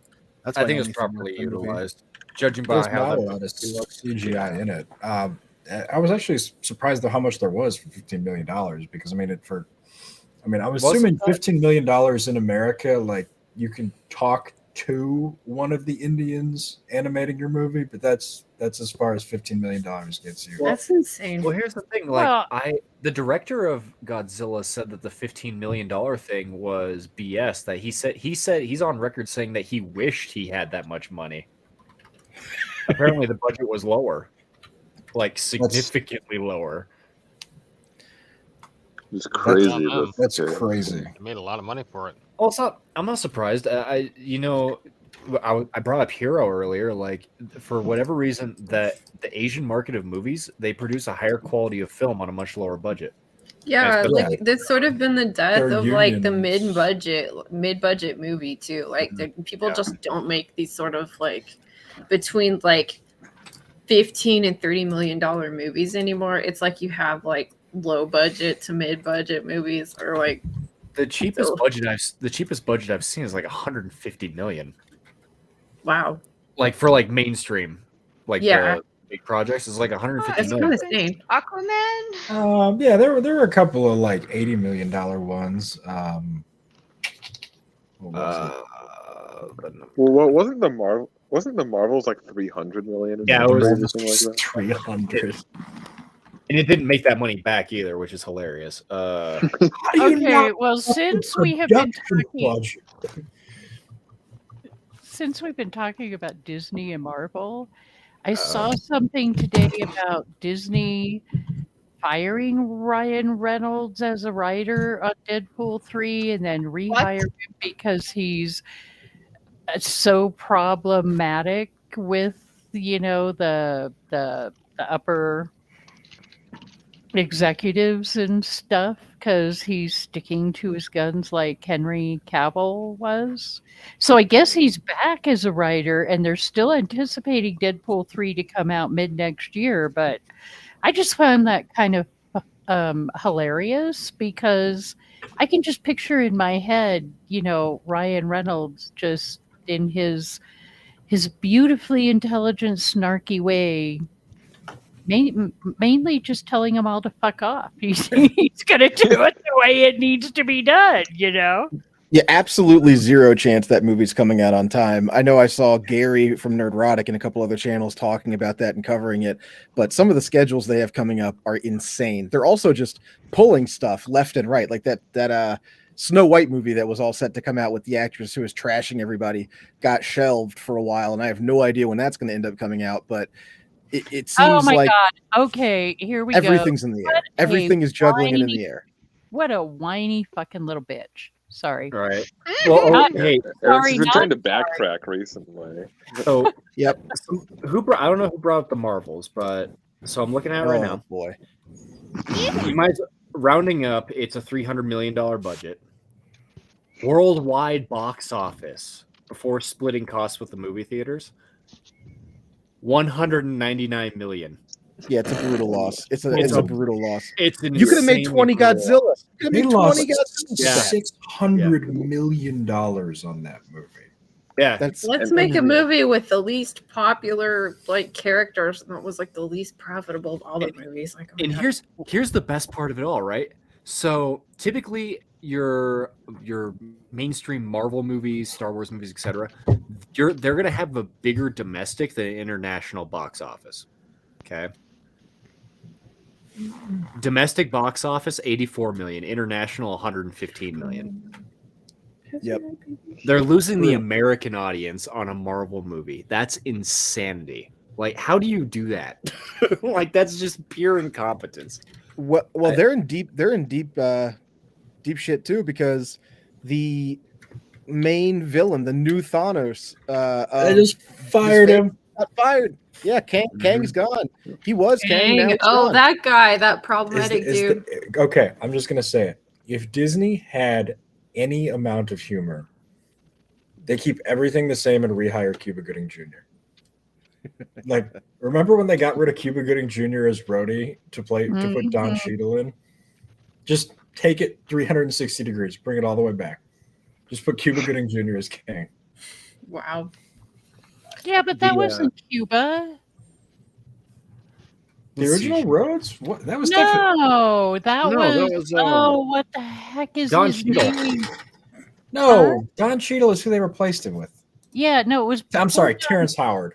Terrence Howard. Okay, thank you. I thought I was really losing my mind. You know, they all gone as it redacted. is, but oh, Thank you, Chad, for bad, Alex, bad. That was a joke. Get over. I know it was. I totally not here. I totally forgot that they had a new Hunger Games coming out. I wonder how that's doing. Let's see here. Not well, I don't think. I don't think it's people going. say It it's really hasn't good, broken even but- yet. Yeah, like I don't know if No, it's it's- doing well in the box office, it's- but folks say it's good. I'm looking at Yeah. it right now. It's just above breaking even right now. So Oh. it's not. It is more successful than the $300 million Marvels movie. Just Yeah, it would be the most what happens when you successful don't thing that Marvel spend made. Stupid. How's money. Aquaman doing? Aquaman. I see that it's, comes I out see next it's week for on. us. It's on here in. Yeah, it's on in Dubai here. Or maybe You you, know can what just buy I'm tickets. I think. I What think I- they're starting to show it like this Friday or something. I don't know. No, yeah, Yeah. it's showing today in Dubai. Oh, our official release. Oh no date is the it's not. It's 22nd. Thursday. Sorry, I lied. Yeah, for us Hold it's the 22nd. Oh, Are you okay. telling me Okay. that I cannot see American Fiction anywhere? Like, I'm gonna have to go to Illinois I- to see that, but yeah, I can. I watch- don't think. Well, I don't think Coming it's to gonna come Iowa Dubai. City eventually. It's Yeah, a- Iowa like a doesn't seem like limited the release. target audience necessarily, Let me- one way let me or the other. Oh, I American disagree. I think Iowa would love to laugh at that movie. They might not They get. don't the know it joke, though. They don't but know they it. would. I wonder if Wisconsinite. it's gonna play in UAE. I am waiting for Bollywood Marvel. Ooh. Yeah, I still haven't seen RRR. We're still waiting. Oh but we my- have not seen that yet. I haven't seen our. What? Phenomenal. How have you not seen Triple R? Jeez, get out. Okay. Okay, RRR is real. Well, I don't know if it's actually real Bollywood, but RRR is fantastic. I'm talking about. I'm waiting for Disney to go. We want that Indian audience. Mhm. And take Marvel into like a Bollywood alternate The Bo- universe. Be called Into the They do that Bollywood. with Captain America a little bit. Or not Captain America, Captain Marvel.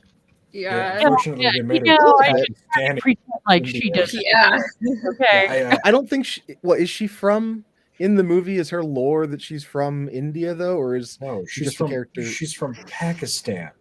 And That's I right. don't think Disney necessarily understood that Pakistan and Indian aren't the same thing. Yeah. Which It's is like a the little it's like bit the Family Guy meme. It's like the Family Guy meme with the different shades of color. It's like it's this one. Well, Matter the other matter thing was the powers of whatever Marvel her name is are supposed to be.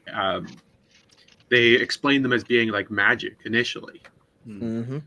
in press releases and stuff, without realizing that the concept of somebody engaging in magic is like really bad in traditional Islamic cultures. So they had a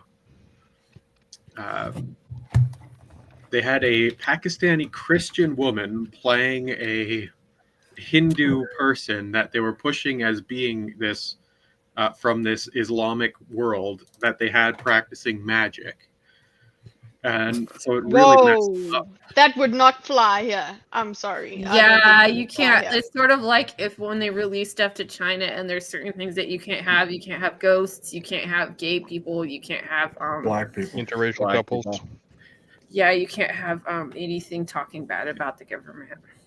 Somebody shared with me a Chinese laundry detergent advert, And Yeah, that one. Yes, that one. That one. You guys That- know. I think I know the one you mean. Yes. I think it's I Korean, actually, actually but don't know. No, it's Chinese. I'm like, I'm man, clueless on that one. oh, you don't know about this? Wait a minute, we could probably find this ad. I Can don't we think play Oh it? no, don't pull that up. Play that one. We are going to CCP play. might get us. Kitty was nice Somebody- enough to share with us a new Indian movie that, from what I can tell, looks pretty dope. Oh, you've Somebody just picked send one. me There's that link, several though. ones that are The shared other here. one. You don't have to This is friend a me. I crazy think you one. can just send me the link. It was screen. Oh, right here. Sorry, guys. దూరంగా ఉన్న ఒక ప్రాంతంలో ఎవడా ఎవడు రే దేవా వద్దురా You're gonna get copyright struck. Yes, stop. Don't. Yeah, you need to turn the thing off on it. There's a lot of movies like this. Where Yeah, I've- don't like play it because they're so gnarly. Okay. Like I did Never a mind. reaction to this, like to like triple R trailers. Like my friend Zach's got me into it, and it's like I couldn't even upload it. It's like It didn't. there's It was immediate. yeah, it's weird. I think they Why? have. I think because like there's people that write algorithms up, and Yep. and they just look for the title, and then they just Yeah, immediately strike it. Well, I can speak to this. I because- can speak to this actually. Go ahead. So there's a channel called EFAP which covers this, lots of movies and different media and things, and they cover it frame by frame. It's every frame a pause. It's EFAP. I love you. And Yeah, we're they pretty familiar with that. okay, I was gonna say, well, they pause it Good old every 2 or 3 Mahler. seconds specifically for that reason, you know, because a lot of these bigger studios, even international ones, will absolutely nuke you from orbit the second they see, you know, they get people digging through trying to find your movie. They have the algorithms, like Lady B said. There's lots of different It's ways they have to insane, strike and you. they just Yeah. make the claim. It's like then there are Yep. people that have nothing to do with the movie. I'm like, is this it's annoying. Yeah, the system's the set up other against thing you. is that You have no power. The Indian movie watching population is very accustomed to watching shitty rips of movies on their phone. All right. So if they're not very diligent in striking everything, you know, they just Yeah. everything is uploaded immediately, and it's just a cultural thing. That's how they get down. But it is. I was gonna say I posted a link in the private chat. There's a If you private want to pull chat? it up, it's a trailer for a movie I haven't seen yet. It was because I'm a huge fan of the wuxia like genre of movies. Oh. If you guys want to have a look at this, it's from 2018, but it's a movie I think we should all see. It's called Shadow. And it actually looks really fantastic. I tried to look up the budget for it, but the budget's not even listed. I do that sometimes when I look up Indian movies and they list it in Kroll. I'm just like, well, I don't know what that means, so I'm assuming it's not that high. Converters, currency converters. There we go. All right, is this what we're doing today? We're just watching trailers. Like I'm a fan. I just works for me, man.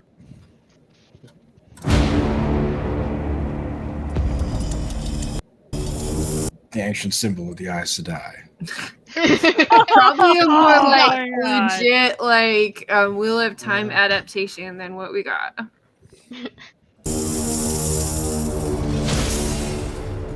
It's Lucifer and Elmon. Is Oh, that I a death want gate that or an umbrella? Right. Umbrella blade. Oh, That umbrella I just didn't see that it through. Can I have that in a video game? I was gonna say this looks a ton like Mortal Kombat, but I hope you can record Yeah, I the was getting blade those vibes. afterwards. Hell Yeah. yeah. 舒服的 I 心 would play 如 this 落 to 自下场， allocate copy blade. 找到了一个8岁的男童， It's so over 却 the 要么 top. 和我酷死。 Well, you know, you guys were talking about Hero earlier, and I agree. Awesome freaking movie, but Ong Bak strikes me as very much the same way. I don't know what it costs to make. This is one of those movies where everybody is chewing on the scenery, and I'm here for it. Just from watching this trailer. It Yeah, strikes sorry me about very that, much guys. of somebody who respects and admires Kurosawa's work. Mhm. The framing of the imagery seems like it's done to be very picturesque. Right. The characters have very intentional movement in their gestures, and like you see it in Kurosawa when there's always motion in Kurosawa that accents and highlights the emotion of the scene. And this just strikes me as somebody who like the cinematography is somebody who really admires Kurosawa, which I think we need more people of making films. I agree 100%. Like, you remember the first Avengers? You had all these fantastic action scenes, but when there was no action scenes, people were just sitting down talking. There was just no static. movement, no motion. Yeah. Outside of the action scenes, it's like that's one. It's so boring to look at, and two, it doesn't seem natural. Yep. Really. I firmly maintain this is why we need to bring back smoking in movies, because it gives people something to do. Also, Silent, did you know that there are actual, like, living, breathing people who didn't play Ghost of Tsushima in black and white? That, like, they just haven't played it. Oh, okay. I was gonna say I don't even know what it is. It was a good samurai video game. It's really that was inspired by a lot of the Kurosawa films. I've heard really good things about it.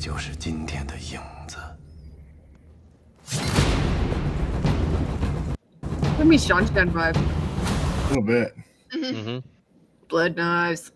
Gives me Berserk vibes, actually. The manga, if anyone's read that. Oh yeah, yeah. kinda, actually, Good point. I saw a Particularly bit of the- that. My brother got that. The suit of armor is what really got me thinking about that. Yeah. Well, they're clearly Like the playing on the Easter Prince of the guys. Pauper thing, which you can look at in the the Tale of Two Cities and the Man in the Iron Mask, and so I can see where the story is going already from just that idea of the body double. Yep. That's one of my favorite things. People are always being like, George Lucas stole Star Wars from Seven Samurai. To which my response is like, okay, well, Seven Samurai was stolen from a fistful of dollars. So, like, really, we're all just coming back to America where it belongs.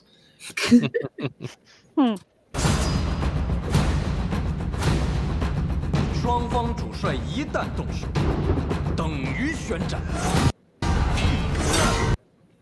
Which is another tradition we need to bring back. I want to see Kim Jong Un.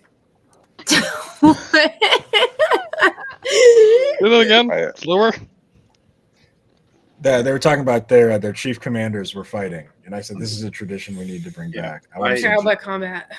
I think the problems in academia would be really sorted out if we got Real fast. Yeah, let's go. Bring back the Long. Slapping matches. A tradition unlike any other. Well, I- all these I think I'm medievalists getting would start to, kicking ass and running the universities. So I think I'm gonna head out. So Oh, okay. Good to see Take us there, care. bro. Thanks for coming on. Thanks. Merry Good Christmas, night. everyone. Merry Christmas too. Yeah, Merry Christmas. Adios. Fano, Yeah, what's we going on just with you, need to buddy? bring back. Out of here.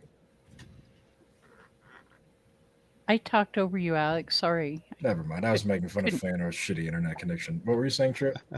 Oh, I was just going to say, I think we just need to bring back the good old 2 men in or 1 man leaves. Hell yeah, let's Absolutely. This would solve our Harvard principal problem too. It would solve a lot of problems. I would get my ass kicked a lot. It's fine. I'm just picturing. 你有没有把握胜过杨仓手里的刀？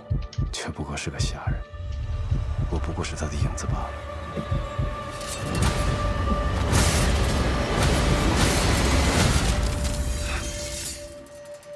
伊和， Oh, damn. I see a new PFP coming.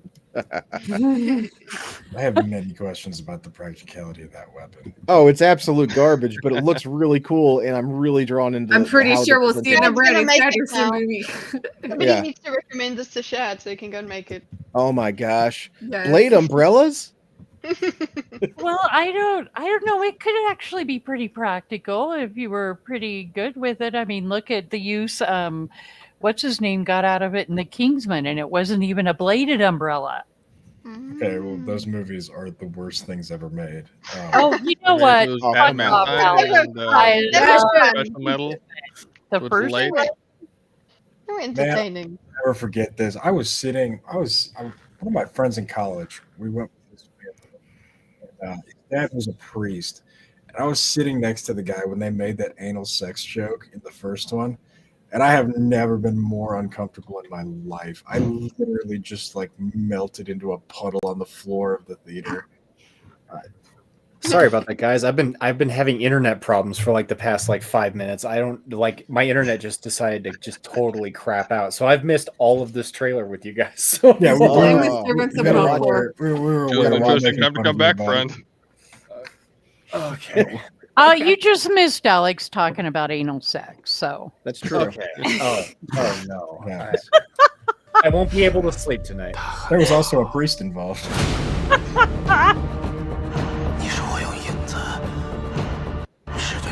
Okay, I have one complaint about this. Okay. Where is the color? I think that's kind of the idea. I think know I it- think that it's on purpose. Yeah. I know it's stylistic. I don't like it though. You probably have to ask Amazon Studios. Where you're gonna have to ask Amazon Studios where they put all of it. Well, it's kind of a stark contrast because the guy who directed this also directed Hero and Curse of the Golden Flower. Yeah, I like I that think they, that's but I like definitely a those shadow. better. It's a shadow. This movie's called Shadow, right? Like, look at. I understand it's a what is the joke from Avengers? I acknowledge that the council has made a decision, but on account of the fact it's a stupid ass decision, I don't like it. Like, Well, that's- look at the look at this freeze frame. I mean, look at this. They're even casting the girl from Ring. Like it's really great. Oh, please. Just because this person's Asian. Come on. Oh no, it was the pose. 世上很多事情。 I think it looks fantastic, but I like Yeah. this type of thing. Yeah. Bring it on. 本无对错。 Oh my god, there's a whole army of them. And you get an umbrella, a sword umbrella, and you get a sword umbrella. Swordbrella, yes. Maybe we're gonna run out of helicopter blades. Swordbrella. John Thomas, to answer your question, I have not seen the Bass Reeves show. I've heard it's very good though. My problem is I'm not paying Paramount Plus another $1 because every time I do it, I imagine them like humping Jean-Luc Picard a little bit more with that $1 that Oh, I good gave Lord. them. Oh no. Yeah, I think we talked about it on Jack Jack's show at one point. Yeah, he's humping them. I think it's mutual and gross. All right,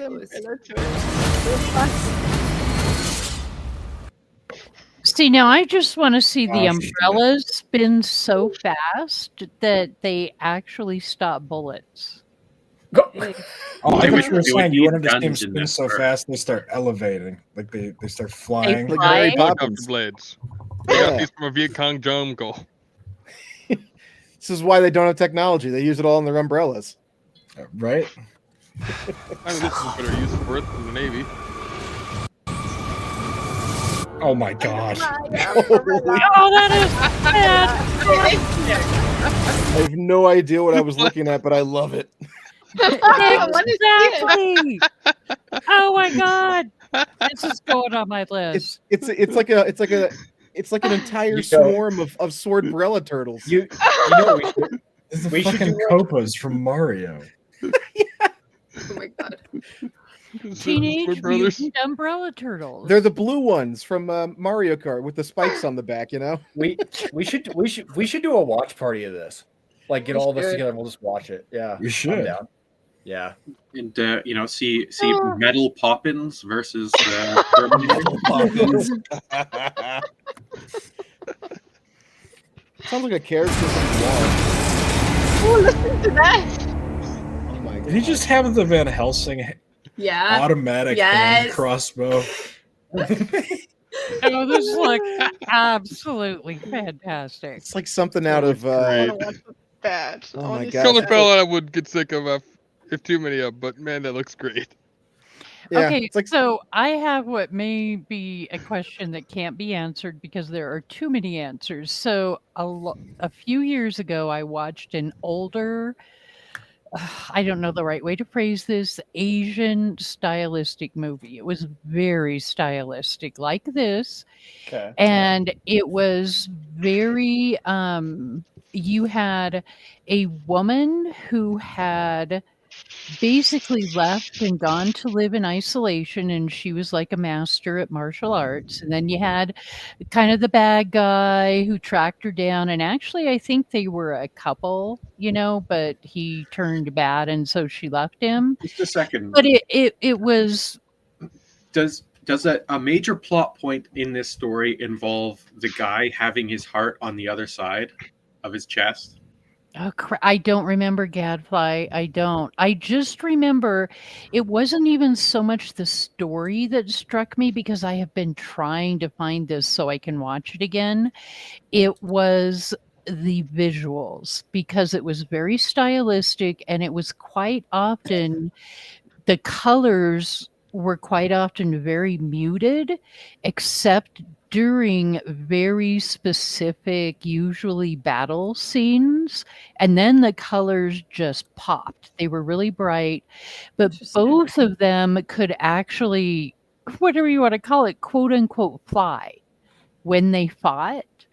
When they were doing like the martial art moves, they were quite often, soaring through the air. And it was, and I know this is very basic to an awful lot of those kind of martial arts movies, but it was visually so stunning and it is a classic. I know that. That's why I watched it. But I have looked up lists of, like the best of these types of movies and I cannot freaking find it. But you guys are familiar with it and I thought something in that might strike you. Would it Because be it's very muted and then colors exceedingly bright. House of Flying Daggers? Maybe no. Ooh, well, That's a good hmm. movie. That's a cool yeah, movie. There's House of Flying Daggers. There's obviously Curse of the Golden Flower, Hero, Crouching Tiger, Hidden Dragon is probably the most famous one. Yeah, but it's not that. It's It not was that way before that. It is an true. older one. I'm not sure how old, but it might even be 60s or 70s. Oh. Yeah, Would it be? So it's older than the one I was thinking of for sure. Well, if you guys happen to think, I wrote a couple of these down, but if you happen to think of any more that it really might be, just DM them to me. Because I am desperately on the hunt for that movie, and I have been for like 4 or 5 years now, because it's just fantastic visually. I hope when you do rediscover it, it lives up to what you. I know, right? Oh yeah. Yeah. It's like, Is there anything worse than this when was when so you cool, think and then you see it, and it's like, what? There's it falls apart? There's actually two things. It's funny you bring that up because there's two things that I kind of reacquainted myself with that I was afraid of that. Like, oh no, like it's gonna be worse than I remember it being. And like, this great thing is just gonna be so ruined. There's an episode. Y'all know about the TV show MASH, I assume. Yeah, of course. Oh God, yeah, grew up on that. The best episode in television history, in my opinion, is called "Death Takes a Holiday," and it's from MASH. It is brilliant. I mean, it's a masterclass in writing, and I went back and watched that because I was like, "Am I like remembering it too good?" No, it's fantastic. But the other thing, do you guys know about the Red Green Show? Yes. Yeah. Yes. I'm Canadian, of course I know the Red Green. Minnesotan. I went back and revisited that. I was like, I remember that being hilarious. Let's see if it still holds up, and it still holds up. It's fantastic. Corner Gas was pretty good. Yeah. So I've never watched the Red Green Show. The Oh, commentary dude. I've heard on the Red Green Show is that the Red Green Show is as funny as everybody pretends Letterkenny is. I'd say it's I more funny like than the Letterkenny, farm but humor of that. It's funny.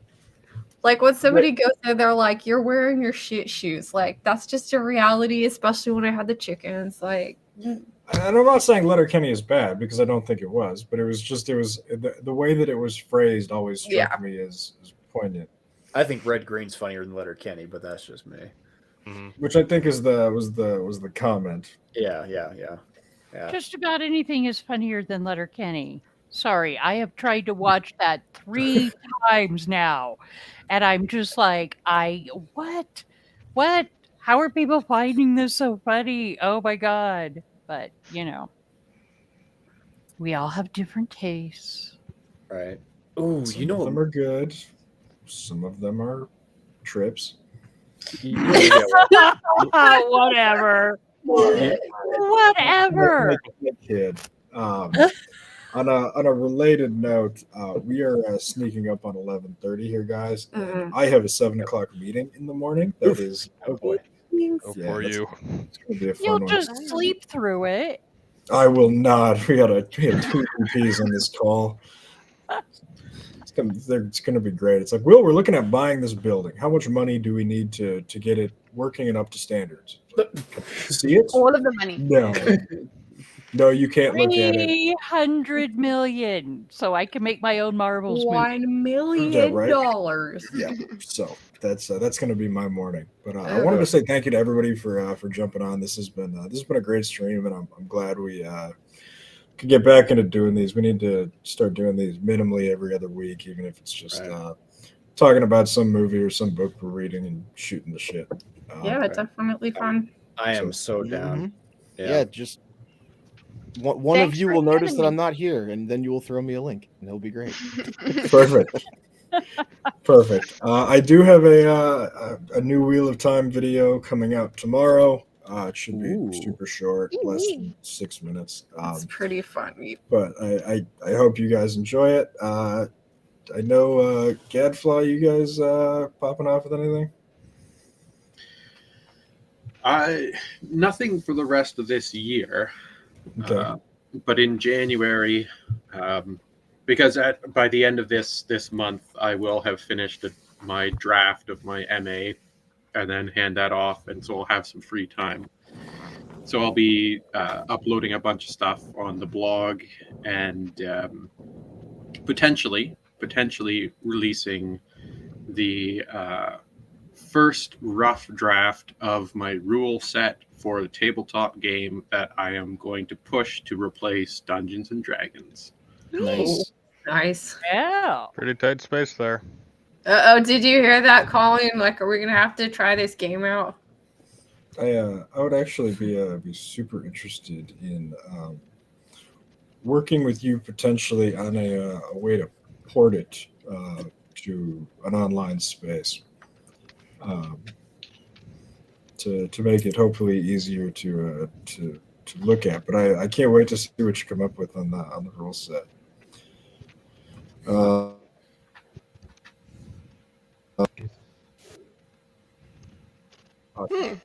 Anyway, I think your leg.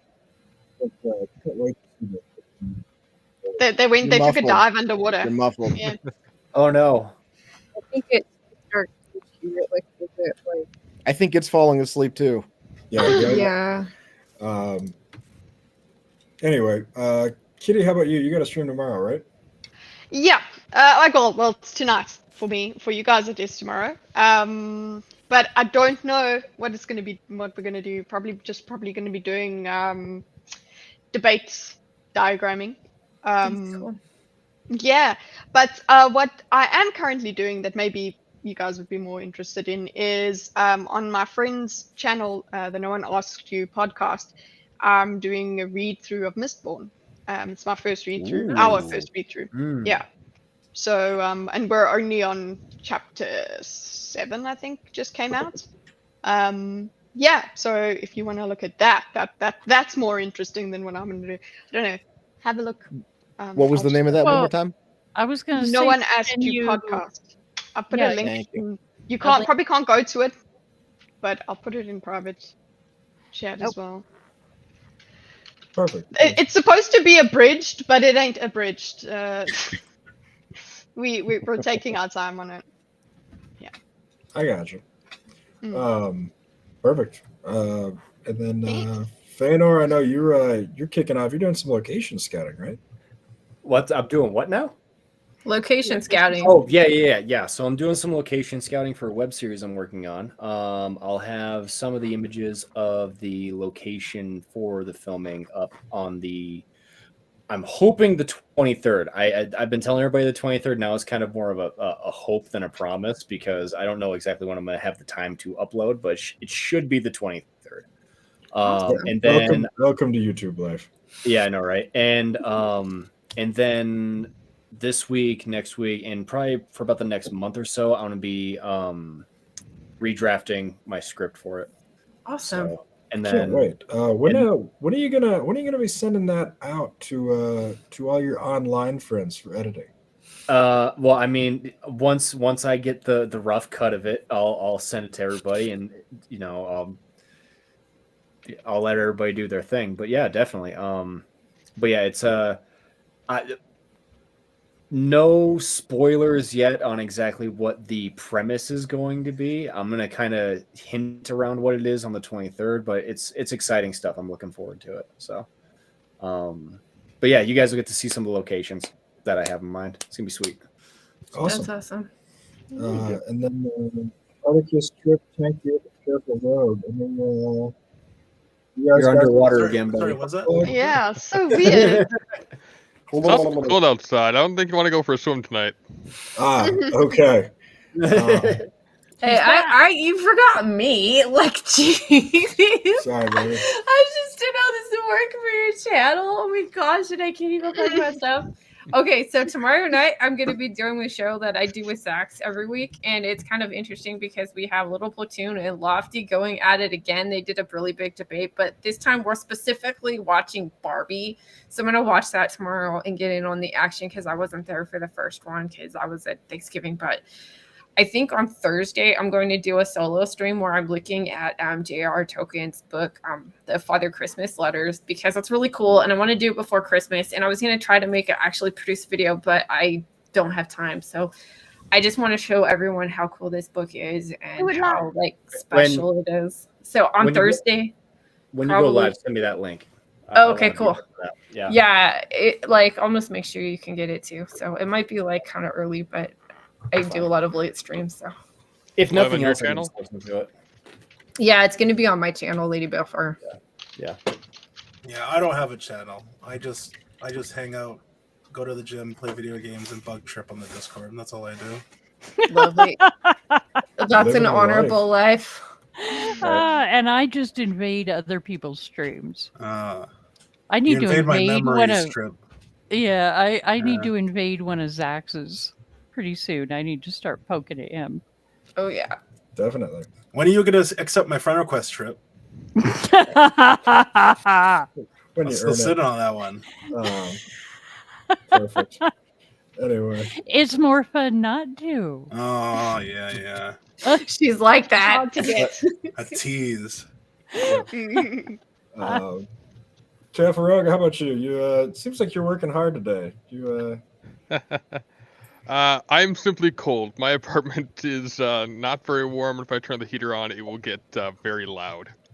Oh shit, man. Shoot. Well, by all means, heat yourself, please. Yep. It's not that bad yet. There's no snow on the ground up here. It's really, really unusual this There's year. no snow here, but it was 24 still, so. It's gonna be above freezing for Christmas for northern Minnesota, so that's very unusual. God, yeah. I'm sorry. Yeah. We are supposed to actually get snow here Saturday and Sunday, so people will get a white Christmas. That's what they're saying, but Colorado is that mistress that it might just decide to be 16 sunny. It would just you can't ever tell. Not where I'm at. I'm at almost 10,000 feet. That ain't gonna happen. Fair enough. Yeah, see, I'm down in the foothills at 5,000-6,000. So. Oh, you're just like a little wimpy baby down there. Hey, listen. I'll go 13,000 easy peak to peak through Rocky Mountain. You don't gotta worry about that. So. Oh God. Man, I was mad. Well, I I saw would Al Dan measure- chilling by the pool in a tank top the other day. I just about cried. The Australian boys are doing it right. Yeah, where was Al Dan tonight or this morning for him? Dude, I have no idea where that dude is at. That dude lives a life. True. He has adventures. He was probably wrestling a crocodile. Probably. Castaway or whatever the hell they worry about down there. I don't know. Making Terrain somebody a more pair of correct, alligator yeah. boots or something. Triceratops. All right. Alligator that boots would is. be incredibly impressive considering he's in Australia. And they have He's a crocodiles. pretty cool guy. Yeah, Like, Al John Dan Thomas, is all that. freaking awesome. He I am really not. is. I've digested incredibly well. To answer your question, Colin, I took a walk on that day when it was like 24 and it felt like 17. So Yep, figuring it out. yeah, I can totally relate to that. I'm here near Atlanta, and it's a really frigid 62 for Christmas. So I don't know how I'm gonna make it, guys. I'll send you a blanket. Yeah, but you have Sorry. what, 80% humidity? No, 100. Yeah, okay, exactly. I I'd go rather outside with a freeze knife than and have cut the none. air. Yeah. All righty, boys. Okay. I'm gonna call this one girls. Wow, we got a lot of girls on here. Yeah, we do. This is Yeah. like a Whitecloaks first. yeah. 3 women. Whoa. And cats. A ton of Getting cats. that diversity quota. Guys, this is the Yeah. last time I'm gonna be on a White Cloak stream. There's too many women on. No, I'm just joking. Too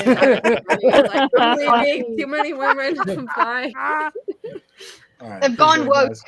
Yep. Okay, you guys, take care. Bye. Good night. Merry Bye. Christmas. Merry Christmas. Merry Christmas, everybody. Merry Christmas. Love fellas. you guys.